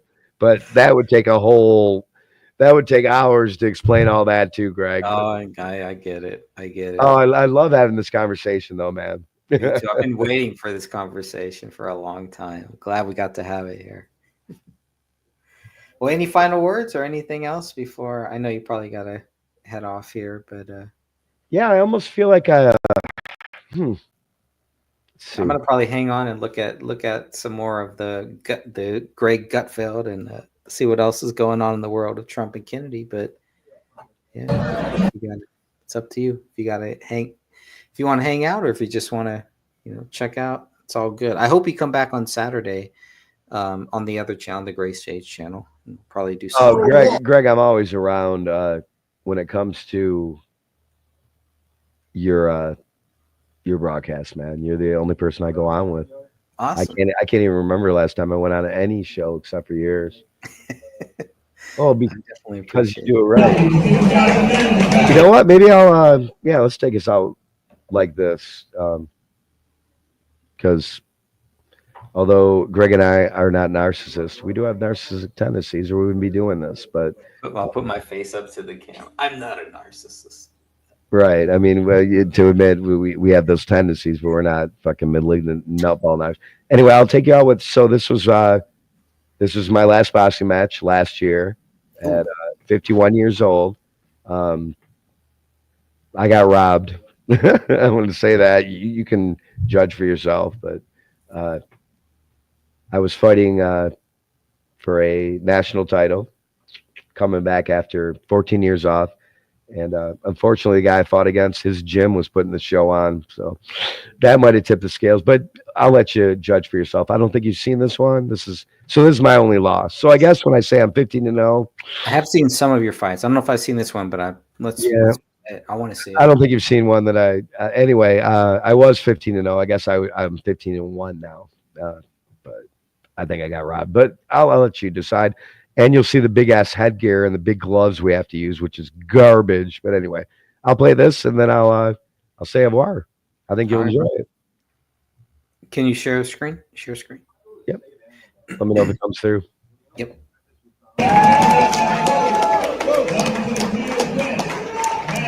If you're not sure who's who, I'm the white guy.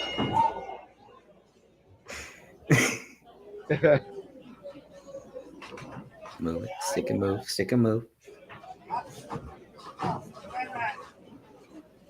Well, it's interesting. We got to see the card, so I won this round. Second round was a draw, and third round they gave to him. But here we go. Was it three round? Correct. 3 2-minute rounds. What's the weight on the gloves? 16, which is ridiculous. Okay. Yeah, the way. But anyway, it's cool. Here's where.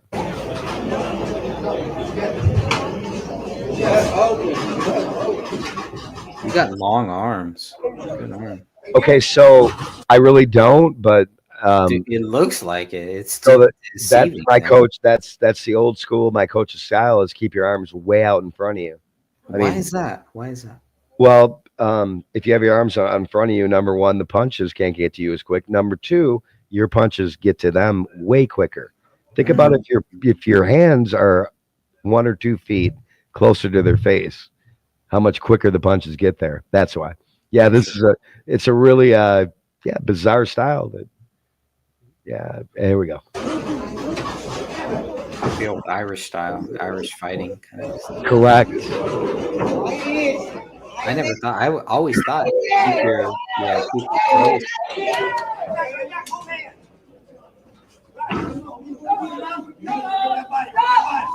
Body shot.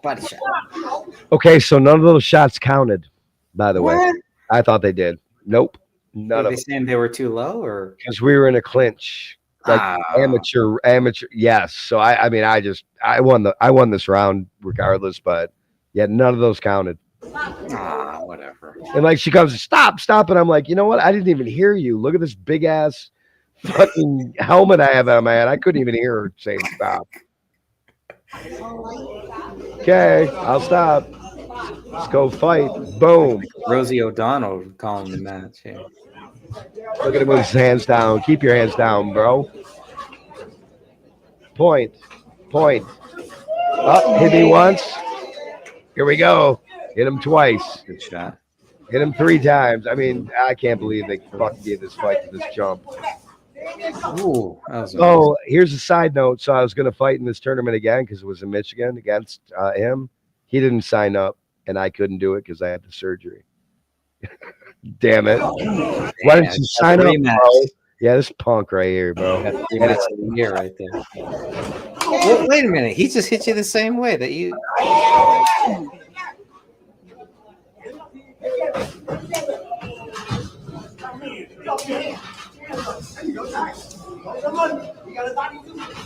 Hear my coach? Do you hear my coach? Do you hear my coach? Yeah, he got a body too. I'm listening to him. Come on, baby. Oh, I'm just popping his ass. Get him, baby. So you're going right at him. He's not. See all those punches right there? None of that counts. None of those count. I didn't know that.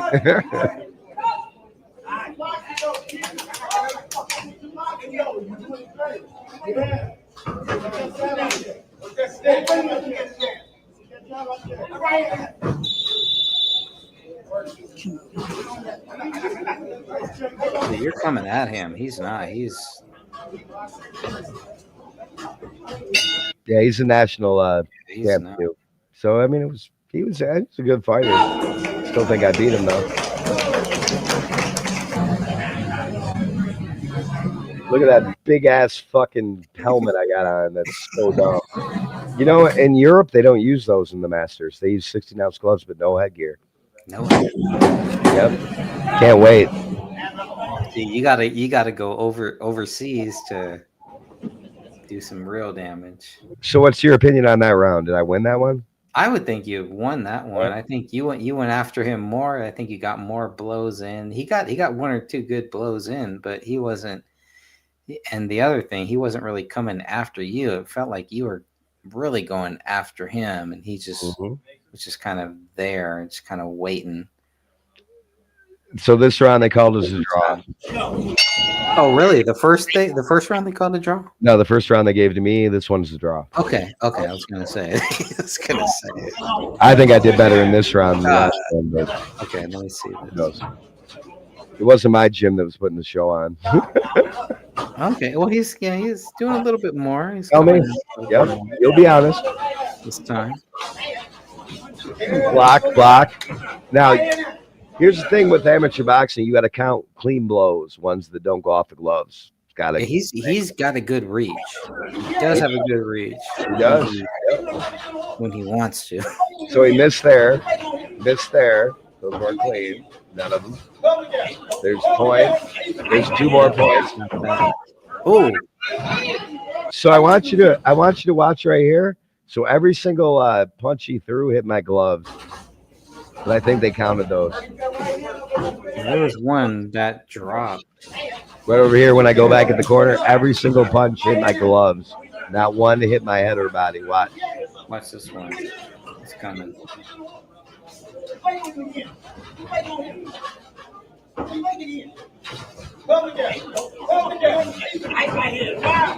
Right here. Oh, I love that miss. Every single punch.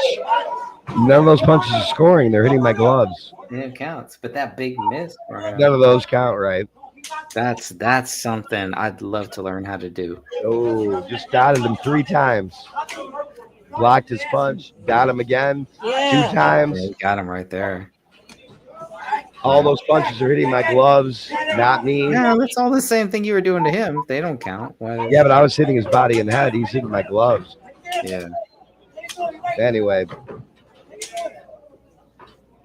Fucker. I think because he has more reach, they kind of gave it to him because of that. Well, this was a draw this round.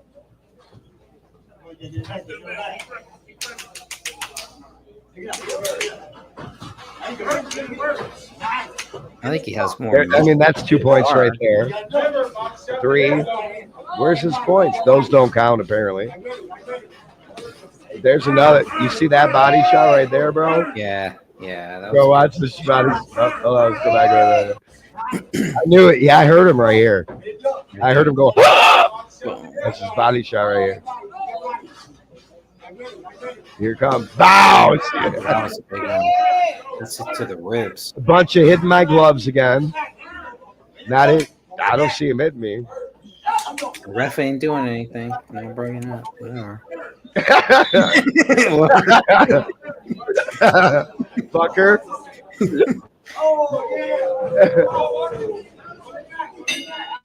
So that was the draw round, and then this is the round they said he won.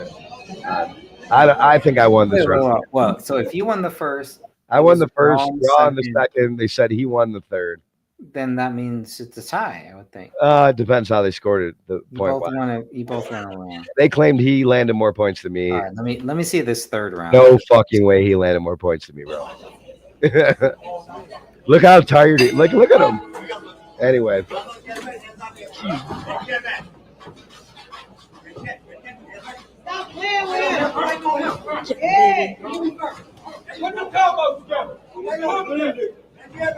This is called a hook off right here, Greg.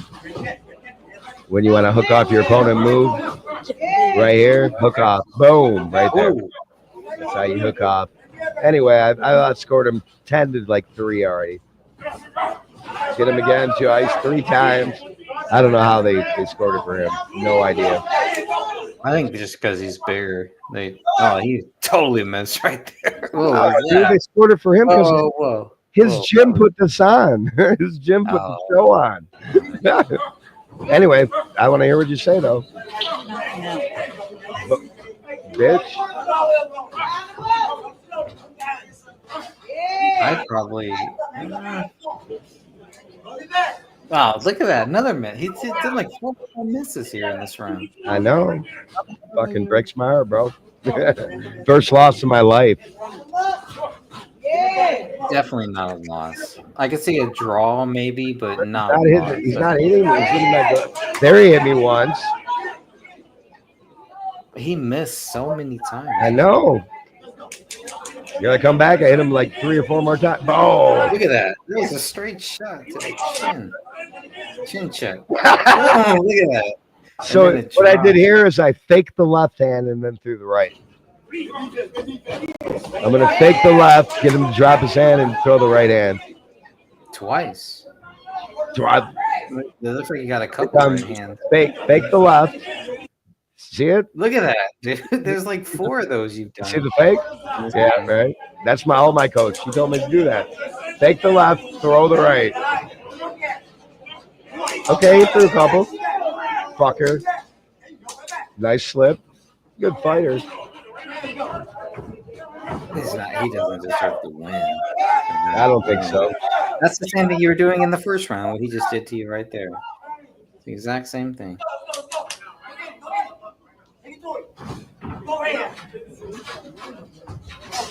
Oh, I'm just dotting them up.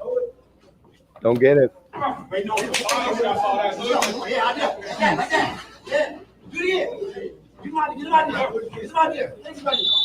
Look at all those points. Come on, baby, get him! Spitfire!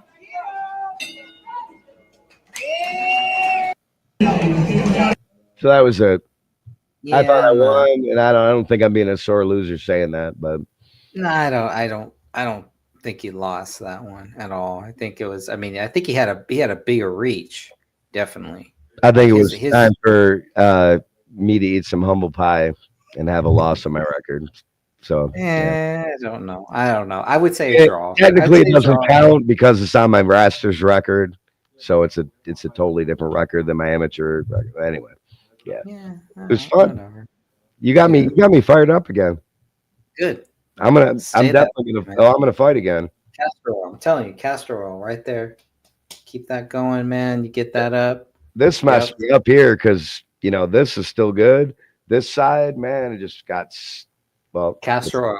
Dude, I got to do wall push-ups like I'm a freaking geriatric until I'm they telling let you, me man. allow me to do. It's weird, man. Not Put even some castor oil on that arm right there for a couple days, dude. Your arm will be you'll be ready. Irish and Mexican boys coming at you.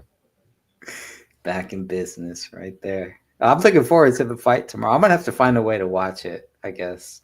Hey, if Yeah. there's a way I can, I'm there's juiced got to about be it. a way. Like I have Netflix, Yeah. so I could Yes. I could point my I mean- phone and record. Couldn't I? Whatever. Point I my don't phone on know. the screen and then you could share it. We could do that. I've tried doing stuff like that, and it You always the get a screen strike. comes up black. Or you get a strike. Yeah, I mean audio. Even I'm just saying, even if you I would love to just hear you just audio record or turn your phone on yourself and just Oh, record it. well, it's not going to be me. I'm going to be over at my coach's house with tons of former world champs and coaches, and they're all like super older. Just I should say. turn your phone on, hit the audio record, man, record that, or I mean, just play by play stuff, because it's gonna be a wild fight. Now I'm gonna have to figure out a way to look I'm at glad that. we can show the people exactly the caliber of opponents that Jake Paul has gone against versus who Mike Tyson's gone against. And I'm glad. I'm really, really happy to see Mike Tyson slap the shit out of him for trying That that. was cool. Yeah, That was cool. Love it. Yeah, I'm curious to see how this happens. We'll see. It's all entertainment. So, what else? What else does the boxing world have at that level, right? Who was it? Right, real quick before I go, it was who was the guy who was exposing the New World Order and all that, who actually won a world title? We were talking about him before, as he was a welterweight, real controversial welterweight. Boxer? Yeah, yeah, they were showing him as a nutball, and he had some issues, but fuck was his name? Hang on. Wow. Wait.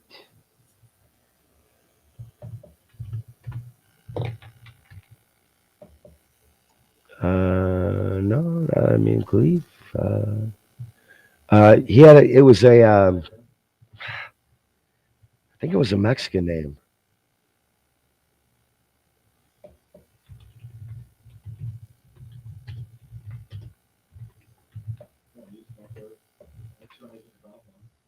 Shit, we got everybody reacting to the slap. Evander Holyfield reacting to it. That's going to be good.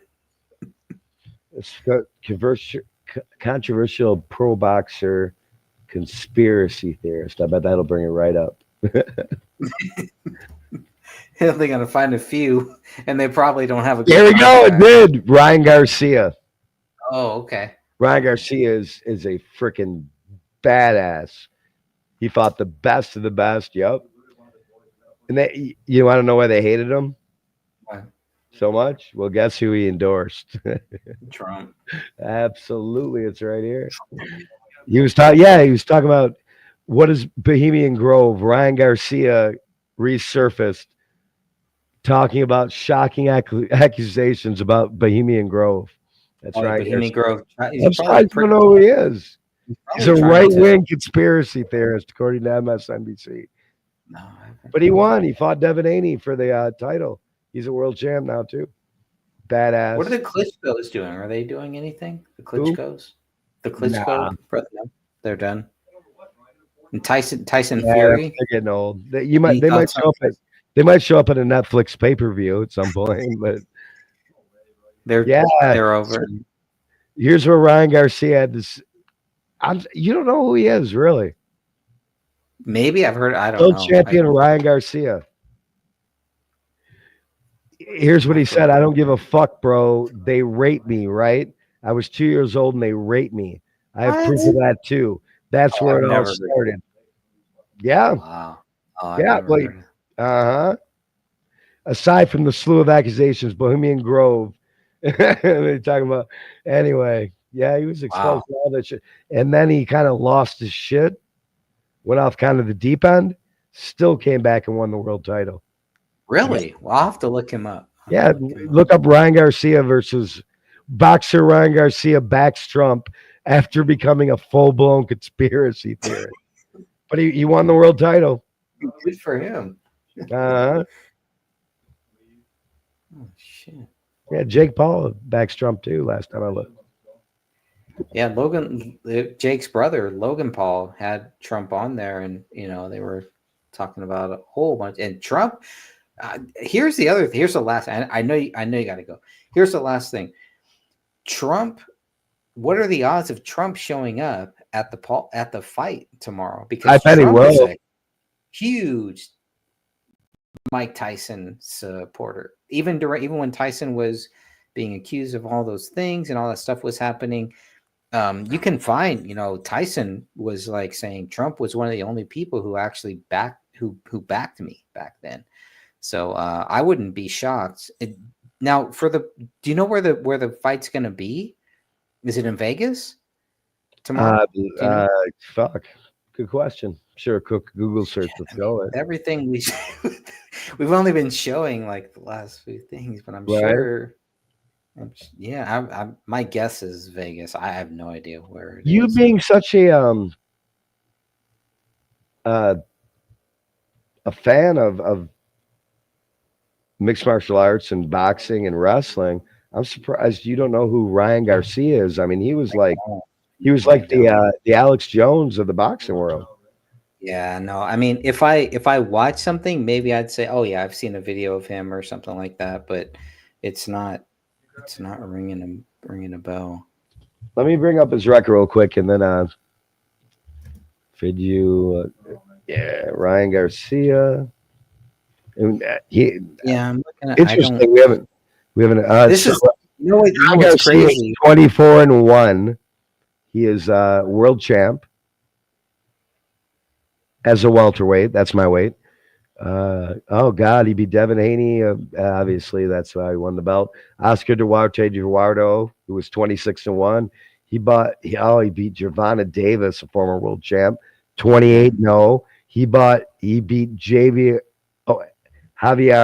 Fortuna, 37-3. Emmanuel Tago, 32-1. I mean, Luke Campbell, 20-3. There's Luke Campbell again. Remember hearing about him earlier.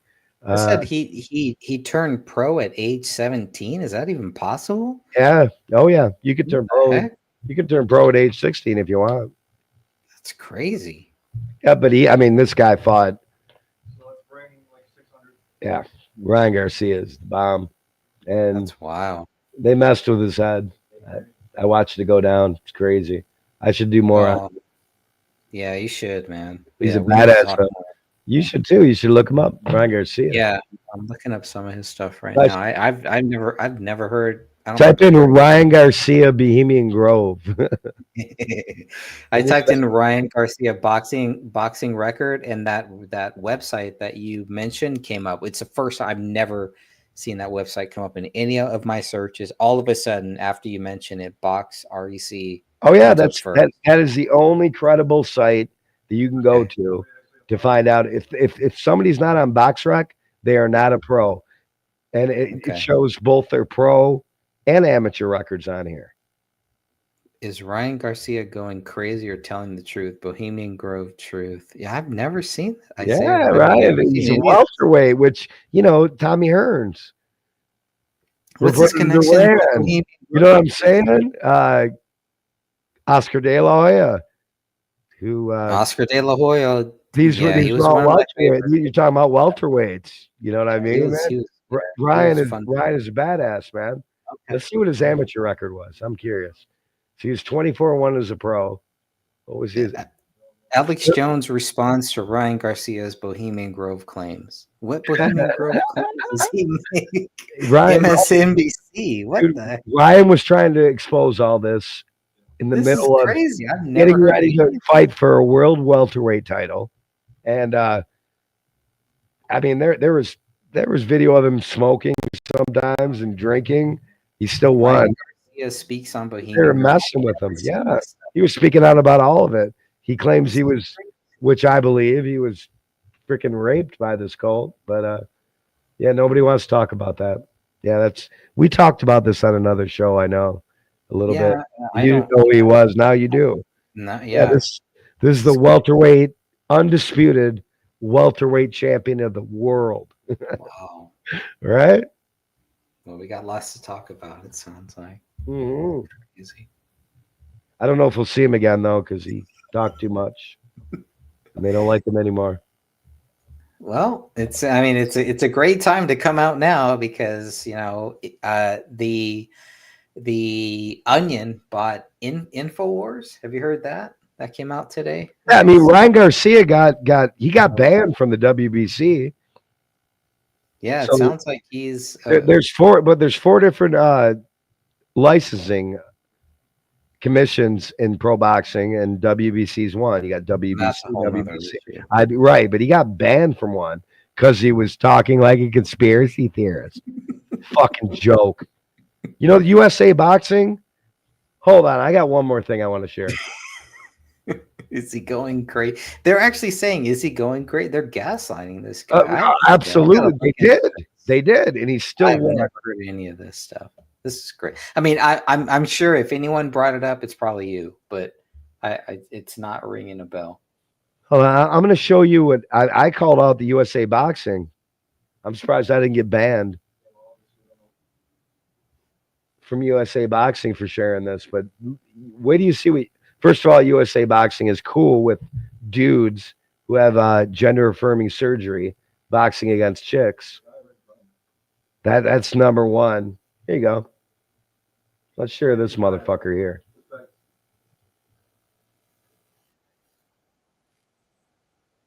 Oh, that's not it. Hold on. Here we go. You ready? Here, I'll share it with you. Okay. Yeah, USA Box. I'm disgusted with them, but unfortunately, I have to stay registered with them to even fight. I'll take exit cancellation off, and I will share this with you.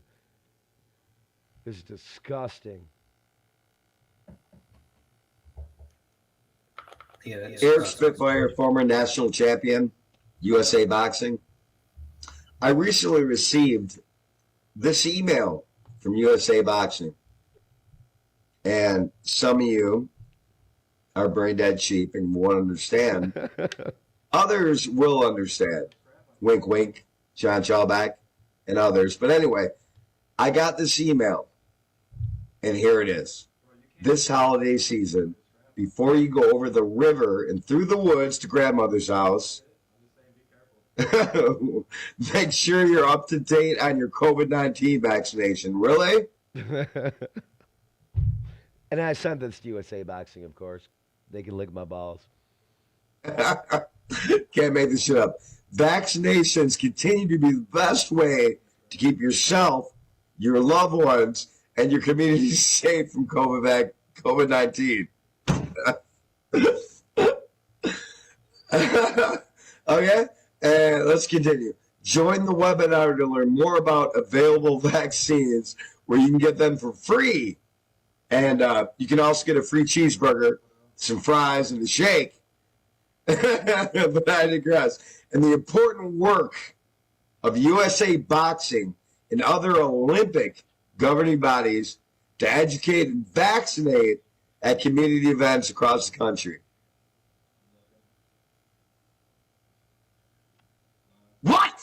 What? Okay. Yeah. Are you serious right now? I thought this whole propaganda was already done, but USA Boxing just sent me this a day ago. Can't make this shit up, folks. The discussion will be moderated by Lindsay Clark, SVP of Health Education and Advocacy at the Alliance for Aging Research. Like that has any bearing on... Anyway, Mike McAfee, CEO and Executive Director of USA Boxing. We'll be there. Mike McAfee, could you lick my balls?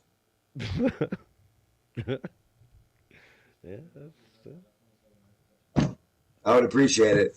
Here's the last one, the most important one.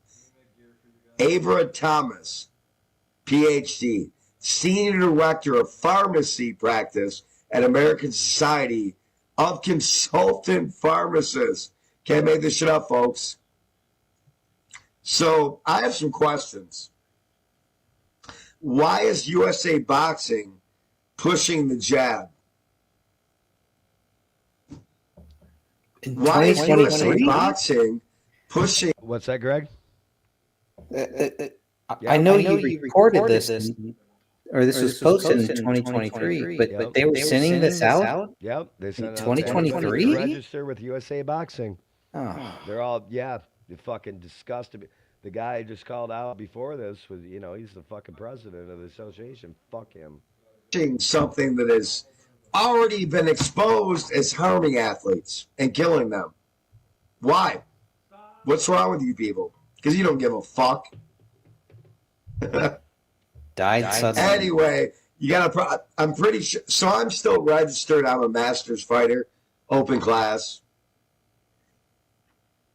I'm pretty sure what I'm saying in the bylaws do not ban me from fighting. So I look forward to getting in the ring with any of you motherfuckers who think this is legit. What the fuck? No, so USA Boxing is... What was that, Greg?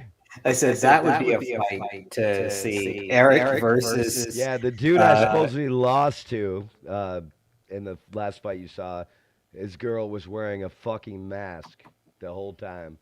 The one that's going, stop playing with him.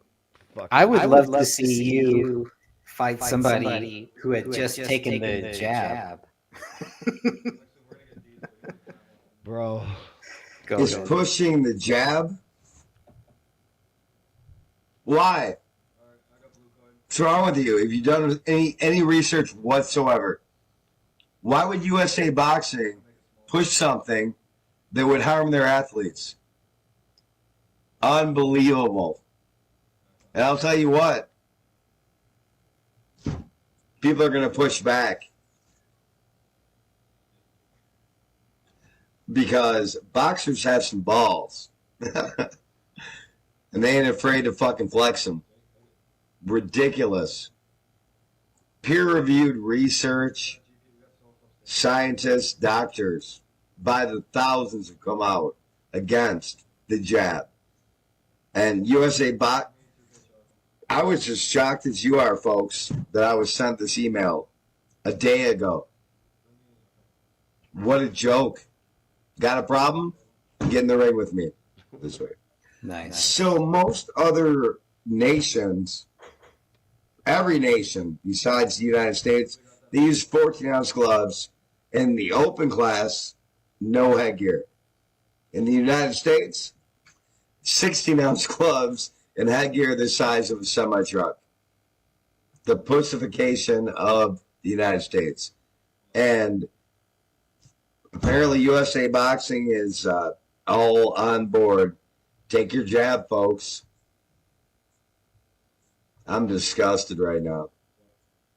Peace. Yeah, got a big mouth. I'm the Ryan Garcia of the amateur boxing world, apparently. Dude, that's wild. I was disgusted. Fuck them. And they are. A lot of them are fucking dumbasses. I'm still echoing. Oh, that's me. Hold up. There we go. This is why we need Kennedy in there. Yeah.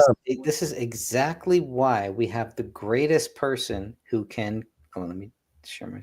We can take control of the. And I keep getting it backward. I don't have dyslexia as far as I know, but for some reason I keep saying these things backward. It is the Secretary of Health and Human Services. I keep wanting. Who was the last Secretary of Health and Human Services? Was it the? It was a tranny. It Right, was a tranny.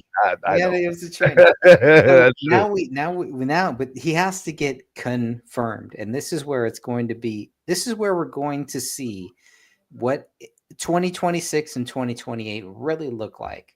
The people that want to confirm all of the people that Trump is trying to get in there, including Tulsi Gabbard, where do they stand? Because they are being voted in too. So all of these senators, this is where we're. I don't really know. I going- mean, the presidential candidate running against Trump wasn't voted in, so maybe they slide right by that too. Yep, but not in this case. But yes, there's some loopholes and everything. We But can how do only we- hope. Yeah. And how do we get Ron Paul in there? Ron Paul fits in here. Ron Paul and Candace Owens, both of those two should be in there. I'm not a big Candace Owens fan, but I don't know that much about her. I was the same way You have with a Tulsi strong Gabbard. black woman that goes against everything that libtards say. Yeah, but that's she's good enough for me. yeah. I give her the nod. I don't know. I don't know that much about her. I think she's young. I'm very cautious about younger people because, they don't know a lot yet. There's like it's like a Jake Paul. They may be great. They may What do you knock mean? out Young people Tyson. know everything. Apparently, I remember when I was young, I knew everything, didn't you? I knew the older I get, Eric, the more I realize I don't know anything. I don't know anything. True. All I True. know is, Jesus Christ is the end. He's the beginning. I know that there are very few things that I will just kind of lay my foundation on and say, hey, this is it. If you try to combat this, we're going to have problems here. We can agree to disagree, but if you try to tell me I'm wrong on these things, I'm going to come after And you. what is the common thread for a lot of the people on the left? They have no spiritual faith in anything. They Right. have no higher power. It's all about them. Yeah. And those are the people we need to reach, though. And that's where I continually fail because it's hard to reach those people. It's hard to reach them. You And cannot reach people who don't want to listen, though. right. Until they're ready. And I was the same way at a certain point in my life. I wasn't ready. I didn't want to These listen people to are different. I have a hard time believing you were anything like these people, Greg. I see a lot of similarities. I Yeah. see a lot. I didn't have the blue hair or anything like that, but I see a lot of similarities that I think all children have. And I think the problem is that Children. we have 40-year-old I have children. children, but they're adults. Eric, I love the way you use that word. Yeah, The Freudian slip. we have 40-year-old children in this Yeah, world. yeah, I'm And 45. once you get to that age, would you agree as you get older, it's harder and harder to try to Back in our day, yes. You ain't changing nothing with these people, man. They don't Before have, the digital era, yes, I would agree with you. So But now I am very concerned that we're going to have 50, 60-year-old children because they don't want to listen to yes, it was Elon Musk that said Generation Y, which would be I guess people who are 30 now, about 30. They're They're, not gonna get they're it the till last truly human generation we're ever going to see. And that's just a fact. And we see proof of this as we see Generation Y, Generation Z, and beyond, like just complete lunatics. And maybe it's because we didn't have social media. I think anybody who grew up before this digital era, we have a responsibility to remind people what it was like before that digital era. And they're not going to understand, and they're not going to get it. They're not going to understand what a paper. Their mind, they're not wired to get it. And that's why Right. But if they resistance is futile with these people. They're not going to change their mind. They're not going to look at both See, Greg, you and I, we look at both sides before we didn't just say Even the Borg does too. If you watch Star Trek in the last, these people are beyond the Borg. eventually, but even the Borg, Their Gene, mind is closed, man. And look at Star Trek. they're eating season toxic 7. food and breathing toxic air and calling people like us conspiracy theorists, man. I know. It's but never going to change. They think it's a good thing. Don't give up on them, Eric. Oh, I've given up on a lot of these. Please don't. And I'm going to continue to. I will not give up on people who are open, possibly, but some people just are not. They may not. The pineal gland has been sealed shut, my brother, and there's no way to unseal it. Our words are not going to unseal a pineal gland, bro. No, you're totally right. Our words aren't, but there is. I love your optimism. I'm an optimist myself. In this case, I'm not. I think you will be. And I think if even some of those people that have shut their mind, or even some people that have wronged you, I think if they come back to you and said, you know what, man, I was sorry. I think if Jamie came back, I've already done that. They come back and then they screw you over, and then they take you over again, Greg. They're not going to change. These people are not going to change. They're not. And as they get older, the chance of them changing becomes even less. Are you saying that if Lori or if Jamie didn't come back to you at this point and say, dude, they can come back and say whatever they want, I'll be like, I'm glad you're doing better. I don't want to talk to you ever again. No, be more cautious, but I never talk to you. No, thank you. No. Have you and I ever gone through that? No. Have me and Damien gone through that? No. Have me and Jeff Hayes? You see what I'm saying? Yeah. Nope. I get it. Nope. No, and I've already been through it with these people. With Lori, like 3 times. I didn't give her 1, 2, 3. I mean, no, none of these people. Nope. You're miserable. You're unhappy. You're fake Christians. You're hanging out with people who are Satanists. Fuck off. Get the fuck out of here. You're married to a tranny. Get the fuck out of here. And it's his fault, though, that the marriage. Fuck off with these people, dude. Seriously. They're miserable, narcissistic nutballs, and I prove it over and over again.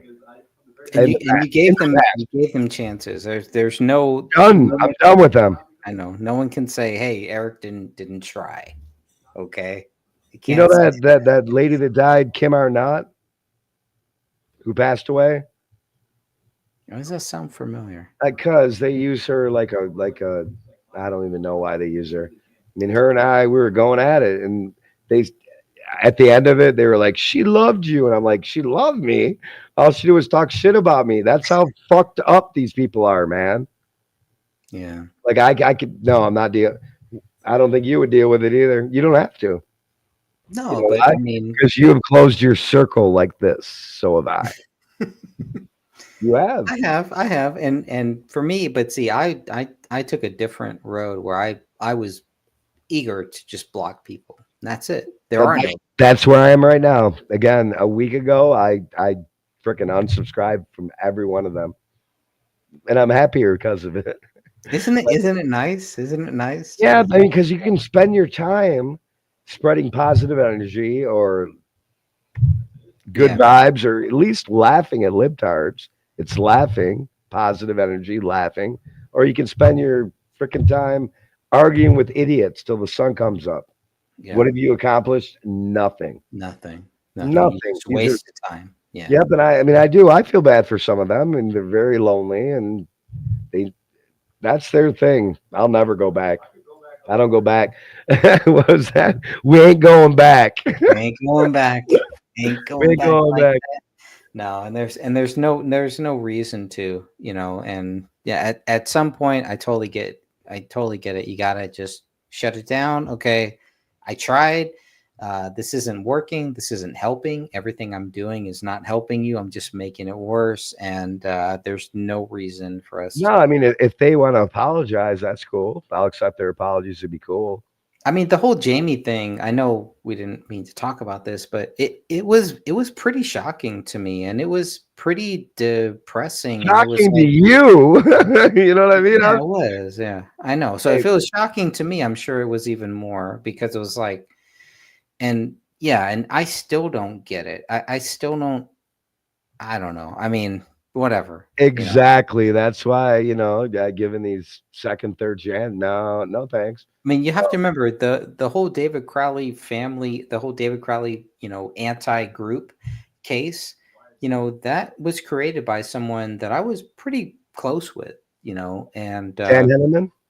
no, she was a person from the UK, and she was a big Crowley supporter, and she What was her name? married, Louise Gibson. Oh yeah, I remember Louis. Yeah. Yes. So Of she was cool with that. She was and she did a couple shows and everything, and then all of a sudden, she gets kicked out of the group, and I was like, cool, okay, go ahead, start your own group and everything. And then all of a sudden that group turns into an anti-Greg group. And it's just like all this anti-Greg stuff and all this anti, Dan Hennon stuff. But it was really more. It was just like what do you guys There you do? go. Trying Just to- like to the people accomplish that have here? exposed the truth, like Alex Jones for decades. They make one wrong move, or somebody else that you don't quite agree with their view. All of a sudden, boom, it's blown up. But it was crazy because I was the person who encouraged her to go and start this group that ended up becoming a hate group. They put Sean Wright in there. They put Judy know. now in there. And it's all of a sudden this group is, all to discredit everything. that Well, we're I mean, to doing. your credit, writing books and going to this level about this, there is a certain amount of government shills that are going to pop in, try to be your friend, only to try to fuck you over. I mean, how often do you think that happened with me?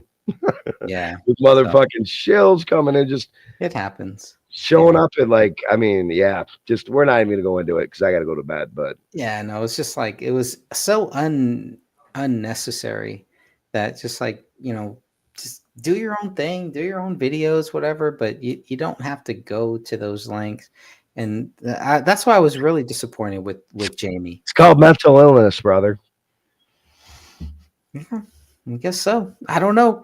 The only thing that I know is you will know them by their fruits. Yeah, If their right. fruits are not good, they're not going to be here. They're not going to show up. They're not going to, do things like what we're doing now. It's not going to. No, they're gonna do things that benefit them.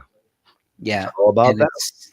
and it's going to be more negative stuff where I'm like, we started this show kind of just talking about the positive things of the next four years. And I love having you on. I always want to have you on, even if you don't agree with me on any of this stuff. And then I always love talking with you about boxing and everything like that. I'm so fascinated by it because I don't know anything about it. So I love learning about it, I don't know why. I've just always loved boxing, even though I'm a big the UFC and I love wrestling. Obviously, I'm a lifelong wrestling fan, but there's something different about boxing. So I've always loved talking with you about that, but you've never Going been fist is primal.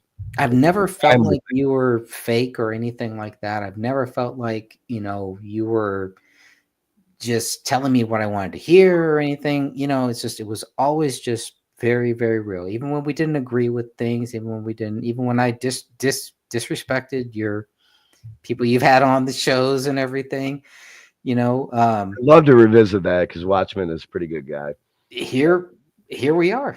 That I still here. look at that and I think, you know what? I back in the day I could have done the exact same thing to somebody you had on, because I'm just going to speak what I feel is on my mind, regardless, even to my detriment sometimes. So we're all men. We come back, and I would not be opposed to that. If he's not opposed to that, we come back and do another show and talk about that, or just bury the hatchet. It's not. And that is why you are very different than the people you are speaking about, my friend.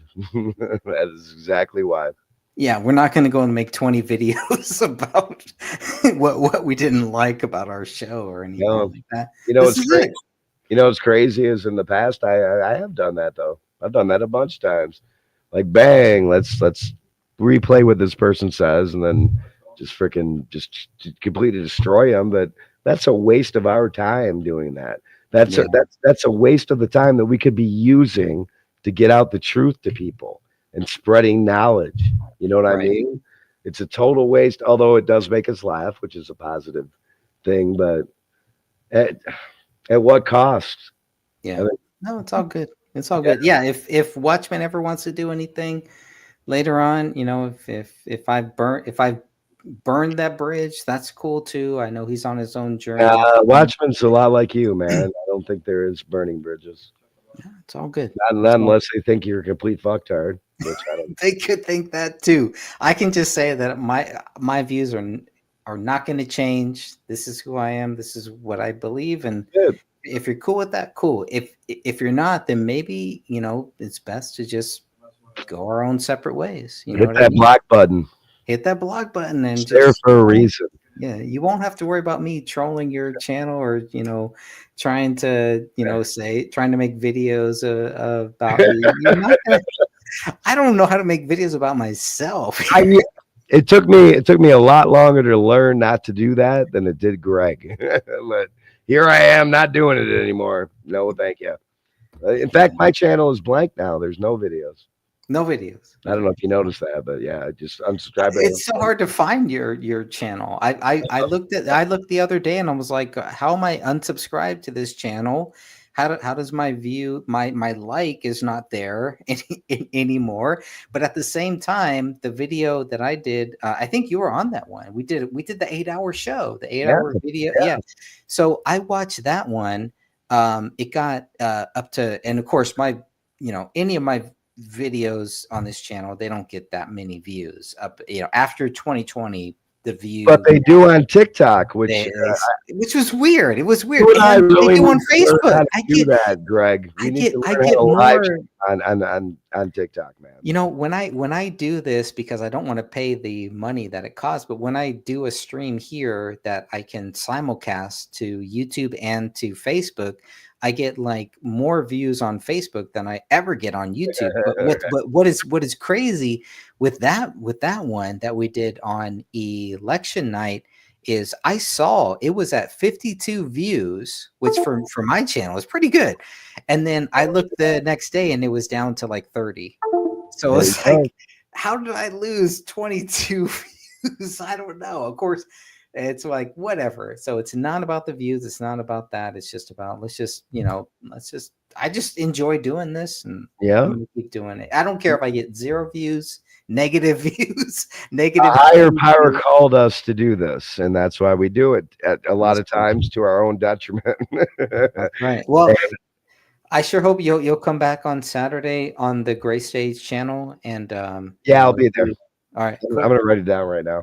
Yeah, pop up in the chat, and I'll share the. I think it's going to be on Catherine's channel. Actually, I think she wants to do it on her channel, but I'll let her know, and we'll try to. Got it down. Until then, welcome to the resistance. Peace.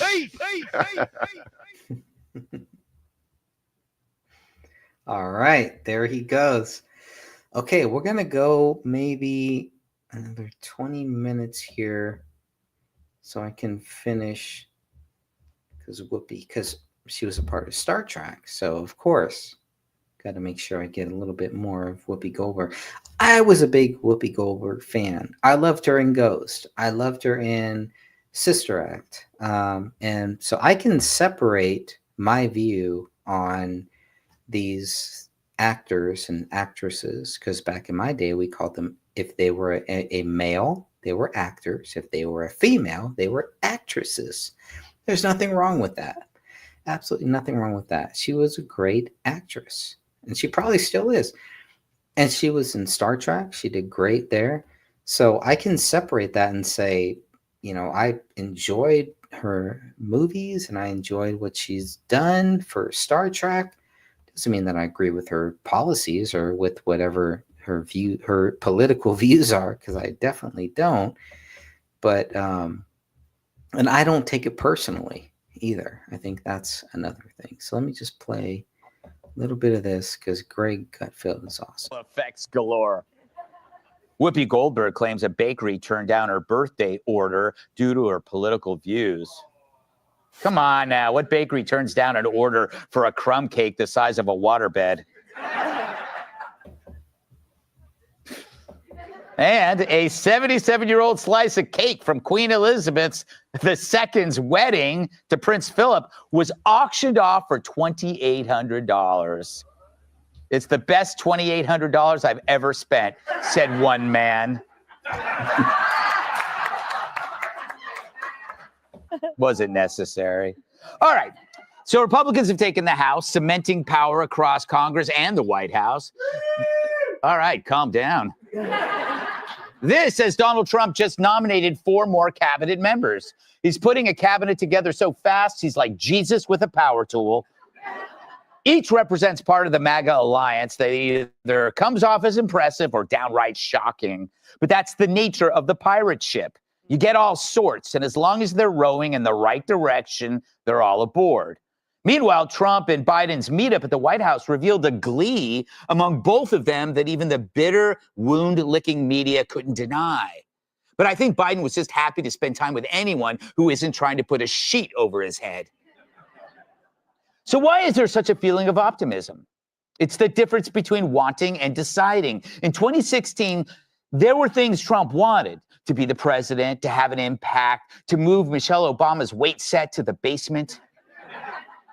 8 years later, though, the wanting has turned to deciding, not just for him, but for Americans too, because we've decided it's time for a big change. This should have happened 4 years ago, but that election was about as secure as the sex swing in Chris Christie's bedroom. Oh my God. It's like the whole country's transitioning, except we're getting our balls back.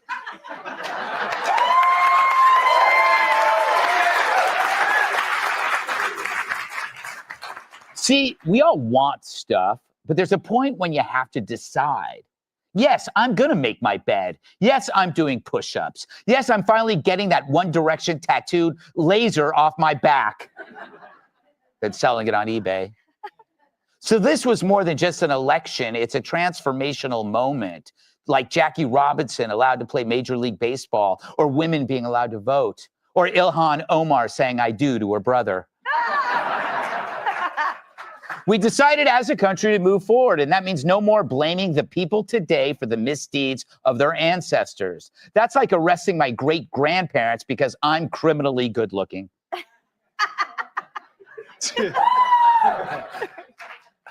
The Dems were looking backward while doing things ass backward, and they got dumped like I did with Taylor Swift. You would too. She snores like Andre the Giant with a sinus infection. But so many people are taking this personally, as if it's a rejection of their entire way of thinking. Now, truly, I want Democrats to feel better. I'm tired of seeing Rachel Maddow weeping at Home Depot. And so many in the media are miserable. And imagine being that distraught and not having your own hair to pull out. Oh my God. But the only way to get over it is to get out of your own head. Forget about identity. Embrace the world around you, family, friends, the people you see as you go about your day. Turn anxiety into curiosity. Instead of worrying about how tomorrow affects you, become curious about how you can affect tomorrow. Research shows that people who dwell on themselves experience more depression, but people who turn outward replace that anguish with curiosity. It's why I installed hidden cameras in the Fox and Friends bathroom. Oh my God. See, identity politics is just a fancy word for me. What do I want? What hurts my feelings? Obsessing over your identity feeds your ego and starves you of precious connections. No wonder a political defeat feels like a wound. But remove identity politics and the ego shrinks like Rachel Levine's nuts in a cold plunge. I mean, compare Trump supporters to their opposites. RFK, Musk, Tulsi, Rogan, Tucker, Vivek. They're all curious, adventurous types with outside interests. They surf, falcon, hunt, fly fish, leave dead bears in Central Park. But they have no time for self-obsession. They literally do not think about themselves. Unlike the noted never-Trumpers who have wounded egos tattooed on their foreheads. Kinzinger, Cheney, Morning Joe. Geraldo's freaking out so bad the state took custody of his mustache. Just look at the most unhinged outbursts on cable TV. the Chrome extension everyone will be using in 2025. I feel like I just found a Google cheat code. This Chrome extension. I think there are a lot of families out there who don't believe boys should play girls' sports. They're not boys. I'm not going to listen to transphobia at this table. I am not going to listen to you call a trans girl a boy. Are you going to allow me to finish my explanation? When you use a word that's a slur, I'm going to interrupt. That's not how it is. They're not boys. They wouldn't give these 13 service members' families the time of day, dude. Time of day. I'm sorry, but Donald Trump hates veterans. He called them suckers and losers. What is wrong with this country that they would choose a message of divisiveness, of xenophobia, of racism, of misogyny over a message of inclusiveness?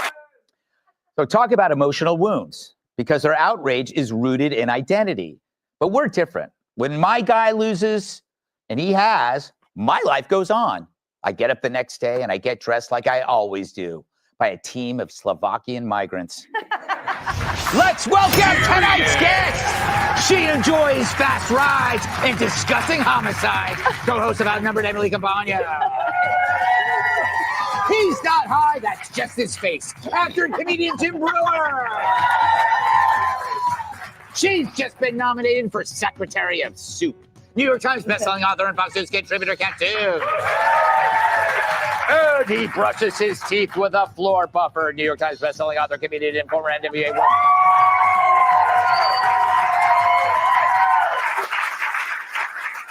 Emily, things are happening so fast. Every time there's a nomination, then there's another one, then there's another one. And I know that I'm experiencing post-election euphoria.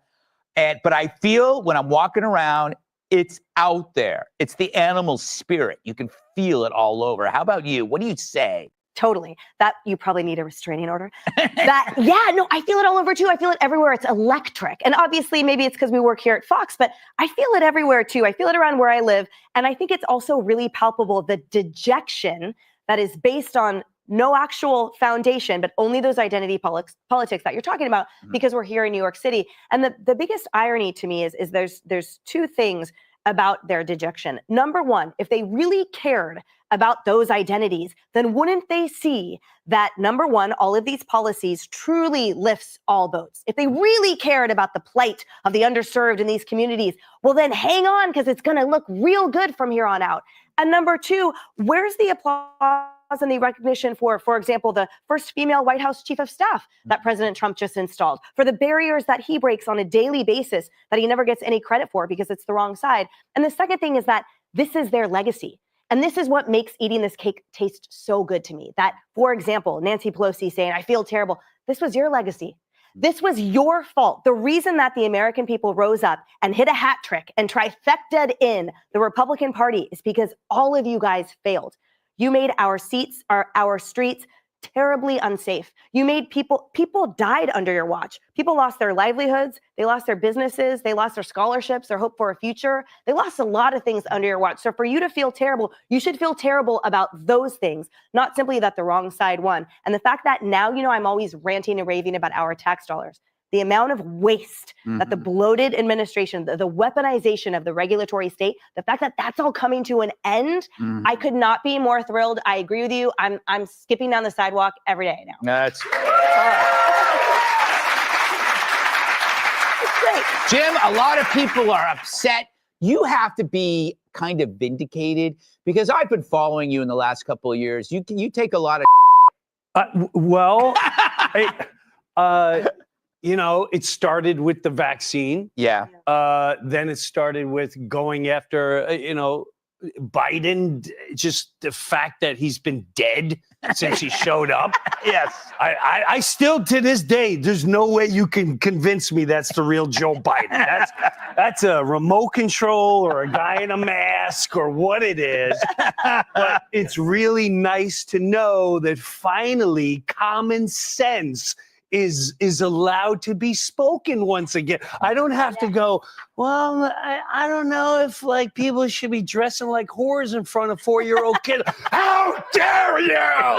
You phobic, disgusting. Whoa. I know growing up in Long Island, some guys with a banana hat in front of the kids, we didn't call it education.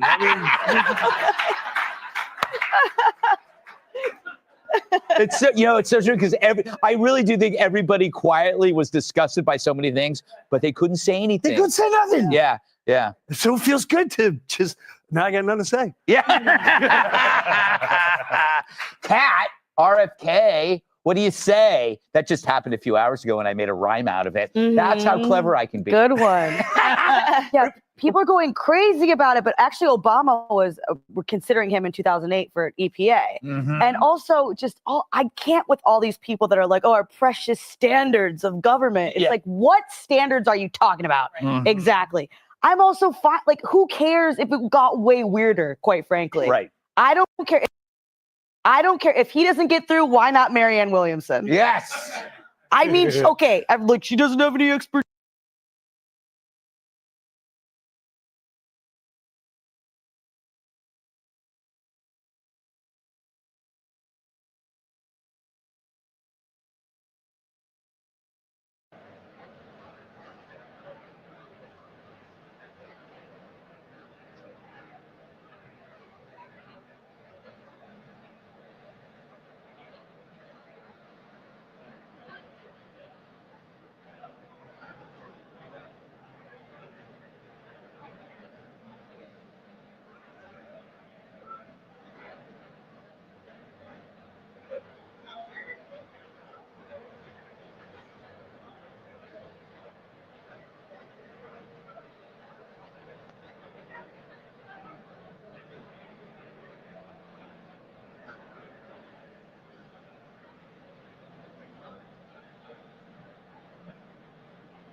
Skip, I know you hate me because I am always asking you for help, but you know I have.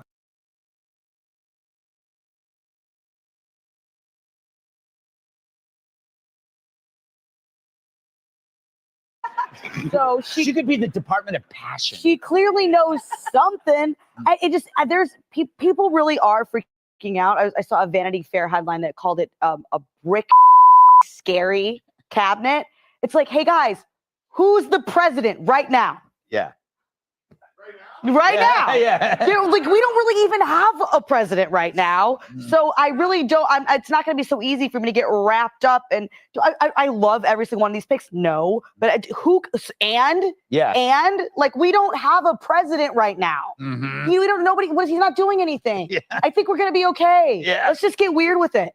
So goes back to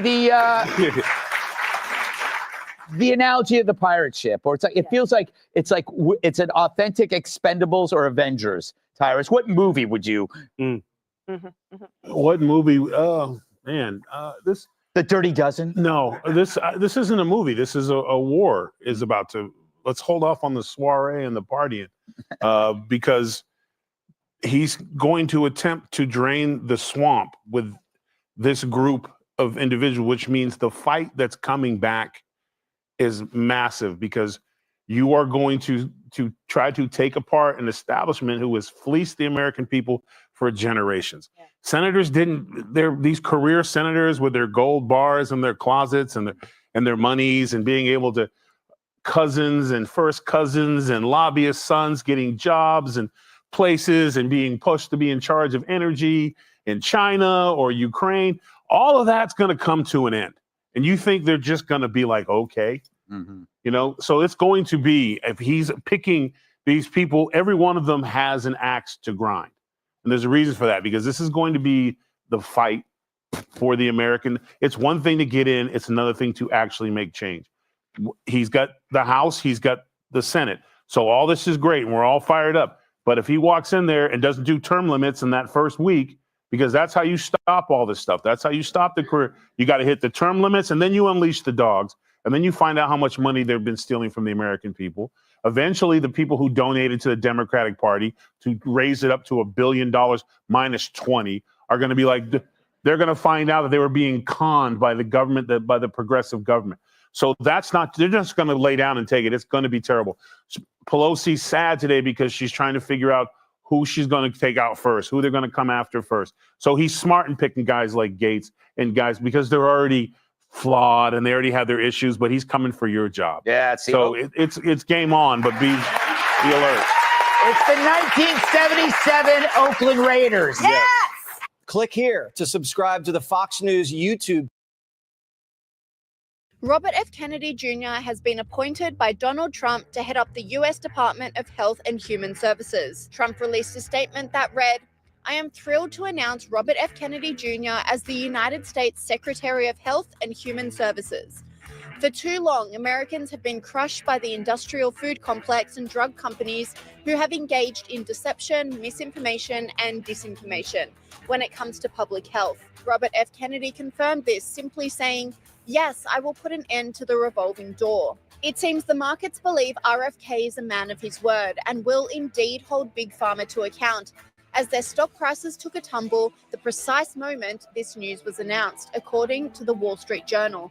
This commentator confirmed the news, saying, "Big Pharma stocks tanked just moments after Robert F. Kennedy Jr. was nominated to be Donald Trump's Department of Health and Human Services Secretary. Moderna down 6%, Pfizer down 2.6%. Why? RFK has vowed to take on Big Pharma as well as the food industry for poisoning Americans. And the leftist media went into meltdown. The New York Times made no attempt to hide their thoughts on RFK, posting on X, "Breaking news, President-elect Donald Trump will nominate Robert F. Kennedy Jr., who has spread false information about vaccines, to lead the Department of Health and Human Services." CNN also voiced their concerns, with the chief medical correspondent Sanjay Gupta slamming the appointment. To steer clear of politics, but this really isn't about politics, because this is somebody who has been, Robert F. Kennedy Jr., who has been pushing quackery, who has been pushing lies, who has been pushing conspiracy theories. You've been talking to experts in the health community, the medical community, preparing for him, RFK Jr., to be given some sort of role in health. What have they Quackery. said? Well, you know, it's not often that the entire medical and public health community is going to be in lockstep on something, but they're pretty close on this in terms of their significant concerns. And this shows how out of step they are then. If they are so anti-Kennedy, this shows how out of step they are. And Kennedy is going to do what needs to be done to try to heal this country from a health perspective. How many people do we have in this country? How many people do you know personally that have cancer, that have health problems, that have chronic diseases? And what have we seen? What has anybody in the government ever done to try to make that better? Is your chronic disease better? Is the health organization better? Is anything dealing with cancer? Has cancer gotten better with the Susan B. Komen stuff? With the every year we do this little pink ribbon. Has any of that helped to combat the cancers that people are getting? Do we really want to solve the problem of cancer, or do we just want to act like we are and just go along to get along? That's the problem. That is why Trump is putting RFK Jr. in this spot, because we can actually do something. Why are these people so scared? Why do you have Jake Tapper and you have Dr. Sanjay Gupta? Why are they looking so scared, and why are they so fearful of what RFK Jr. is saying? And if it's quackery, then say what is the quackery. But they don't. They just want to try to discredit RFK Jr., but they cannot debate him. Will either of these two people debate RFK Jr. on the facts? I highly doubt it. And if they did, then that would really help the public, and that would help them. If they are sincere people, that would help them to understand why we need RFK Jr. as the Secretary of HHS. Horror, even. Somebody said to me today, I can't think of any single individual who'd be more damaging to public health. But they never say why, and they never give anything that, well, what he said is bad, or hey, he wants to take fluoride out of our water. Why is that a bad thing? These are things that Alex Jones and other people have been saying for years.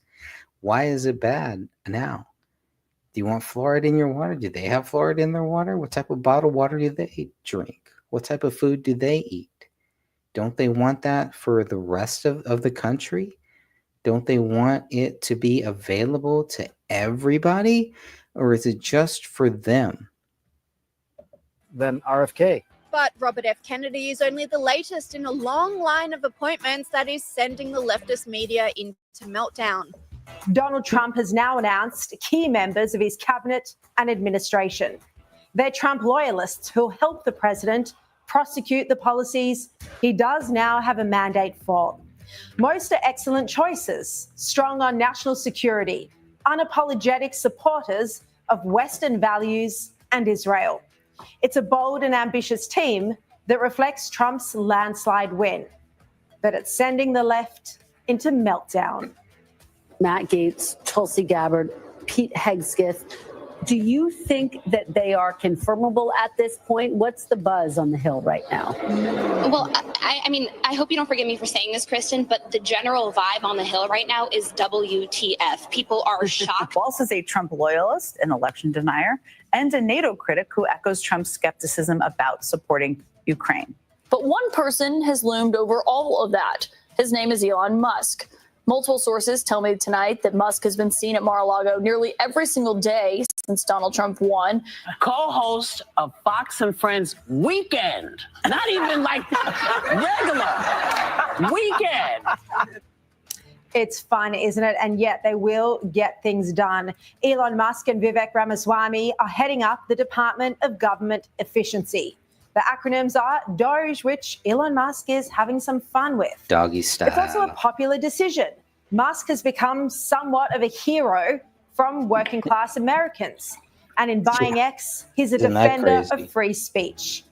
And having Musk, one of the smartest men in the world, in charge of slashing bureaucracy, well, it can only be a good thing. And it'll all be transparent. They keep, how do they say, how do they deal with a billionaire, a trillionaire, whatever, possibly Elon Musk, the richest man in the world? How do these crazy people deal with the fact that he is more relatable to the average American like me, who is constantly looking in their pocketbook? How do they deal with that? That he can relate more to the average person in this country than all of these other people. these elitists who act like they are not elitists. Elon Musk is not trying to hide his status. He's not trying to hide, how much money he makes or anything like that, but he can still relate to the average American citizen. Why can't they do that? And that is a big, big difference. And you can understand where the disconnect is, and you can see why they can't relate to us, but a person, the richest person in the world possibly can. We are living in the Tony Stark era. We are living in the Avengers Phase 1 era here. And it's awesome. It's great to see. Now, I don't want to get to Phase 3 in the Avengers, but I'm going to happily live here in Phase 1.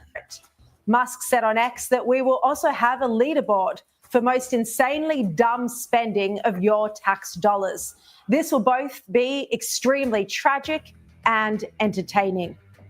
Yeah, now, and this Musk is cut another thousands good of thing. jobs when he took over Twitter. The more, when the people, if they actually are willing to learn about where our money is really being spent and what it is going to, once they, like Elon Musk did with Twitter, he opened up the books. And when he does that with our government and he opens up those books, and Vivek Ramaswamy, when they open up the books and we can see this is where your money has been going for the last 4 years. Is that where you want your money to go? It's going to raise a lot of questions, just like the border thing.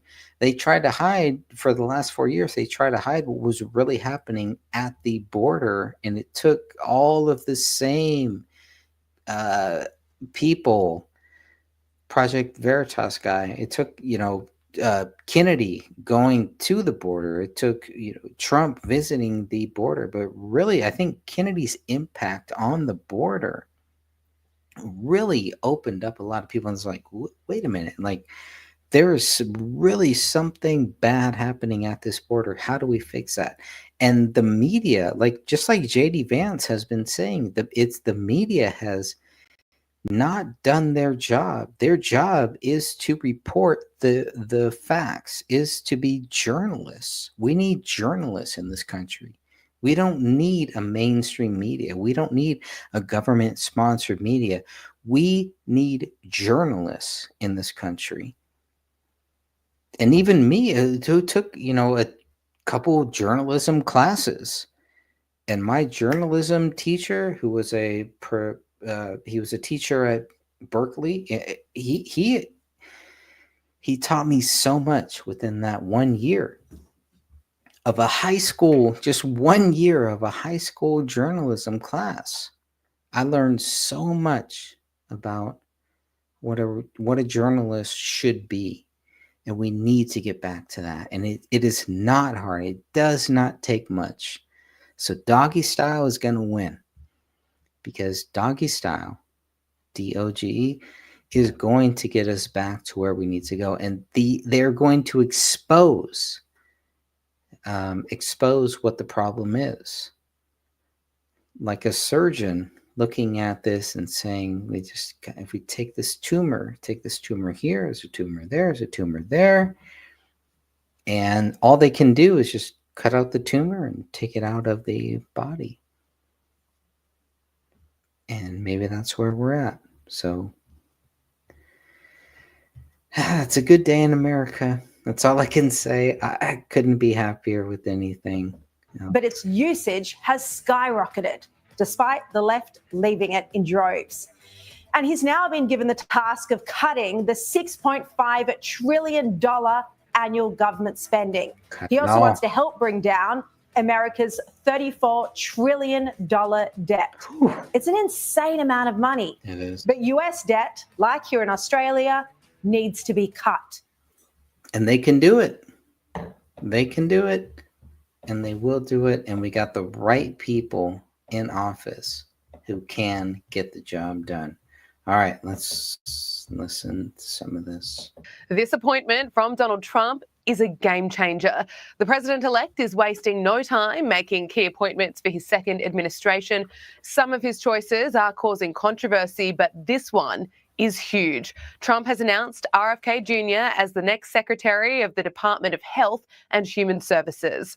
We've grown now to accept chronic disease conditions as normal. But now, in 2024, we're finally waking up to this cataclysm and we're asking ourselves, how in the world did this happen? A big part of it is our diet. Enough is enough. President Trump and I are going to stop the mass poisoning of American children. RFK Jr. suspended his campaign as an independent to throw his support behind Donald Trump, and he says he is committed to making America healthy again. And that is desperately needed because right now, America has the highest rate of people with multiple chronic conditions, an obesity rate that is out of control, and the lowest life expectancy among high-income countries, according to a Commonwealth Fund report. And RFK Jr. is on a mission to turn this around. I have said a prayer to God to put me in a position where I could end the chronic disease epidemic. Watch this before drinking plant-based milks. Oat milk latte. Protein in oats acts almost exactly like gluten. And oats in this country, even organic oats, have glyphosate, Roundup. It's pure sugar and pure lectin. Maybe you want it. What about almond milk? The skin of almonds has a really nasty lectin that will tear up your gut and hurt your health. What about cashew milk? Cashews are part of the poison ivy family. Coconut milk has medium-chain triglycerides, which are actually really beneficial fats, particularly for weight loss. So, coconut milk can be a healthy choice, but there's actually one other drink that actually blows it out of the water. A lot of people are surprised that most of our weight loss or gain is actually controlled by the bugs that live in our gut. And we now know from both animal studies and human studies that there are lean bacteria and there are obesogenic bacteria. One of the tricks is to give lean bacteria what they want to eat. Avocados are really one of the best foods that you can eat. They're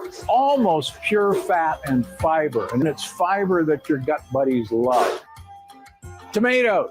Now, remember, tomatoes are not a vegetable. They are a fruit. And the scary thing about tomatoes is that the peel and the seeds have lectins. In fact, fairly nasty lectins. So if you have issues with joint pain, arthritis, this is not your friend.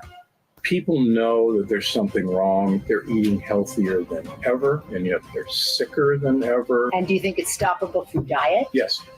Really? Yes. It all comes down to this key aspect of your biology. And most doctors have no idea about it. Instead of following the blanket advice doctors give to everybody, you need to figure out which gut type you are and start from there. That's when you can start to notice some big changes in your health. If you feel sluggish, bloated, or gassy after eating, if you struggled with consistent weight gain, or if you feel completely drained of energy even first thing in the morning, there's a very good chance you'll fall into one of the three major gut types. Finding out your gut type is the first step to getting your bloating, weight gain, or low energy under control. And I've included a link to a simple quiz you can take to learn yours. It's only a few easy questions. It'll take you less than a minute to finish, and at the end, you'll receive custom tailored information about your gut type. This information is completely So what does the Maha movement look like? Well, RFK Jr. says that he wants to clean up corruption and stop the revolving door between industry and government. He's flagged banning ultra-processed foods in school lunches, getting rid of artificial food colouring, as well as some additives and chemicals that are in food. He wants to lobby against fluoride in the water system, ban toxic chemicals, and he wants to make alternative healthcare a bit more mainstream. But media outlets like MSNBC today are freaking out and are once again pushing fear. And here we are. It is really hard to believe. But Nicole, we're going to see probably the best of the best career staff leaving these agencies potentially hollow that he would oversee. You would have noticed countless publications labeling RFK Jr. as... Yeah, if that's the best of the best, if the best of the best are people who, don't understand what RFK is talking about, what RFK Jr. is, working on, then that's not the best of the best. And I think that's what this host is gonna an anti-vaxxer, but that is something Haitians labeling RFK Jr. as an anti-vaxxer, but that is something he says he is not. What he is anti-vaccine mandates. He says he wants more rigorous testing of vaccines, and he recently told NBC News that he's not going to be taking anybody's vaccines away, but people ought to have the choice. I've never been an anti-vaccine.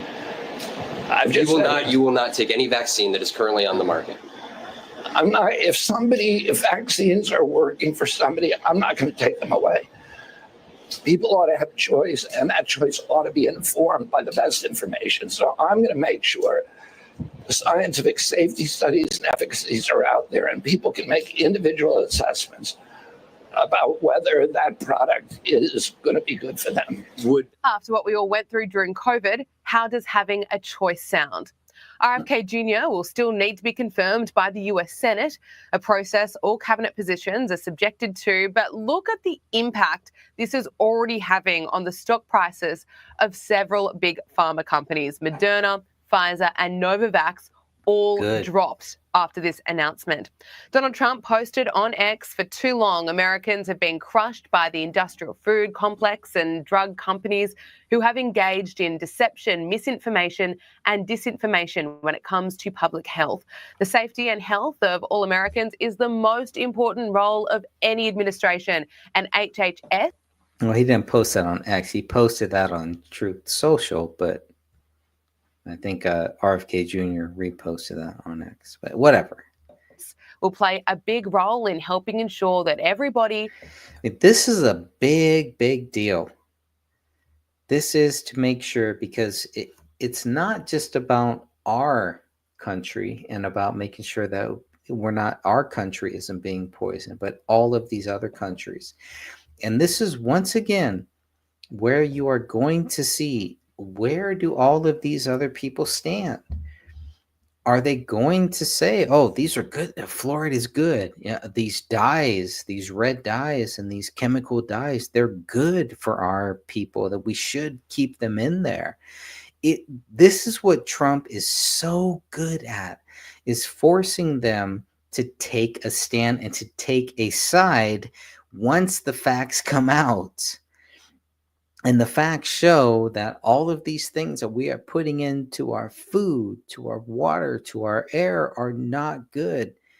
And Trump is so good about getting the conversation going. And then you have a guy like RFK Jr. who is excellent at giving you the data to look at and not forcing things, because all that they want to do, everything that all of the anti-Kennedy people, they want to force something on you. And Kennedy is saying, we're not going to force this. We're going to give you the data, give the public the data so they can make an informed decision on what they want to do with their life, with their body, with their choice, with their children.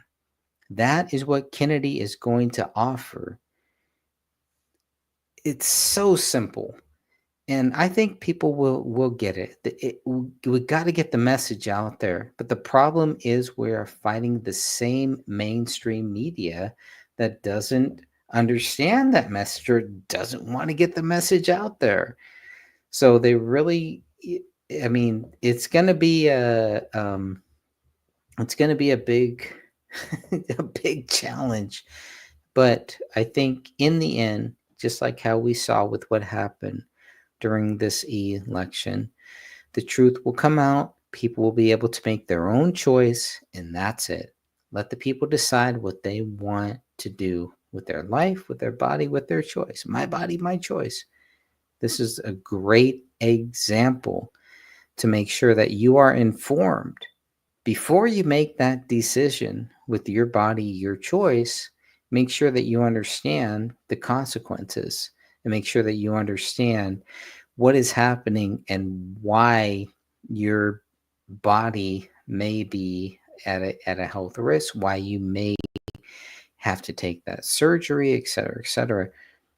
And let's get the people informed so that they can make an informed educated decision on what they want to do with their life. I don't see anything wrong with that. Will be protected from harmful chemicals, pollutants, pesticides, pharmaceutical products, and food additives that have contributed to the overwhelming health crisis in this country. Mr. Kennedy will restore these agencies to the traditions of gold standard scientific research and beacons of transparency to end the chronic disease epidemic and to make America great and healthy again. RFK Jr. posted on X, "I will provide Americans with transparency and access to all the data so they can make informed choices for themselves and for their families. My commitment to the American people is to be an honest public servant. Let's go." Commentator Alex Stein joined Power Hour to discuss Trump's return to the White House. But we are learning more about Donald Trump's campaign blueprint that won Trump the White House. Founder of Turning Point USA, Charlie Kirk, has revealed that the Trump campaign didn't spend a whole lot of time door knocking, and they deliberately sidestepped the mainstream media like outlets like CNN and MSNBC, but they still managed to win the information war. Take a listen. So what Donald Trump's campaign did is they hacked the 2024 election, not in a way that people would think, where they said, wait a second, everyone has a supercomputer in the right-hand pocket. Why are we worried about what CNN is saying or MSNBC is saying? Why don't we win the information war? And then finally, the kicker, they said, why don't we go on the most ambitious, over-the-top, low-propensity voter communication strategy on Theo Von, Joe Rogan, Nelk Boys, Logan Paul, influencer strategies, right? The world's first titanium nonstick pan. It's going to blow your hair back. I'm Mike Pagale, 3 Mission. Looks like it worked. It worked swimmingly. I mean, and it's honest that all of the people on the left, they said, oh, well, Kamala Harris is doing a great ground game. She's going and knocking on people's doors. Nobody likes it when a stranger knocks on their door. It's anxious. Like, why is this weirdo knocking on my door? No solicitors. Lord knows what they look like. So, yeah, Donald Trump did a non-mainstream media, alternative media campaign that was much bigger and more effective than Kamala Harris could ever dream about doing. And you saw that she spent $100,000 on building a set so she could go on Call Her Daddy. I mean, it's absolutely ridiculous. She spent $1 billion on a campaign and she lost. And then on top of that, she's $20 million in debt. So none of this makes sense, in my personal opinion. It's just, I'm so happy that they did an unorthodox method of not just texting people and knocking on doors. And that's why Donald Trump won, because of those people, like I said, Theo Von, Joe Rogan, and Kamala Harris was way too scared to go on Joe Rogan. That's all you need to know. Let's look at the Harris campaign. You mentioned it's in debt. It spent more than $1 billion in 3 months. Records show that $1 million went to Oprah Winfrey's production company, Harpo, even though Oprah claims that she personally was not paid. And as you mentioned, the Harris campaign spent $100,000 building a studio to record a podcast episode on Call Her Daddy. If you were a donor learning about this kind of crazy spending, how would you feel? I mean, they should be absolutely upset. Or, I mean, I know we're on Sky News, but I mean, I would be very pissed off because if you look at this campaign, you're giving your hard-earned money, and then they're going to go spend it on a studio and spend $100,000 when you're in DC or New York, and there's a million different studios that you could rent and decorate the studio for a fraction of the cost of $100,000. So this is what happens when you have incompetent people in charge. They waste money and they end up in debt, and that's why we're so lucky, and I'm so thankful that Kamala Harris is not the president, because if her campaign is $20 million in debt, America would probably be $200 trillion in debt. Great point, Alex. Look, some journalists still just can't He's comprehend why Donald Trump won the election and are coming up with excuses on television. They set Kamala Harris up to fail. That was a 3-month campaign, and she was supposed to introduce herself to the American people. No wonder people were Googling, did Joe Biden drop out? And so... No. You're saying 3 months wasn't long enough? It was too long. It was long enough. It was long enough. No. If they had a primary... It's not that they didn't have time to introduce. They met someone they didn't like them. I love that. 3 months was too long. Bill's exactly right. And this is the problem, too, with Kamala's campaign, is that she's been the sitting vice president for nearly 4 years, and she acted on the campaign trail as if she wasn't in charge of anything. So the fact that she can just be honest at the fact that she's been making decisions and our country's doing bad. So she tried to just lie and create this new narrative that she's going to be a different president, even though she's the sitting vice president. Somehow when she becomes president, everything's going to get better. It was just such a lie. It was just so disingenuous, just like her whole entire campaign. So I'm really not surprised that Bill Maher would say that, because she got dominated. Everybody knows that, and nobody saw that coming. She got beat in every swing state. And that's why, because she's not likable, she's disingenuous, and we don't need 3 months. She's been the vice president this whole time. There you go. Okay. Anything else I have here? Let's see. Oh, Big Pharma.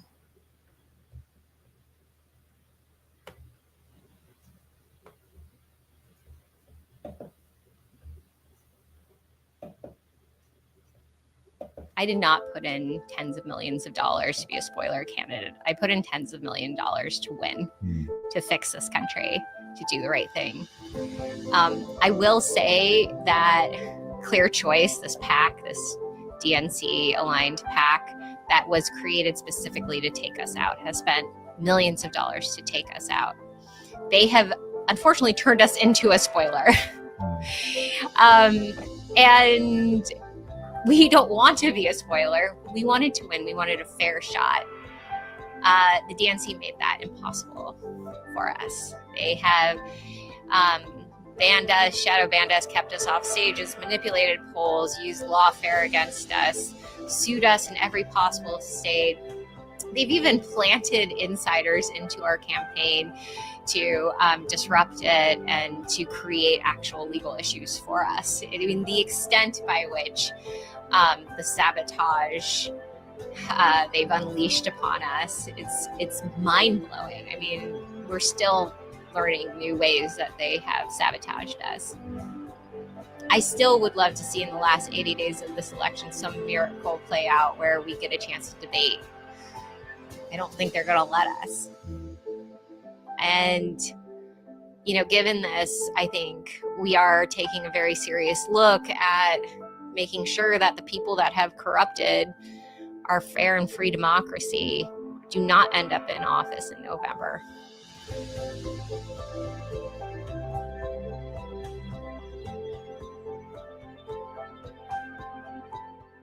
Can I ask you about RFK? Because just moments ago, his running mate said they were considering endorsing you.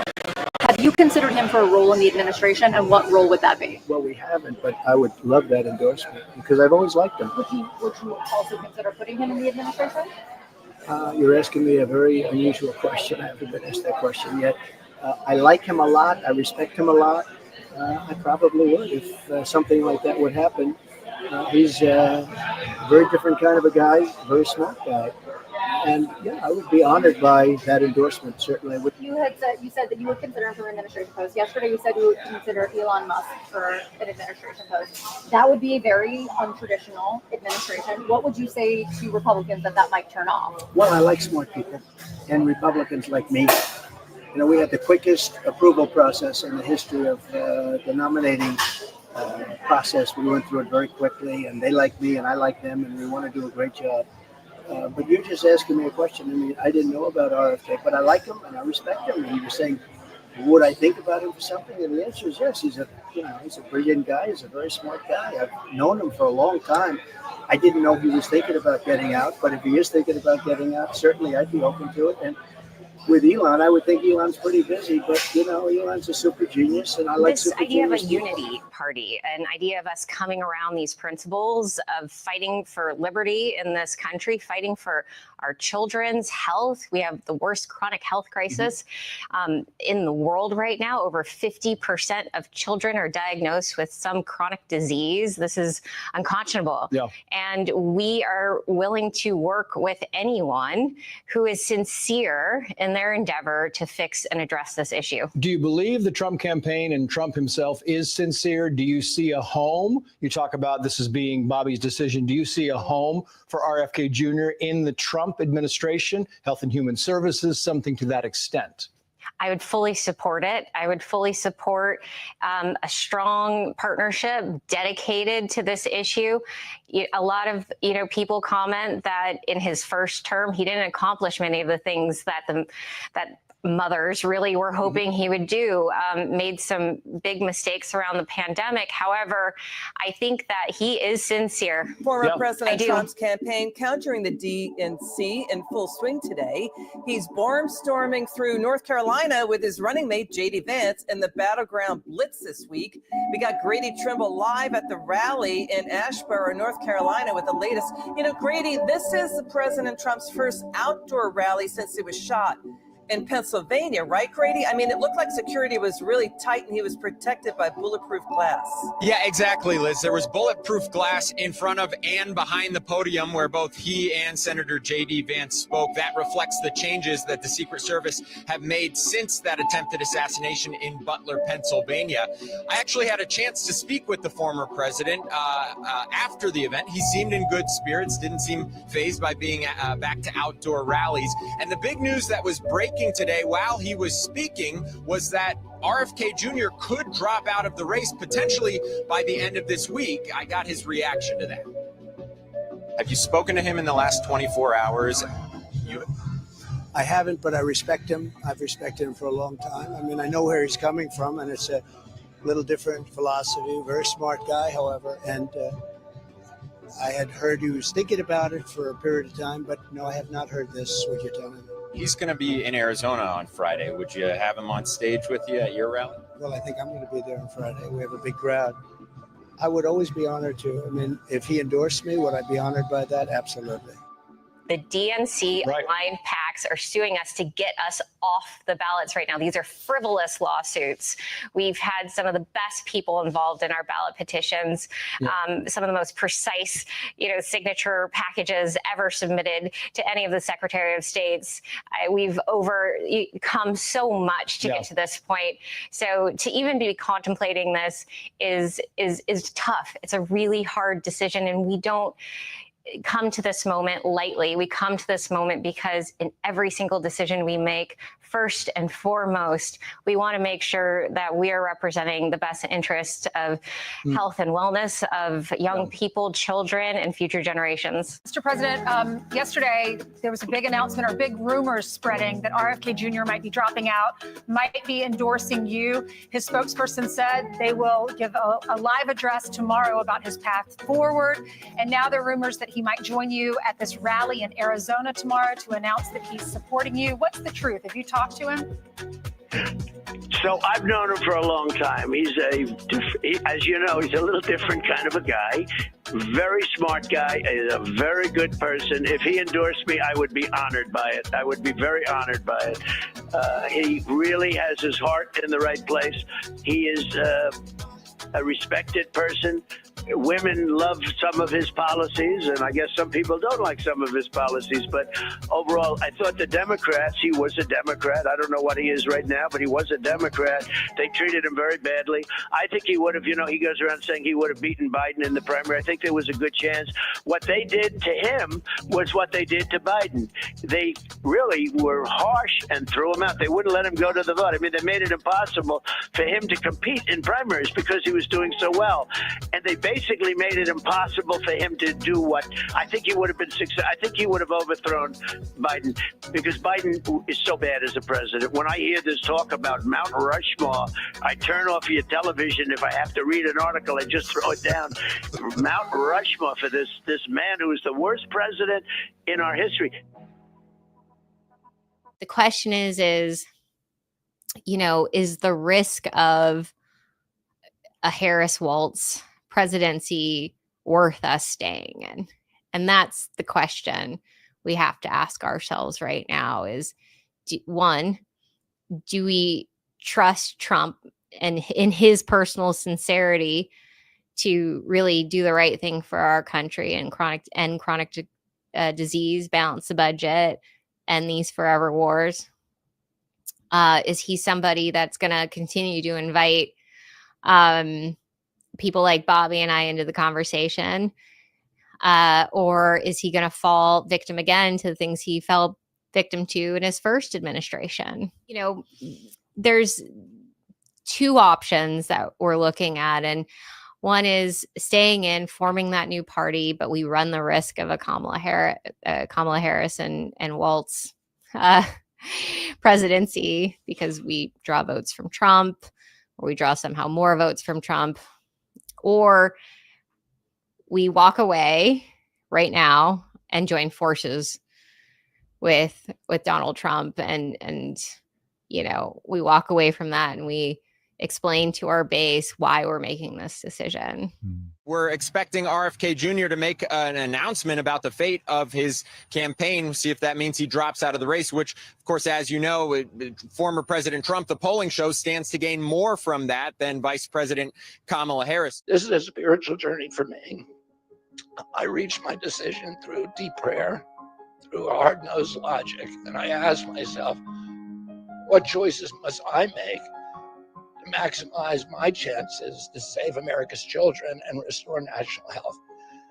I felt that if I refused this opportunity, I would not be able to look myself in the mirror, knowing that I could have saved lives of countless children and reversed this country's chronic disease epidemic.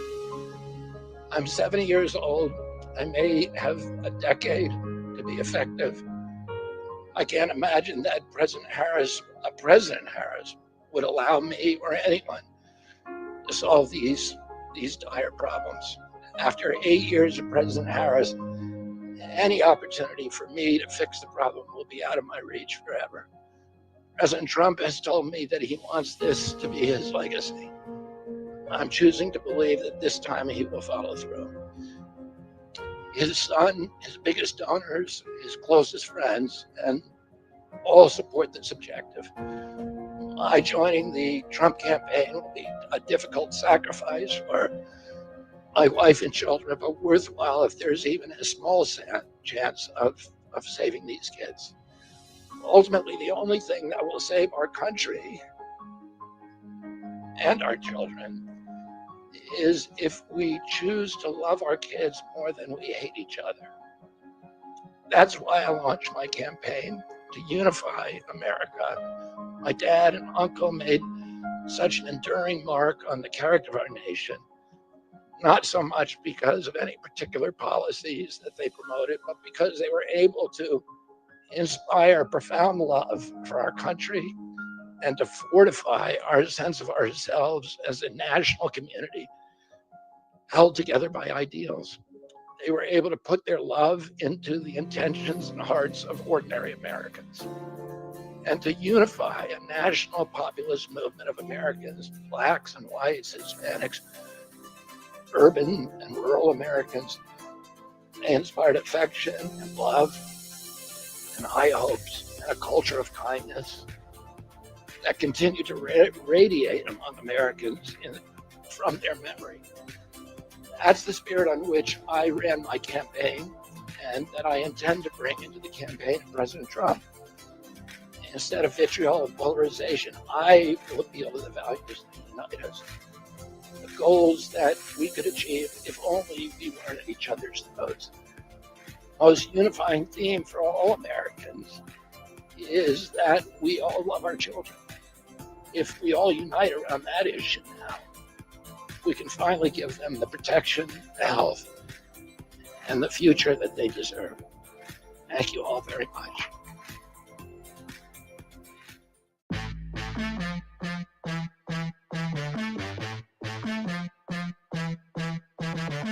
We just had a very nice endorsement from RFK Jr., Bobby.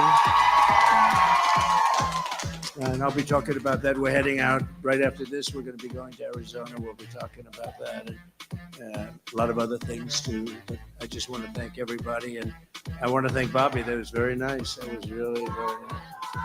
That's big. He's a great guy, respected by everybody. Yeah. So, President, what kind of cabinet or advisor positions are you considering for RFK Jr.? You get the microphone? I'm just going to go right now, and we're heading out to Arizona. But he's really a terrific guy, and I've had a long-term friendship with him. He's a very talented person. It's an honor. He just announced, and it's a great honor. It really is. He's very popular. He's very smart. He has a great family, wonderful family, and so I'm going to say hello to him now. He says he's going to stay on the ballot in 40 other states. Is that sufficient? Do you think he should try to get off the ballot in all states? Well, I think they're trying to get off the ballot. I mean, we'll see. I mean, they're going to have to work that out. I think having his support is. Mr. President, RFK, his words about your policies and praising your policies, is that to help you beyond affiliated like the North Carolina Unit vote and the Jewish vote? Well, I think so. He's just a respected person. Not everybody agrees with everything he says, but that's true with everybody. But he's a very respected person. He's really a very beloved person in many ways. I mean, he's beyond. I think, frankly, if the Democrats had treated him very badly, and then they ended up treating Biden the same way as they treated him, but they treated him very badly. I think if he ran in the Democrat primary, he would have beaten Biden.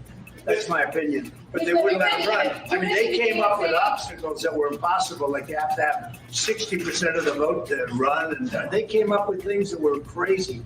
But they didn't want him running. I think if he would have run in the Democrat primary, I think he would have won. I think he would have beaten Biden. RFK Jr. has falsely said that the COVID vaccine is the deadliest vaccine ever made. What is your response to that? Well, I'm going to have to see, because I haven't seen him yet. I'm going to see him in a little while. The DNC waged continual legal warfare against both President Trump and myself. Then, when a predictably bungled debate performance precipitated the palace coup against President Biden, the same shadowy DNC operatives appointed his successor, Vice President Harris, has not appeared in a single interview or an unscripted encounter with voters for 35 days. This is profoundly undemocratic. How are people to choose when they don't know whom they are choosing? And how can this look to the rest of the world? My father and my uncle were always conscious of America's image abroad because of our nation's role as the template for democracy, the role model for democratic processes, and the leader of the free world. Instead of showing us her substance and character, the DNC and its media organs engineered a surge of popularity for Vice President Harris based upon, well, nothing. No policies, no interviews, no debates, only smoke and mirrors and balloons in a highly produced Chicago circus. How did the Democratic Party choose a candidate that has never done an interview or debate during the entire election cycle? We know the answers. They did it by weaponizing the government agencies.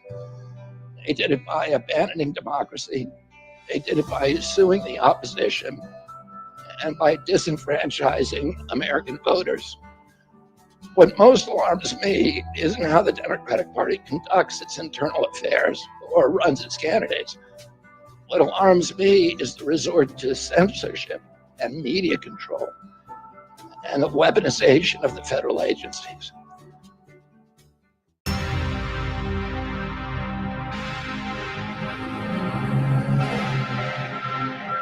Tonight, I'm very pleased to welcome a man who has been an incredible champion for so many of these values that we all share, and we've shared them for a long time. I don't think too many of you people have heard of him. He's very low-key. He's a very low-key person, but he's highly respected. He is a great person. I've known him for so long. For the past 16 months, Robert F. Kennedy Jr.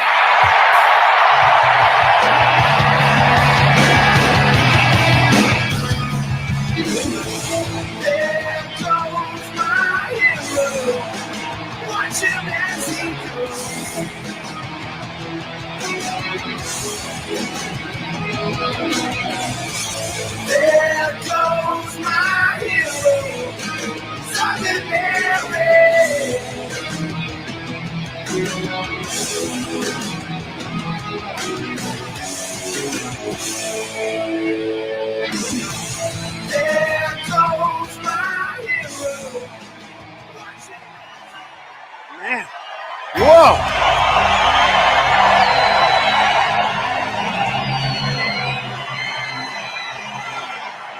And he deserves it.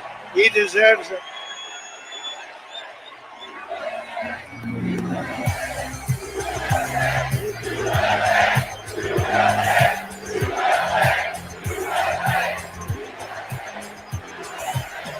For the past 16 months, Bobby has run an extraordinary campaign for President of the United States. I know, because he also went after me a couple of times. I didn't like it.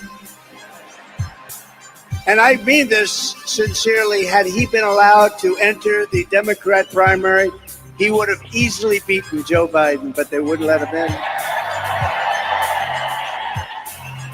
They put up rules. I've never seen rules like he had to have 65% of the vote in order to run, little things like that. His candidacy has inspired millions and millions of Americans, raised critical issues that have been too long ignored in this country, and brought together people from across the political spectrum in a positive campaign, grounded in the American values of his father, Robert Kennedy, a great man, and his uncle, President John F. Kennedy.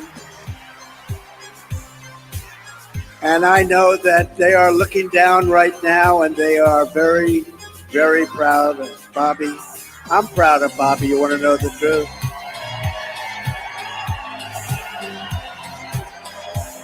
And I also want to salute Bobby's decades of work as an advocate for the health of our families and our children. Nobody's done more.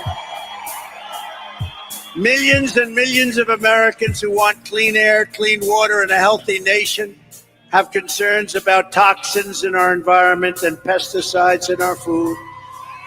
That's why today I'm repeating my pledge to establish a panel of top experts working with Bobby to investigate what is causing the decades-long increase in chronic health problems and childhood diseases,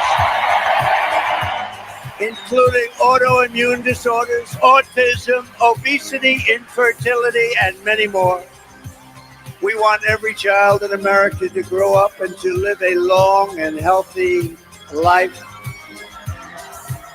Thank you. Thank you, President Trump.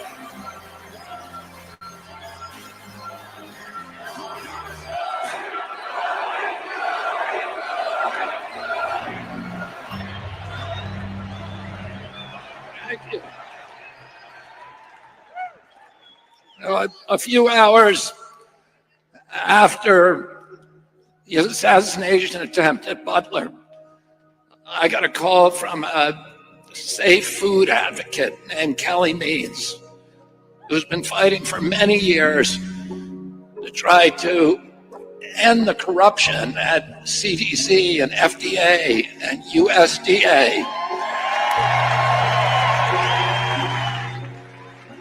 And these institutions, these regulatory agencies are actually run by the big food processing companies, the big ag and the chemical companies that they're supposed to regulate. And he said to me that he'd been advising me for many years on my campaign.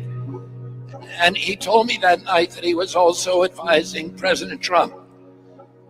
And he asked if I would talk to President Trump. And I said, of course. And about a few minutes later, I got a call from the president. And we talked. We had a very good talk. And then he invited me to come see him the next day. And I went to Minneapolis and saw him. We met again a couple of weeks later in Florida. And we talked about, not about the things that separate us because we don't agree on everything, but on the values and the issues that bind us together. And one of the issues that he talked about was having safe food and ending the chronic disease epidemic.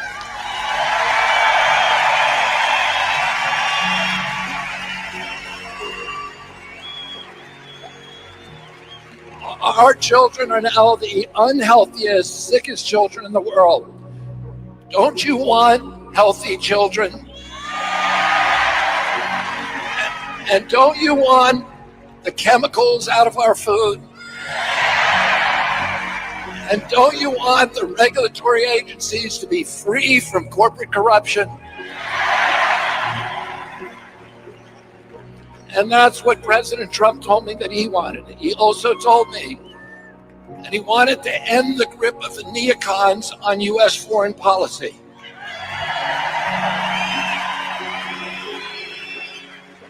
He said he didn't want any more $200 billion wars in Ukraine, that we could use that money back here in the United States.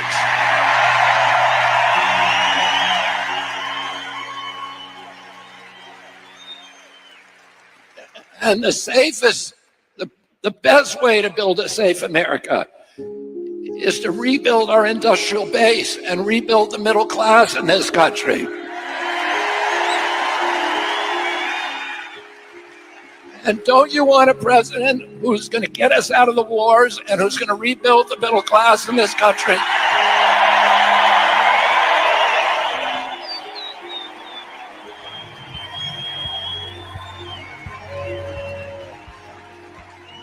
And he told me that he wanted to end the censorship because the whole basis of American democracy is the free flow of information. And we know that a government that can silence its opponents has license for any kind of atrocity. And can you think of any time that you can look back in history and say that the people who were censoring were the good guys? They're always the bad guys, because it's always the first step down that slippery slope to totalitarianism.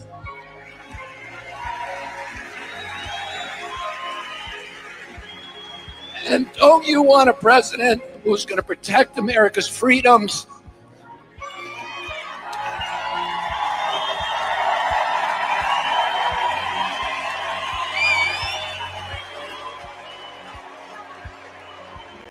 And who is going to protect us against totalitarianism?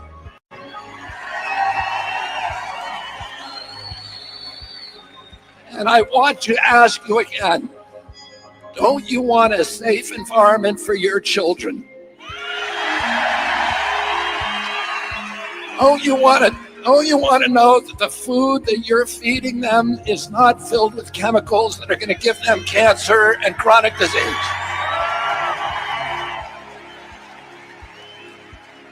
And don't you want a president that's going to make America healthy again? Thank you all very, very much, and God bless you, and God bless America.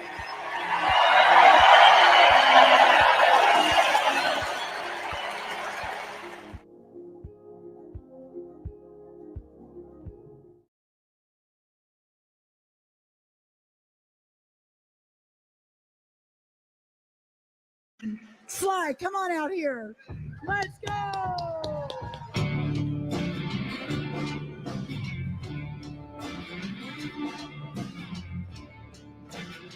Oh, thank you, everyone. Boy, I need Spanish lessons. No question about it. Right away. Enrolling tomorrow.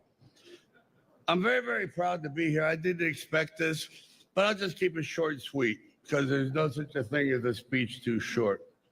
When I did Rocky, if you remember, the first image was a picture of Jesus, and it says Resurrection AC Club. I found a church that had been converted to a boxing ring. So the image pans down from Jesus onto Rocky being hit. And at that moment, he was a chosen person, and that's how I began the journey. Something was going to happen. This man was going to go through a metamorphosis and change lives, just like President Trump.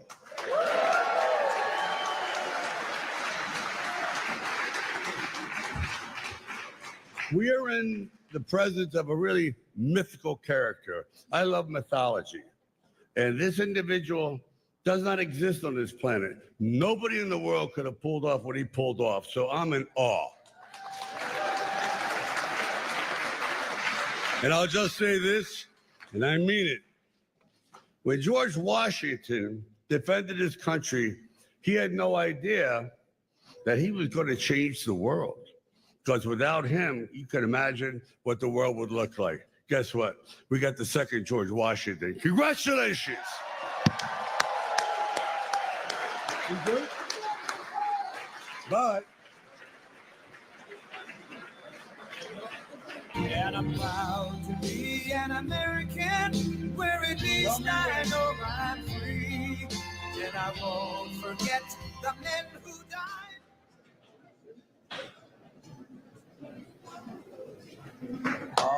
And I'm proud to be an American. Please welcome the President of the United States, Donald Trump. Thank you. The men who died, who gave that right to me, and I gladly stand up next to you and defend her still today. 'Cause there ain't no doubt I love this land. God bless the USA.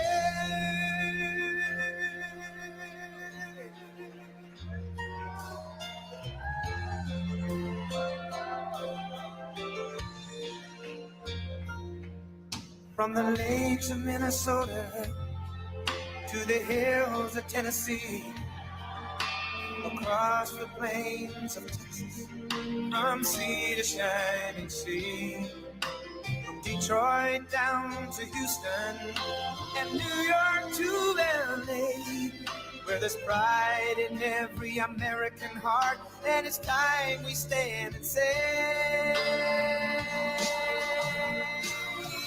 that I'm proud to be an American, where at least I know I'm free.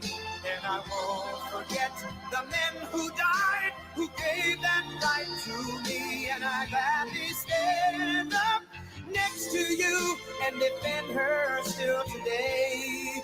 'Cause there ain't no doubt I love this land. God bless the USA.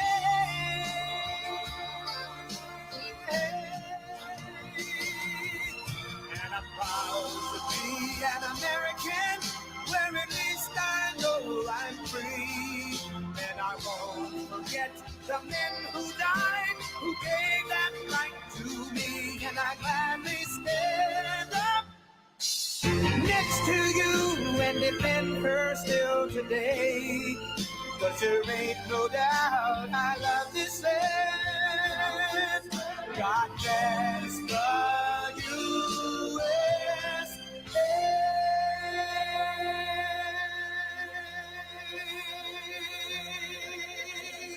Thank you very much. Wow. Well, thank you, Sly. You know, Sly does not do that. He doesn't do that stuff. And he did a beautiful job. And I want to thank you and John Boyd for being here. John, the great fight movies. I think Sly has a lot of them. And John has The Champ. What a movie that was, right? But I want to thank everybody for being here. You know, when Mrs. Post and E.F. Hutton, her husband at the time, when they built Mar-a-Lago many years ago, the Roaring 20s, it was the Roaring 20s, and we're hotter right now than they ever were in the Roaring 20s, I believe. And we're going to be a lot hotter, but we're going to keep it going. We're not going to have 1929 happen. Although if it would have continued the way it was, it might not have been too good.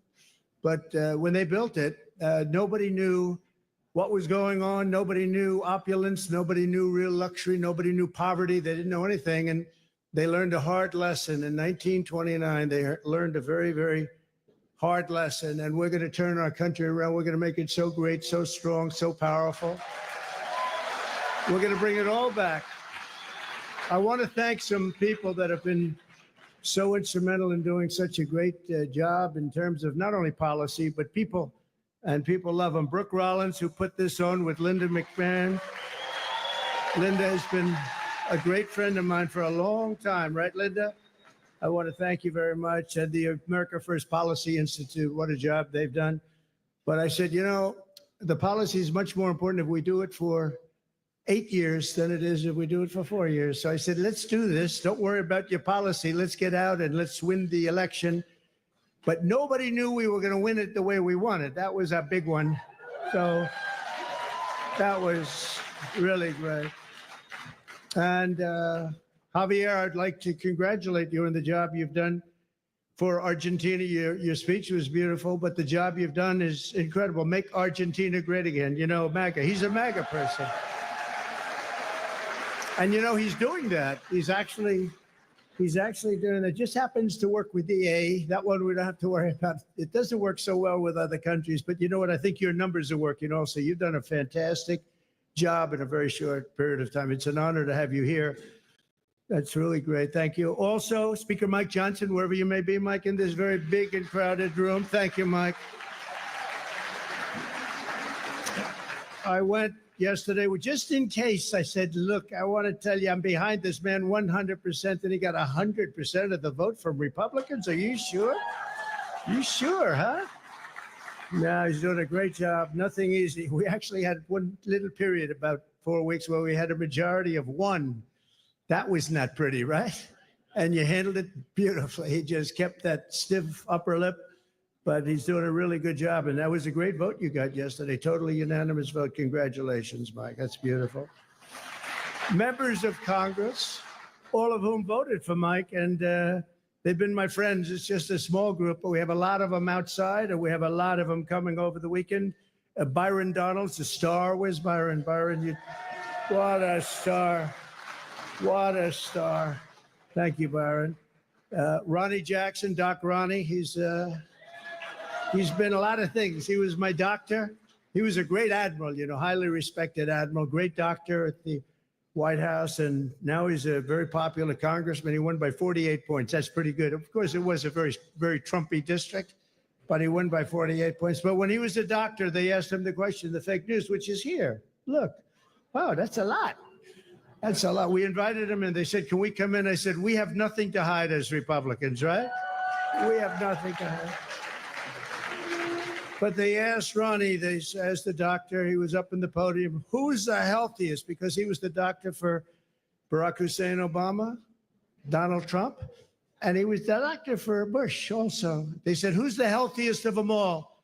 He said, without question, it's Donald Trump. And I said, I like that guy. I said, I like that guy.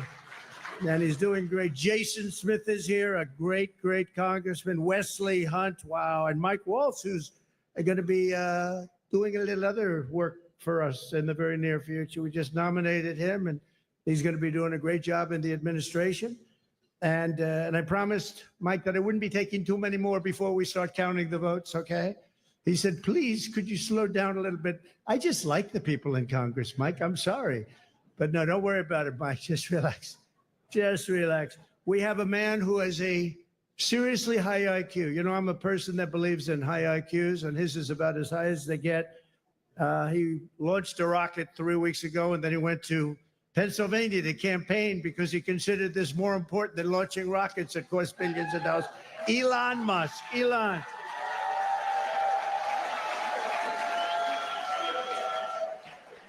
What a job. What a job he does. And he happens to be a really good guy. He likes this place. I can't get him out of here. He just likes this place. And you know what? I like having him here, too. He's good. He's done a fantastic job. Really an incredible mind, and he's an unbelievable entrepreneur, sort of everything. I'm asking him, what do you do best? And we were not able to figure it out, but it's a lot of things.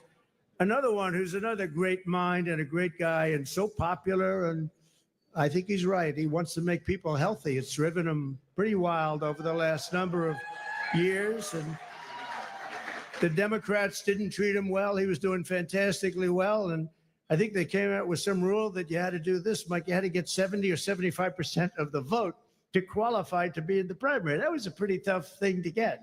And he was doing incredibly well, and he decided he can't do it, went independent. Now he's with us all the way. And today I nominated him for, I guess, if you like health and if you like people that live a long time, it's the most important position, RFK Jr. Bobby? Good.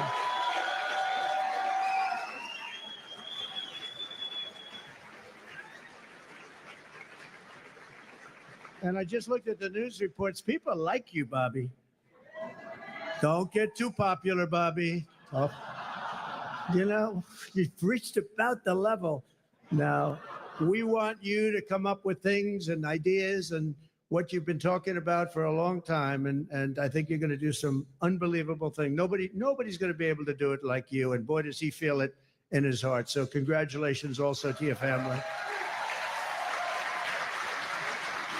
And a woman who was a Democrat and was an independent, she went independent. And last week she said, I want to be a Republican because this is what I stand for. And I've always admired her. And I've admired her because she was loaded up with common sense. And it's all about common sense. I mean, we're conservative in this room, but we can understand the other side. But what we really are is people with common sense. And I think that's why we won with the numbers that we won by. Tulsi Gabbard. Thank you, Tulsi. Great common sense. And you have Vivek Ramaswamy. It's taken people a long time, and now that name is emblazoned into their brain. But Vivek, wherever you may be, where are you, Vivek? Thank you, Vivek. Good. He's working with Elon on efficiency. They're working on efficiency, among other things, and they're going to be saving a lot of money and making our country stronger and better. And they'll be coming out with individual reports, but a big one toward the end. And you put those two together, it's going to be really great. So we look forward to seeing it, working with Elon, and that'll be a great experience. You're going to learn something from Elon, I think, right? It's going to be great. Thank you very much, Vivek. And great job. What you've done is fantastic.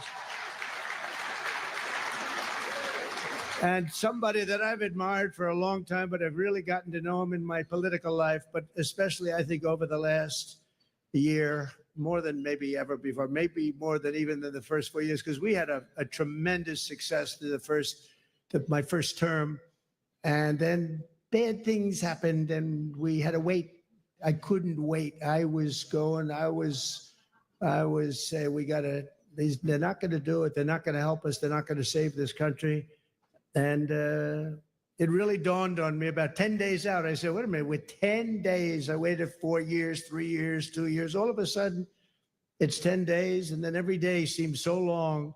But I knew by the crowds we were getting, it was going to be really something. And Newt Gingrich got up and he said, this is a very special thing that's happening, because nobody has ever had crowds. And they just wanted hope. They wanted something. They just didn't want what they had. And nobody expressed it more beautifully than Newt Gingrich. And thank you, Newt, very much. It was really beautiful. And Callista, thank you very much. Thank you, Callista. But the American people have just delivered really something very, very amazing. The biggest political victory in 129 years. Can you believe that, Newt?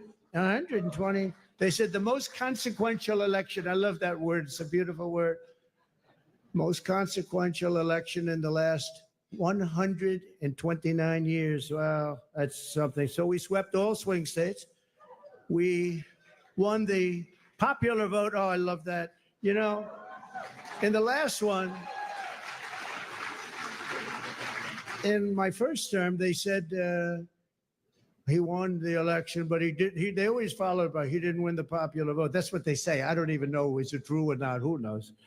But they would say he didn't win the popular vote, and we won the popular vote by records now. So nobody can say that anymore about us. Nobody can say that, because we won the popular vote. And I didn't win it. The people won it. The great people of our country won the popular vote, and that's what they wanted. And this was something really special. Won the White House, recaptured the Senate, and now, as of today, recaptured the House. Thank you very much, Congressman.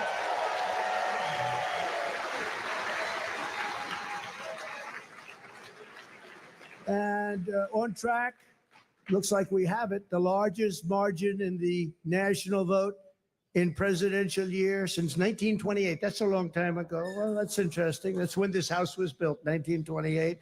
It took a lot of years, but that was when it was completed. And something that I just read here, and I saw from one of our friends from the news, from the media, we won, I didn't know this, we won 49 out of 50 states, shifted toward the GOP significantly. That's a big number. So we won the largest share of Black and Hispanic votes of any Republican in the history of our country, recorded history of our country. So we won, think of that. We won the largest share of Black and Hispanic voters. That's so incredible. They're unbelievable people. We respect them. We admire them. They've been through a lot. and they like us. And it wasn't easy. It wasn't easy. But if you take a look at the border of Texas, the governor called me, Greg Abbott, who's a great guy, called me up. He said, you want every single town on the border, and these towns were always blue. They were a dark, strong blue, and we want every single town up and down the border in Texas. We won with married women. What about unmarried women? What happened to unmarried women? We won with married women. We won half of all ages. Think of that. More than 50% of the 18 to 29-year-olds, the highest in many decades, the highest number. And again, it really has to do with common sense. You know, people don't want men playing in women's sports, right? They don't want it. They don't want it. You know, I said that during the last few weeks, I was very heavy on the common sense things, like they want a border. They want people to come into our country. They do. They don't want to have exclusion, but they want to come in legally through a system. They don't want them coming in through prisons and through where you dump a prison from countries all over the world, dumping prisons into our country. The prisoners dumped into our country by the millions. They don't want that. They don't want all of the kind of things that they don't want drug dealers. They don't want gang members. They don't want people that are causing trouble. They don't want people that the country doesn't want. And they had I would say a truth, Elon would say an X, but it came out and it had 12 different things, and it went down a list of things. And part of it was that the cartels were bringing in drugs. They don't want them at stopping you. Wait till you see the numbers that are going to be released. In 2 days, things happened to our country. This is 2 days as of 3 days ago, but things are happening to our country that we didn't see happening for years. The caravans on the way up, 35,000 people, they're breaking up. They're breaking up. They're not making the journey. And we had 3 or 4 of the highest, I guess almost every single day we set new records in the stock market. We set new records economically. We're doing good. Now, the only thing is, Mr. Speaker, I think it's important, maybe you should pass a bill. You have to start my term from November 5th, okay? Or November 6th if you want. November 5th, because the market's gone through the roof. Enthusiasm's doubled. It's doubled in the last short while. And I watched a liberal commentator say, you know, whether you like him or not, there seems to be a beautiful light shining over our country and even over the world. I said, this guy didn't say that. But we have to defeat inflation. And while inflation's down, the costs are way too high. And when I went around, I heard something that was very interesting, the word grocery. It's sort of such a strange and simple, nice word. You know, I'm going out for groceries today. They talked about that more than any other item. The groceries are too high. And when you think about it, that's a very bad thing. And I talked about that a lot in the last couple of weeks, and it resonated. I tell a story about a woman. She got 3 apples, an old woman. She had 3 apples, and she brought them up to the cash register, and she looked at the woman, and she said, is that the right price? And the woman said, yes, ma'am, I'm sorry. Yes, it is. And she said, oh, that's okay. Could you wait 1 minute? And she took one of the 3 apples, and she brought it back to the refrigeration, and she came back gently up to the cash register, and she paid for 2 apples instead of 3. That should not be happening in our country. That should not be happening here. It's not going to happen here. We're going to make it a much different place. We're going to slash energy costs. We're going to get your energy bills in half, and that's going to bring down the costs, generally speaking. And we're going to have a whole new. We have a big announcement, and I won't tell you the name of his, the exact name. I think he's an incredible person. Got an unbelievably wonderful wife named Catherine. So I won't tell you his name. Might be something like Burgum. He's from North Dakota. He's going to be announced tomorrow for a very big position. So everybody's waiting. There he is. Hi, Doug. He's going to be announced tomorrow, and we have somebody else that's probably coming up with him to be announced, who's a big one. And we're going to do things with energy and with land, interior, that is going to be incredible. And so I look forward to doing the formal announcement, although this is a pretty big announcement right now. Actually, he's going to head the Department of Interior, and he's going to be fantastic. Good, Doug. Congratulations, Catherine. But we'll make the formal announcement tomorrow. We're going to reduce regulation, waste, fraud, and inefficiency, and these two guys are going to find a lot of it. We're going to clean out the corrupt, broken, and failing bureaucracies, and that's what we're going to be doing. And we're going to stop child sexual mutilation. We're going to stop it because it's time. It's time. It's time, and it's not right what's going on. It is mutilation, and it's not going to happen. We have to stop it. We have to get back to a great country with low taxes and strong military. We're going to fix our military. We did it once. Now we're going to have to do it again. We didn't know a big chunk of it was going to be given to Afghanistan. We're going to work on Middle East, and we're going to work very hard on Russia and Ukraine. It's got to stop. Russia and Ukraine's got to stop. Thousands and thousands. I saw a report today. Thousands of people over the last 3 days were killed. Thousands and thousands of people were killed. They happen to be soldiers, but whether they're soldiers or they're people sitting in towns, we're going to work it. So I just want to thank everybody for being here tonight. I really want to congratulate Linda, you and Brooke for the job you've done. And it's an honor to be here. And thank you, Sly. Thank you, everybody. Great honor. Thank you very much. Thank you.